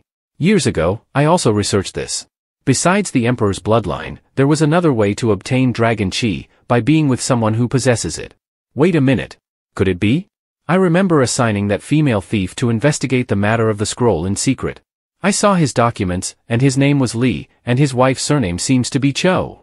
He said to Li Wan, I always thought I was smart enough, but I didn't expect there to be a way to obtain Great Land like this. You truly have your own methods. Li Wan was puzzled and asked, "What are you talking about?" He explained, "Sir, if you've managed to obtain it, why hide it from me? I never expected that after scheming for so many years, I would only end up as a mere clown before you." He raised his hand and said, "To have captured the new emperor of Great Land, you are the first person in the world to achieve this." Li Wan was even more bewildered and said, "What are you talking about? Are you out of your mind?" He didn't seem concerned and continued, "Why are you pretending? Given the current situation, it must have taken you a lot of effort, hasn't it?" Li Wan was increasingly confused, saying, "What are you talking about, marrying the new emperor? Are you trying to ruin my relationship with my wife?" He looked at the distant coffin and thought, "It's already fortunate that I haven't done anything to the old emperor's corpse. If it weren't for my good character, I would have taken action against the old emperor's daughter by now. The important thing now is to deal with Jade Arrow to protect my wife." On the road, Chenhai was protecting Li Zuj and Cho Ru Li as they faced off against Na Ran Shara. Chenhai raised his sword, and Na Ran Shara did the same. Li Zuj looked at Cho Ru Li and thought, "Should I tell Sister Ru Li about the true identity of Mr. Host? Why was such a big secret revealed to me first?" But at that moment, the light from the tower in the distance suddenly flared up. All three of them noticed. Na Ran Shara was startled and asked, "What is this?" Cho Ru Li realized, Jade Arrow has been activated. Li Zuj reminded, "Jade Arrow is about to fall." Chenhai said, "It's not Jade Arrow itself, but the sword on Jade Arrow. Jade Arrow is an extraordinary divine weapon created by the immortal emperor. With just one strike, it can make even the grass not grow for 1,000 years. The immortal emperor said this item is very dangerous, so he destroyed the control token. I didn't expect it to be activated by another thief." Li Zuj asked, "What should we do now?" Chenhai looked at her and said, "Your Majesty and Miss, there is no need to panic. The immortal emperor, anticipating the current situation with Jade Arrow, had already set up defenses on the Prophecy Star Tower. If one strike is lost, the top of the tower will light up one beacon. If 2 strikes are lost, 2 beacons will light up. Additionally, the capital has specialized defenses to counter Jade Arrow. Even if 2 strikes hit, the capital will still be safe." Li Zuj asked, "What if all 4 beacons light up? Does that mean we go from eating dog food to eating a lie?" Chenhai, bewildered, asked, "What are you talking about?" Seeing all 5 beacons lit, Chenhai was startled and exclaimed, "5 beacons. Indeed, all 4 beacons on the tower are lit." Chenhai bowed his head and said to Cho Ru Li, "Your Majesty, the situation is critical. Please leave the capital immediately. I will risk my life to escort you. As long as you are here, Great Land will have hope." Cho Ru Li declined, "No need. If an emperor can't even protect their own country, what good is their survival? Besides, where can Jade Arrow run to?" Chenhai said anxiously, "But, Your Majesty." Cho Ru Li interrupted, "No more discussion. My mind is made up." She looked up at the sky and thought, "Li Wan is still in the capital, how can I leave?" At that moment, Na Ran Shara stepped in front of Cho Ru Li and said, "New Emperor of Great Land, your awareness is quite impressive. It seems that with Jade Arrow activated, it means we have won." Cho Ru Li calmly reminded, "Don't be too quick to gloat. You're not as capable as the leader of the rebel army, you won't escape this fate." Na Ran Shara admitted, "Of course, I don't have the formidable chi like he does, even if it means facing death. But if this can help me eliminate the despised Emperor of Great Land, then it will be enough." Li Zuj interrupted unexpectedly, "No, I think that person probably won't kill the Empress." At that moment, the light from the tower above suddenly blazed brightly. Countless people turned their gaze towards it. Chenhai said anxiously, "Is it coming soon?" Cho Ru Li looked up at the light and thought, "Where has that annoying person run off to now? I'm about to disappear. You said you would come for me. As long as I'm with you, what is there to fear about death?" Inside the tomb, Li Wan asked the head of the Huang family in a deep voice, "You've been scheming for so long, don't you know how to stop it?" The head of the Huang family sneered, "Humph, even if I knew, do you think I'd tell you? Besides, the immortal emperor's research on Jade Arrow was incomplete before." Before he could finish speaking, the tomb suddenly shook violently. The head of the Huang family laughed loudly, "Haha. It's finally begun. The day Great Land is destroyed is today." Li Wan looked up and said, "Damn, if this keeps up, we might not have enough time. I need to hurry." He clenched his fist and added, "It's a shame, I was actually planning to give you a good beating." The head of the Huang family asked in a deep voice, "Do you want to kill me?" Li Wan replied, "No. You're still useful. With your Huang family, you couldn't possibly create Jade Arrow. I'm very curious. After this is over, I'll come and interrogate you." But the head of the Huang family looked at him and sneered, "No matter how strong you are, you won't be able to stop the full power of Jade Arrow. Just wait and be buried along with Great Land. Li Wan couldn't hold back any longer and delivered a punch to the head of the Huang family, knocking out several of his teeth. Turning away, he said, I only said I wouldn't beat you up, but there's still time for a single punch. As he continued to walk away, he asked, you really want to be emperor, don't you? Stay here with the old emperor, it's like fulfilling your dream. Running with all his might, he knew he would catch up, but it would make a huge commotion. Li Wan prepared to leave, thinking to himself, if I run over there, my identity might be exposed, but I can't worry about that right now. He crouched and leaped, shouting, Ru Li, wait for me, and then shot off like a gust of wind. Outside, the ground also shook, and everyone was filled with anxiety. Li Zuj asked, what's happening now? Cho Ru Li replied, this is the gravity stone of Jade Arrow, it affects gravity. The area under its influence will cover the entire capital. Ordinary people cannot leave the area affected by the gravity stone, and it will also trigger attacks from falling stones. She said in a solemn voice, humanity can only turn a blind eye until it is destroyed. A powerful beam of light struck the place where they were standing, gradually getting closer. Everyone watched with bated breath. Chen Hai knelt on the ground and said, Your Majesty, it's all my fault. Cho Ru Li turned her head and said, your only mistake was not being able to protect the civilians first, otherwise, you've done very well. She looked up at the sky, thinking, where could you be right now? I still have so much to say to you. It would be embarrassing if these words were to be spoken out loud. If you don't come back, you'll never hear them. Don't cause trouble then. Li Zuj asked, wait, why does everyone look like this? Isn't there someone who can solve this problem? Chen Hai replied, are you referring to the leader of the rebel army? That traitor has probably already run away. How could you cause such concern for the Empress? Cho Ru Li continued, even without mentioning the identity of the rebels, not close and not fond, why would he risk his life to rescue us? Li Zuj frantically explained, it's not that he's indifferent or distant. At that very moment, a beam of light was rapidly approaching them. Li Zuj continued, you are the most important person in the world to him, and also the one he likes the most. As soon as Li Zuj finished speaking, a beam of light swiftly swept past them. Li Wan appeared, caught off guard, flying right before their eyes, drawing his sword, carrying a powerful spiritual energy that collided with the golden light. A thunderous explosion rang out, everything burst apart in the sky and then fell to the ground. The townspeople all ran away in fear, while Chen Hai, Cho Ru Li, and Li Zuj stood stunned as they saw the figure with the sword standing in front of them. Li Wan turned around, smiling brightly, hello. Sorry, I'm a little late. Don't take away my allowance. Li Wan looked at them and said to Cho Ru Li, why are you looking at me like that? You're making me really scared. He thought to himself, at this moment, Chen Hai was protecting Cho Ru Li. Could it be? I understood now. No wonder I have dragon aura around me. Cho Ru Li said in a serious tone, come here to me. She thought, the leader of the rebels in the capital has a wife. No wonder I couldn't find out, it turns out that person is me. She approached Li Wan and asked with concern, where did you run off to? What are you afraid of? Li Wan replied, of course I'm afraid you'll scold me. Are you hurt? Cho Ru Li bandaged his wounds and said, I'm not hurt. Why would I scold you? I'm just worried about you. Li Wan chuckled, what could happen to me? Indeed, my wife loves me the most. Hearing this, Chen Hai was startled, wife? He is the king's man, how could someone close to me not know anything?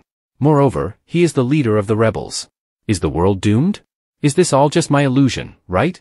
Na Ran Shara also realized the issue, they are husband and wife? What on earth has happened in the year I've been away? The light in the sky brightened once again. Cho Ru Li looked up and said, what we just saw was merely the activation phenomenon of the Jade Arrow. Now comes the true attack of the Jade Arrow. It's about to arrive. Li Wan stepped forward and said nonchalantly, it's nothing major. Wait for me, I'll be back soon. I promise to protect you forever. Chen Hai called from behind, wait a moment, and handed over his sword, this is my prized sword, take it and use it. Li Wan accepted it with a smile, thank you, I was just in need of a weapon to hold. Chen Hai replied, no need to thank me. And don't misunderstand. I'm just borrowing your strength to deal with the Jade Arrow. When the time comes, the capital's automated defense system will also activate. It will give you a hand. Na Ran Shara stepped forward and asked, why do you want to save the great land? Why choose to stand by the new emperor? Have you forgotten your initial purpose? Have you forgotten that the great land made you suffer? Li Wan said firmly, the great land was indeed the source of disaster in the past, but we cannot continue to live with hatred. Otherwise, we would only create more chaos. He looked at Cho Ru Li and said, actually, I just found out that Ru Li is the new emperor, but I don't care much about that. No matter who she is, as long as she is by my side, that's all that matters. Li Wan turned to Na Ran Shara and said, I know you still harbor resentment toward the Great Land, but the common people living here are innocent. They are just like you were before, having family and friends. They are merely ordinary people living in this city. I'm not asking you to give up your hatred and anger, just use them to confront the one you despise and do what is right. At that moment, the sword on the jade arrow fell. Li Wan drew his sword and began to move forward, while Cho Ru Li grabbed his hand, saying, You have to be careful. Li Wan comforted her, Don't worry, your man is very strong. After saying this, he soared into the air. Li Wan ascended high into the sky, facing a blinding beam of light. The green light collided with the golden light. The people standing below observed and said, What is that? Is that a god? A deity has come to rescue us. In the sky, Li Wan looked at the powerful beam of light and said, No, this won't do. If it continues like this, even if I truly am a deity descending to the mortal realm, I won't be able to completely block the jade arrow formed by the 4 swords. Indeed, he couldn't withstand it and fell backward, hitting the ground, his body covered in injuries. But he still pushed himself up and thought, Chen Hai's old sword is basically useless, the capital's defense system can't be activated either. I need a weapon, no, not just one weapon, but all the weapons of the capital. Li Wan surged forward once more with power. All the weapons of those below, including assassins, guards, and soldiers of the Great Land, were drawn in completely.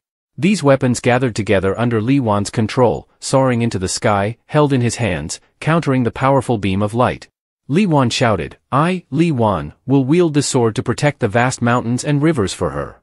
A mighty strike cut through the air, clashing against the fierce swordlight created by Jade Arrow, resulting in a resounding explosion in the sky, like fireworks on the night of the 30th. The light in the sky gradually faded, and the ground trembled once more. Li Wan collapsed to the ground, his arm covered in wounds, yet he acted as if nothing had happened, smiling as Cho Ru Li ran toward him. He said, In the end, I have no regrets. Cho Ru Li looked at him anxiously and asked, Are you all right? Li Wan smiled brightly and replied, Your husband said he would keep his word. When have I ever lied to you? This is just a small matter, no need to worry. Cho Ru Li pretended to be upset and said, Humph, who's worried about you? I'm just feeling sorry for the land and bricks of Great Land. If they're damaged, you'll have to pay for them. Li Wan played along, I have to pay for that too. All my pocket money is already in my wife's hands. Besides, I just saved the entire capital, shouldn't there be some kind of reward? Cho Ru Li leaned in close to his face and said, Of course there is. Close your eyes first. Hearing that, Li Wan's heart fluttered, and he thought, Does Ru Li want to kiss me? It must be that. I never expected Ru Li to be so bold. When he puckered his lips, getting ready for the kiss, bam! He opened his eyes and saw that his hands were cuffed. Surprised, Li Wan asked, Lady Ru Li, don't you think this reward is a bit too thrilling for us? As far as I recall, I don't have such peculiar tastes. Cho Ru Li crossed her arms, standing tall and imposing, and asked, The leader of the rebel forces, the most wanted criminal in Great Land, who else should I arrest if not you? If you've got the guts, break free from those chains and run away right now, you member of the Afraid of Your Wife club?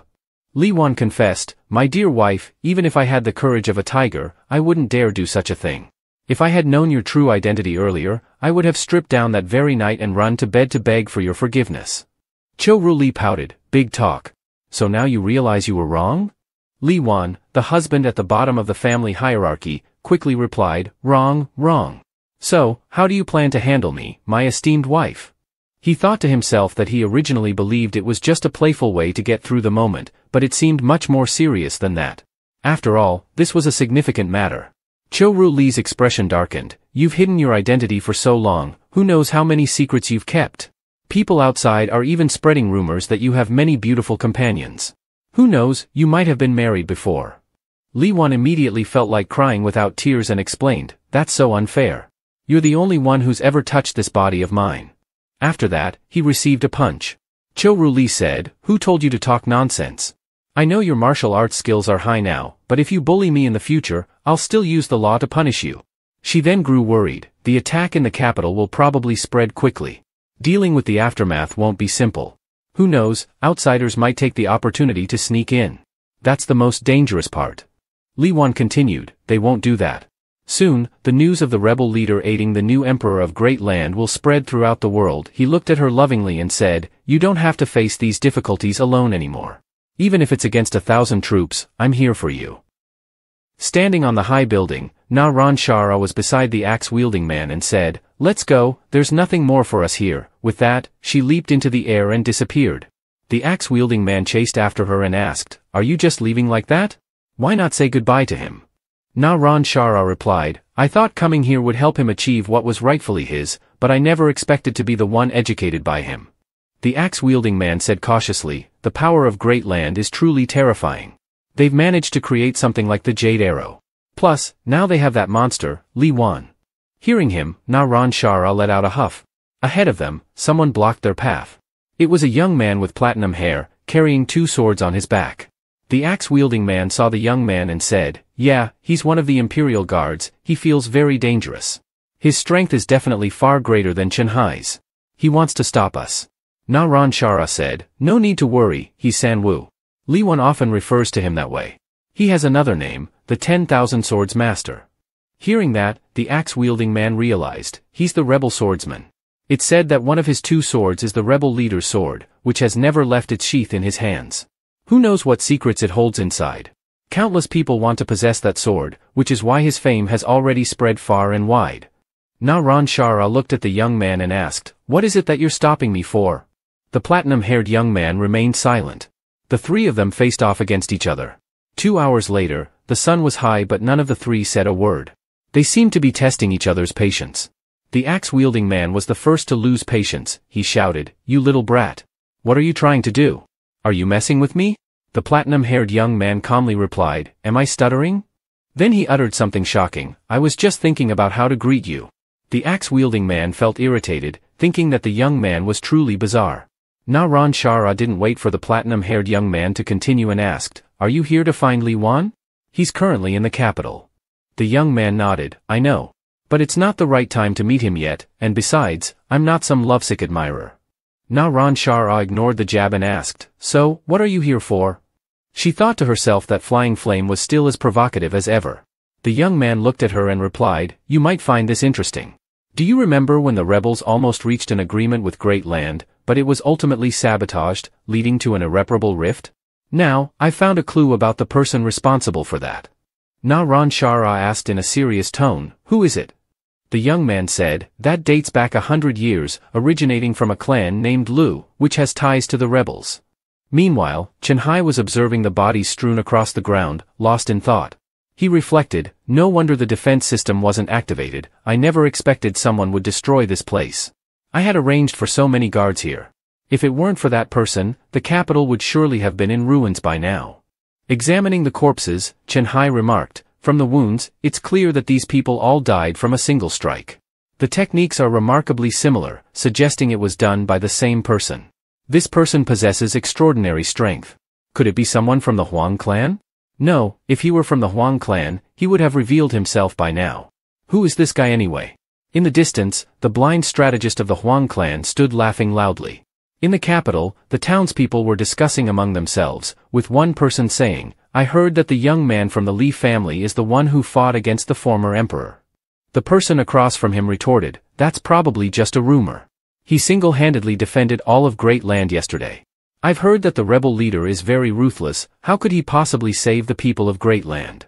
The person across replied, "Whether he's the rebel leader or not, I don't think he's that terrifying." The other person said, "The rebel leader is the #1 traitor in the world, how could he not be terrifying?" The other person replied, "Hearing is believing, but seeing is the truth.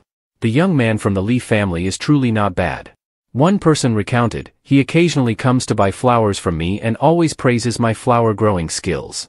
Moreover, quite a few neighbors he has helped. He can't possibly be a bad person." In another place, Li Wan changed into clean clothes, sat on the lavish royal bed in the palace. He thought to himself, "I originally thought I would be taken directly to the dungeon, but unexpectedly, I've been tied up and brought to the chamber of my esteemed wife. How does she plan to punish me, after all?" Li Wan looked at the bed and murmured, "Wouldn't it be better to have an extra pillow?" At that moment, Cho Ruli walked in. She looked at him and scolded, "What are you thinking about now?" Li Wan smiled awkwardly and said, "I was just thinking that this royal chamber is really spacious. It truly has a grand presence." Cho Ruli sat down on the bed beside Li Wan and said, "The affected citizens have mostly been taken care of. Most of them only suffered minor injuries. The news of the rebel leader aiding Great Land has finally spread. Hearing that, Li Wan replied, there's nothing more to be done about it. Let's not talk about this anymore. He changed the subject, did you know there are 4 ways to arrange pillows? Ru Li interrupted, I don't think this is the right time to talk about that.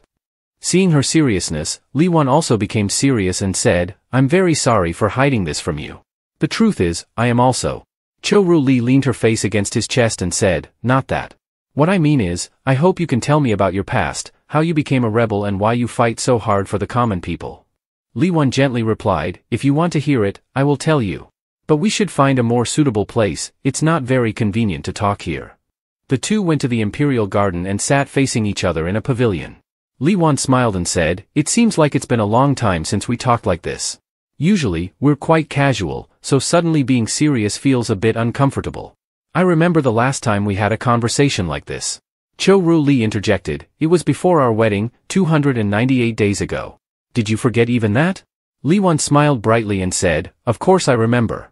It's just that the wedding preparations made me forget a bit. He changed the subject and began to tell the story, it happened 6 years ago. At that time, the dog emperor, but noticing Ru Li's expression darken, he quickly corrected himself, back then, the former emperor was raising taxes. At the same time, there were various policies that severely oppressed the common people. Li Wan continued his story, then, on one day that year, just as the common people were getting riled up and gathering to protest against the Great Land's garrison, I opened my eyes and found myself suspended in midair. At that moment, I thought, what's going on? I was clearly at Station B, how did I fall from the sky? Ru Li interrupted, wait a minute, you fell from the sky. Li Wan nodded, that's right. I have no idea what happened up in the sky. Ru Li pondered, so that's how it is. Li Wan looked at her and asked, aren't you skeptical about what I'm saying? Ru Li retorted, would you really deceive me? Li Wan laughed, of course not. Hearing that, Ru Li said, so, of course, I will trust you. No matter what you say, I will always believe you. Li Wan cheerfully leaned in and called, wife. Ru Li blocked him and said, don't even think about getting closer. Keep talking. Li Wan turned serious again and continued, after that, I was caught up in the fight between the common people and the garrison. At that time, I was still just an ordinary person, and my leg had just been hurt from the fall, so it was painful. They looked at me, and it seemed they regarded me as someone from the court. I stood up high and spoke to the common people about dreams, friendship, and victory. I asked, have you all forgotten your own dreams? Li Wan continued, in a moment of urgency, I talked to the common people about some legendary techniques and shared a few of my own myths, and then they saw me as their leader. I became their commander, and soon more people joined us, famous doctors, swordsmen, mentors, and even bandits. Eventually, the old emperor took notice of us and labeled us as rebels. The flames of battle ignited from that point and burned for 5 long years. Recalling the hardships of those years, Li Wan said, during that time, I realized I was different from ordinary people. I didn't have meridians or a dantian, but when I harnessed the mineral essence for cultivation, nothing could hinder my speed. I advanced thousands, even tens of thousands of times faster than others. Naturally, I became the strongest person in this world. That's a rough outline of the story. The rest involves the battles, which would take too long to explain right now. I'll tell you more about it later. Ru Li smiled warmly and asked, is there more? Li Wan looked confused and asked, what more could there be? Ru Li continued, I've heard that you have quite a few beautiful confidants in the rebel forces. Hearing that, Li Wan felt a bit anxious and explained, those are just baseless rumors. I don't have that many. Actually, I don't have even one. He slammed the table and stood up, declaring, I can say with certainty that when it comes to matters of men and women, my count is absolutely the same as yours. Ru Li blushed and said, what nonsense are you talking about? Li Wan continued, what I mean is the number of times we've hugged and held hands. Ru Li, feeling a bit embarrassed, quickly replied, humph, of course I know that. Li Wan sighed and said, that's the whole story.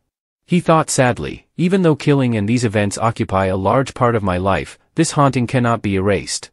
Ru Li looked at him and said, you fool, don't put on that pained expression. The story isn't over yet. Li Wan asked solemnly, oh? Ru Li gently said, for you and me, our story has only just begun. Do you really think your story is that tragic? The real tragedy will come later.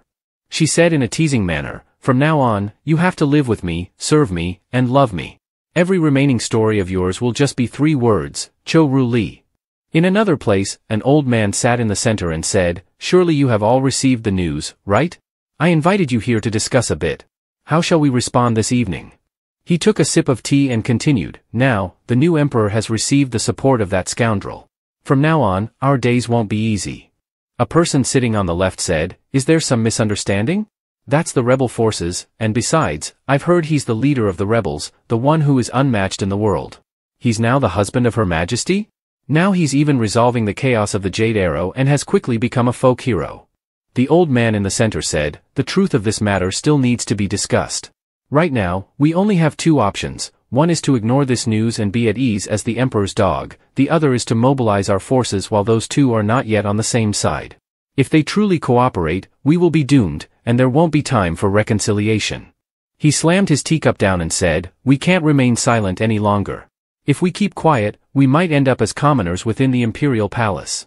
Li Wan woke up on the luxurious bed, thinking, finally, the knot between the two sides has been untied. It feels like a scene from a movie, discovering both parties' identities in such circumstances. But it's a good thing, from now on, we won't have to hide anything from each other. Cho-Ru Li gradually opened her eyes. Li Wan looked at her and said, good morning. Did you sleep well? Cho-Ru Li ran her fingers through her hair and replied, not well at all. It's definitely more comfortable at home. Li Wan continued, I think that's right. How about we go home to sleep tonight?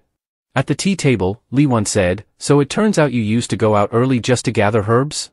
Cho-Ru Li angrily said, what do you think I do then? I'm not like you, I'm a person with a proper job.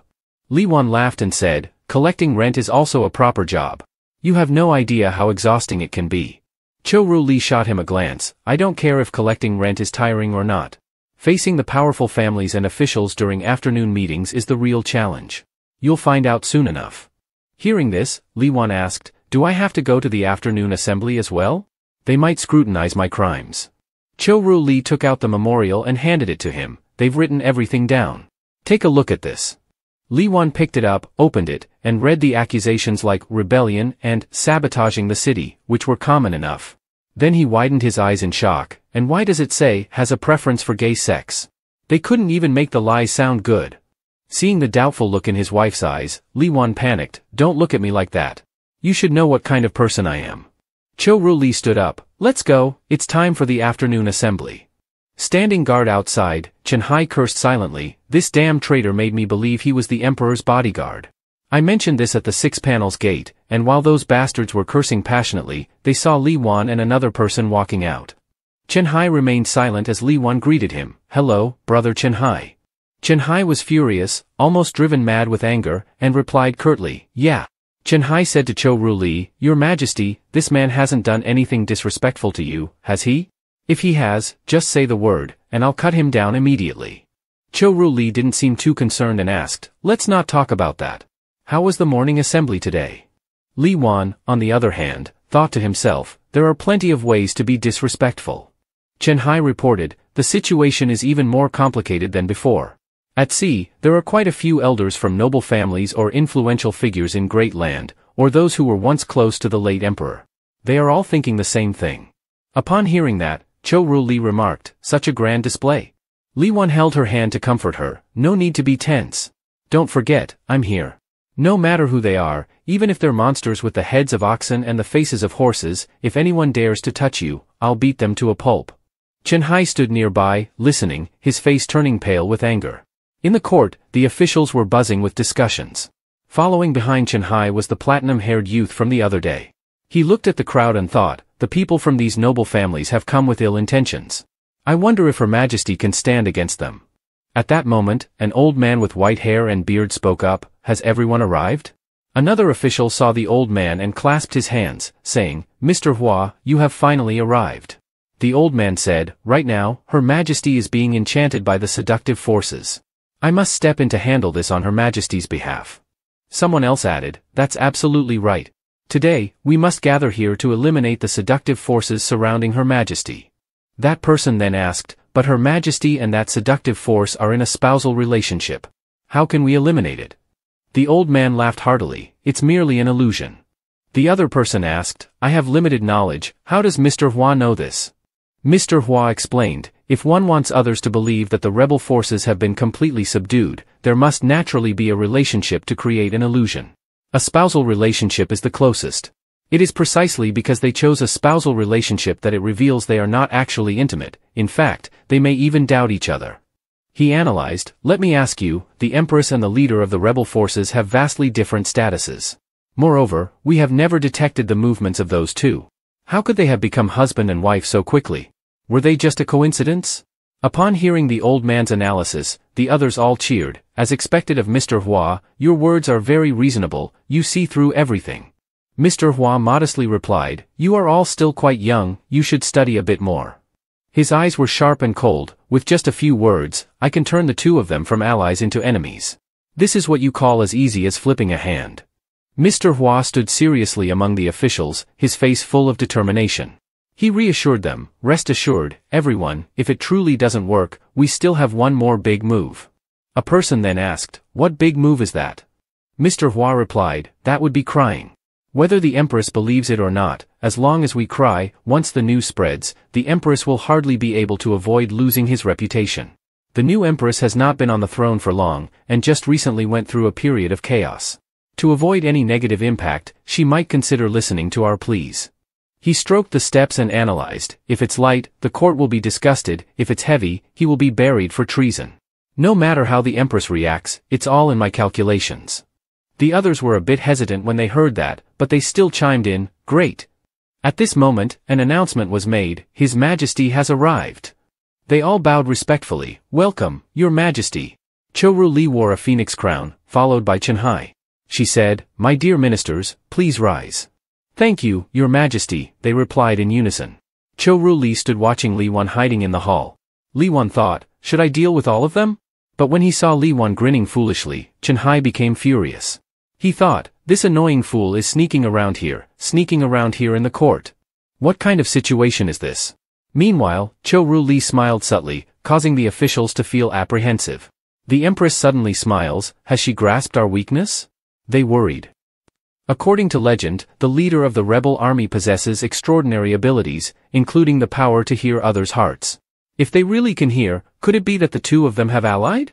They trembled, sweat pouring down their faces. Only Mr. Hua secretly sneered, these cowards, why are they afraid at this moment? The bowstring has been pulled, it can't not be shot.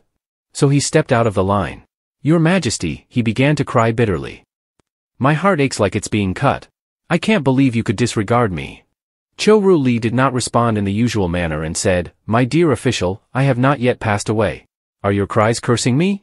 Mr. Hua held back his tears and quickly replied, no, Your Majesty, you misunderstand. Chou Li said, there's no need to be so tense, I can naturally see through this. Mr. Hua sighed in relief, Your Majesty is truly wise. Chou Li then said, it must be that Mr. Hua is getting on in years, we cannot blame him. Guards, take outside to receive some medicine. Mr. Hua was panicked, thinking, why is the Empress not like before? Is he no longer concerned with external affairs? Hiding to the side, Li Wan commented, as expected of my wife, she does everything neatly and cleanly. Old Mr. Hua was dragged away, but he did not forget to advise, Your Majesty, the ancestral legacy must not be destroyed in your hands. Chou Li heard that and ordered, you may all leave for now. Then Mr. Hua, could you tell me why would I undermine my own foundation? Mr. Hua, being set free, said, Your Majesty knows what I want to say. The leader of the rebel army has committed heinous crimes, and of course we cannot cooperate with him. Otherwise, the Great Land's territory might as well be set ablaze.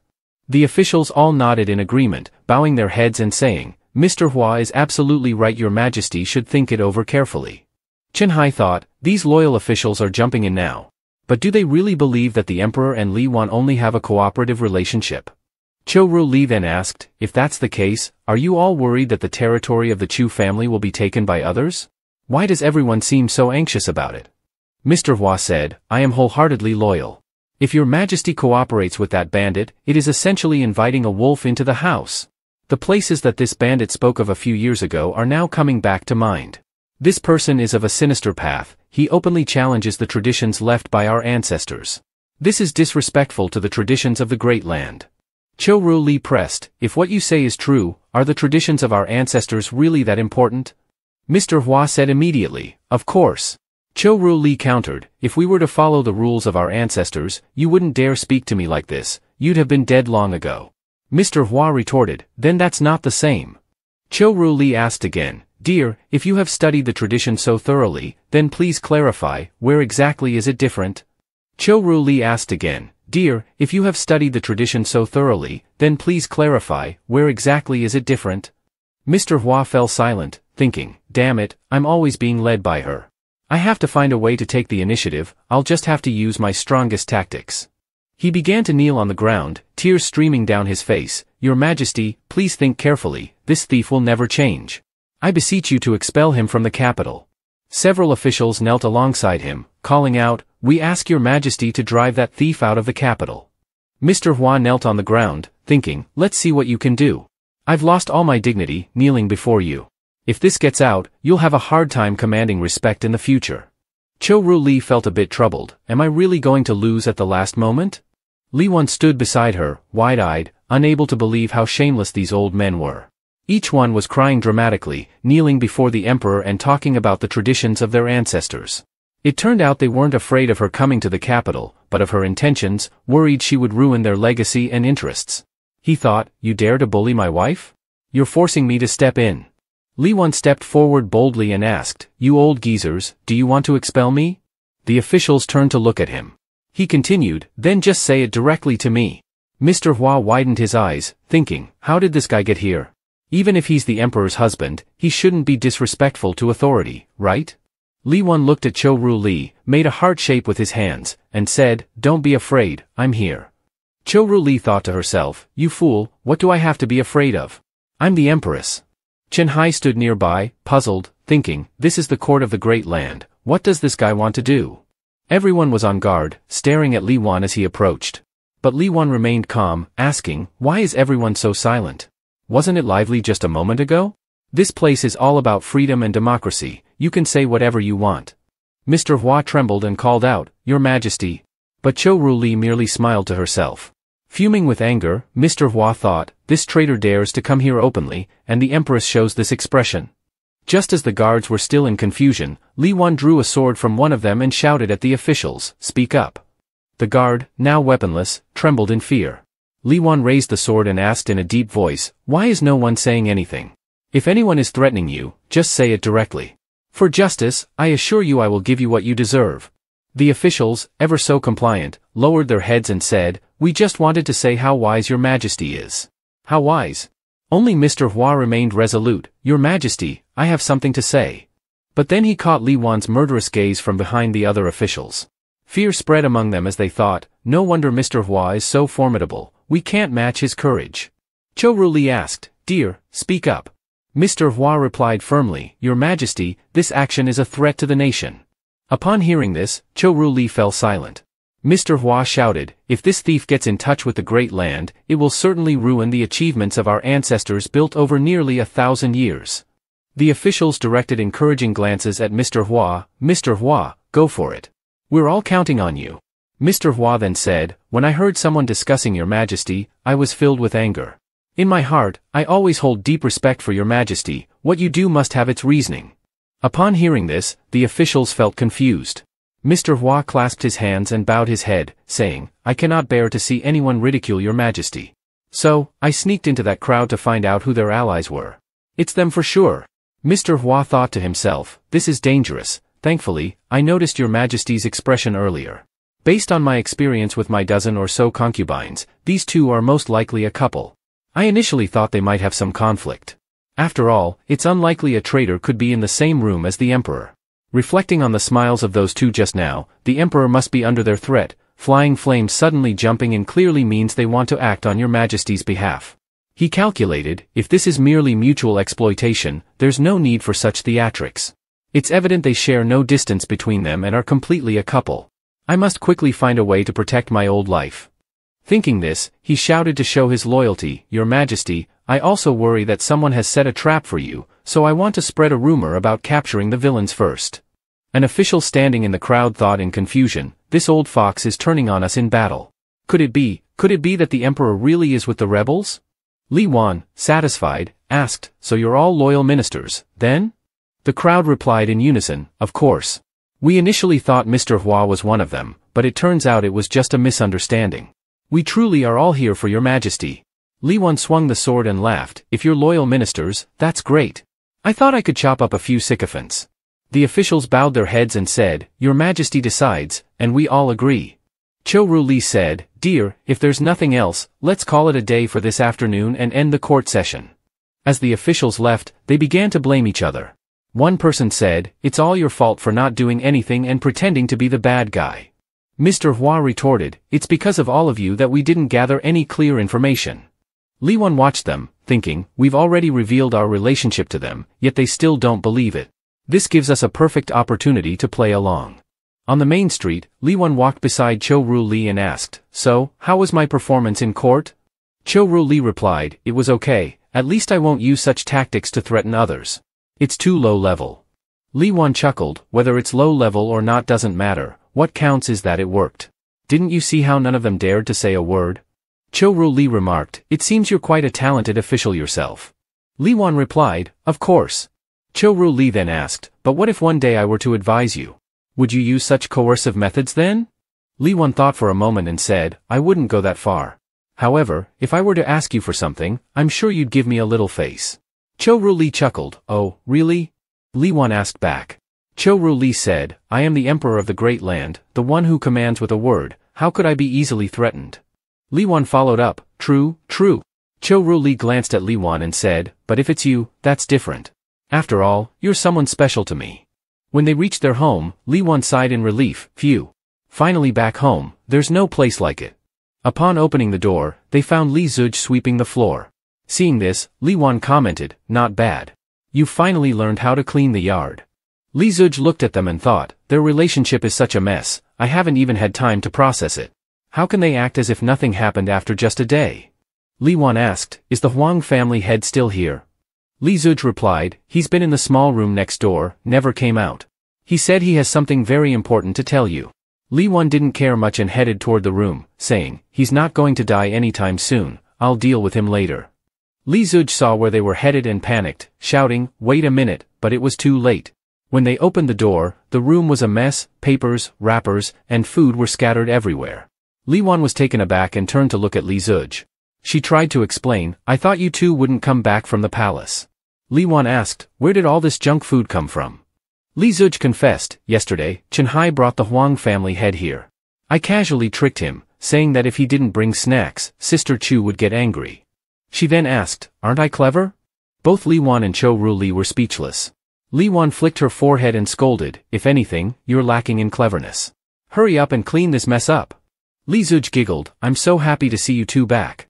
I thought you'd stay in the palace forever and I wouldn't see you again. If that happened, I wouldn't know where to go. Li Wan replied, I couldn't just abandon my home after marrying the emperor.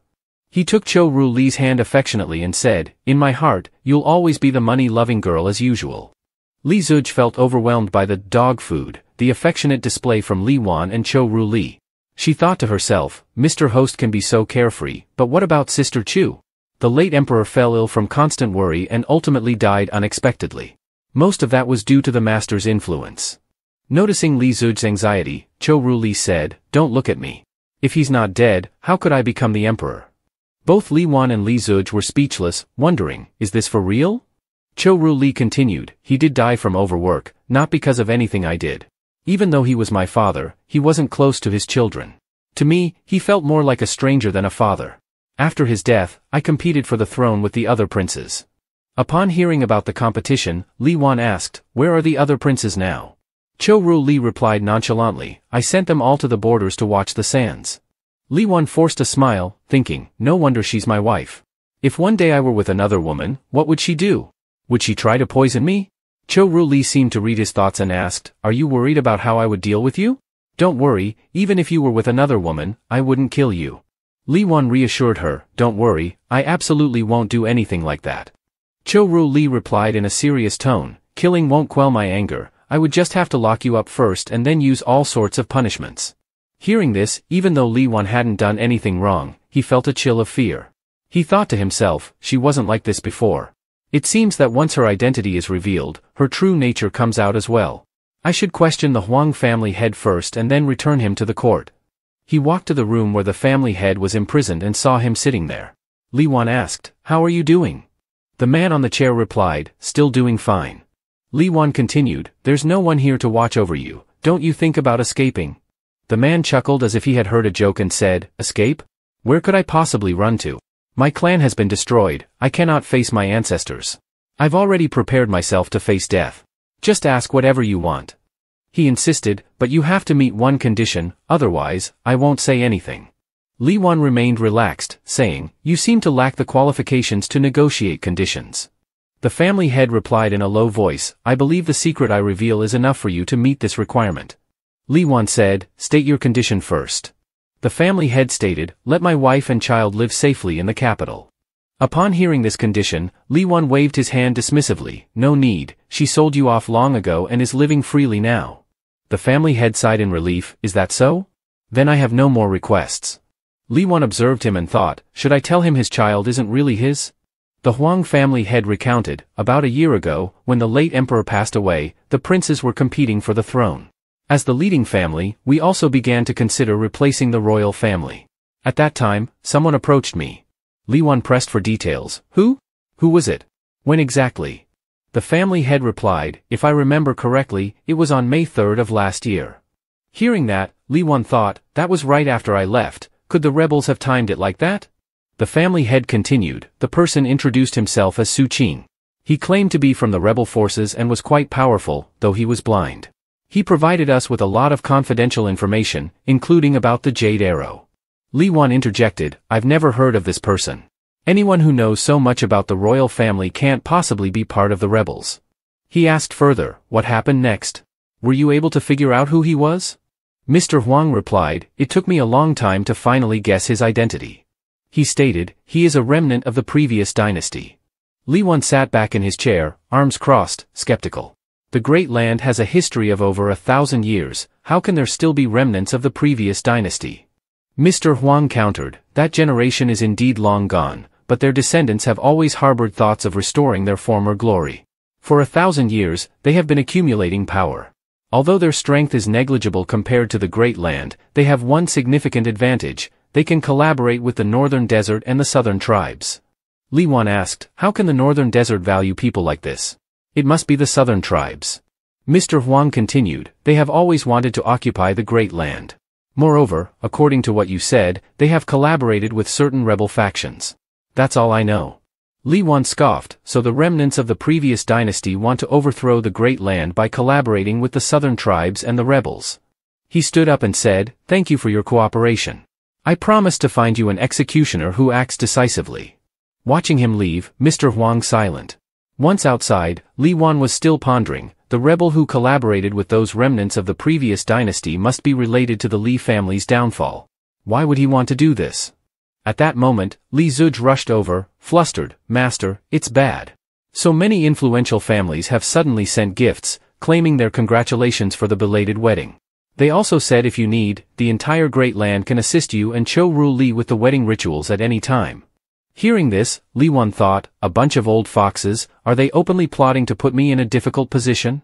He stepped into the room, looking at the piles of gifts, while Li Zuj stood behind, saying, Master, so many precious items, just taking one would be enough for an ordinary person to live a lifetime. Li Wan disagreed, these influential families are not as simple as you think. My reputation in the capital is very poor, everyone sees me as a bloodthirsty monster. If I really hold a wedding with Ru Li, I fear it could provoke resentment from the common people, especially if someone uses this opportunity to gather wealth. He looked at Li Zuj, who was holding a precious item, this is simply a test to see if we would lay everything bare for them. Li Zuj, holding the exquisite jade ruby, asked, is this much wealth really just a test? Li Wan replied, not exactly. They've already offended us in court, so they need to quickly appease us to avoid backlash. Li Zuj frowned and asked, it sounds like you're being a tyrant. Are you really going to let them off just like that? Li Wan smiled warmly, of course not. I've noted which families gave the least. I'll pay them a visit later. Curious, Li Zuj inquired, how come you're so skilled at this? Li Wan replied, practice makes perfect. When I first started, it was tough, I went to dozens of families to secure funding. He turned to Cho Ru Li, who seemed deep in thought, and said, Your Majesty should reconsider. If we really hold a wedding, your reputation will undoubtedly suffer. Cho Ru Li countered, it's not about the wedding, I just want to find an opportunity to let them know that our safety is due to your efforts, not mine. Li Wan shrugged it off. What's the big deal? I've been criticized for years, I'm used to it. Cho Ru-li shook her head, but I'm not. My man shouldn't be talked down to by others. I still care. Li Wan interrupted, I know you want what's best for me, but now isn't the right time to make things public. It's not just about us. He took her hand and added, you know I've had my fair share of conflicts with the generals of the Great Land. If we draw too much attention to ourselves and anger them, what will happen then? Cho Ru-li compromised, saying, all right, let's do as you say. But doing this might not be good for you, so I should still give you some compensation. Li Wan asked, huh? Compensation for what? Cho Ru-li smiled gently, I'll give you a few maids. Li Wan was startled, thinking, this is definitely a trap. So he laughed and refused, ha ha, I really don't need that. Cho Ru-li thought for a moment, then took out a golden token and smiled as she handed it to him, this is for you. Li Wan held it in his hand. Cho Ru-li explained, this token allows you to mobilize the power of the court in my absence. Seeing it is like seeing me. Li Wan hesitated slightly, saying, isn't it a bit reckless for you to do this? Cho Ru-li replied, while it allows for the mobilization of many forces, most of them are people you can easily handle. As an emperor, using a few insignificant people is basically useless. If it earns your trust, then it's a beneficial trade. Hearing this, Li Wan laughed, ha ha, then I'll accept it. He looked at the token, thinking, Ru-li actually wants to use this token to protect me. Anyone who touches me will be opposing the emperor. That night, in the bedroom, Li Wan and Cho Ru-li sat across from each other on the bed. Li Wan asked, what do you plan to do about those noble families later? Still have them pay up a bit more?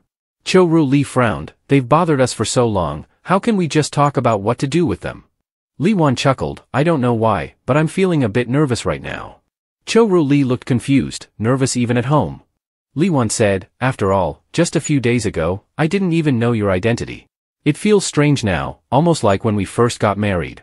Cho Ru-li, with a mysterious smile on her alluring face, looked at him and said, you silly boy, now it's my turn to teach you how to do things. Li Wan watched Cho Ru-li sleeping soundly on the bed, thinking to himself, it seems much more comfortable at home, she sleeps so peacefully here. He turned away, saying, you just rest, I'll handle the rest. In the darkness, Li Wan used his lightness skill to leap across the rooftops of the palace. He thought, the remnants of the previous dynasty wouldn't only target the Huang family, there must be other clans cooperating as well. In short, there are definitely more insiders.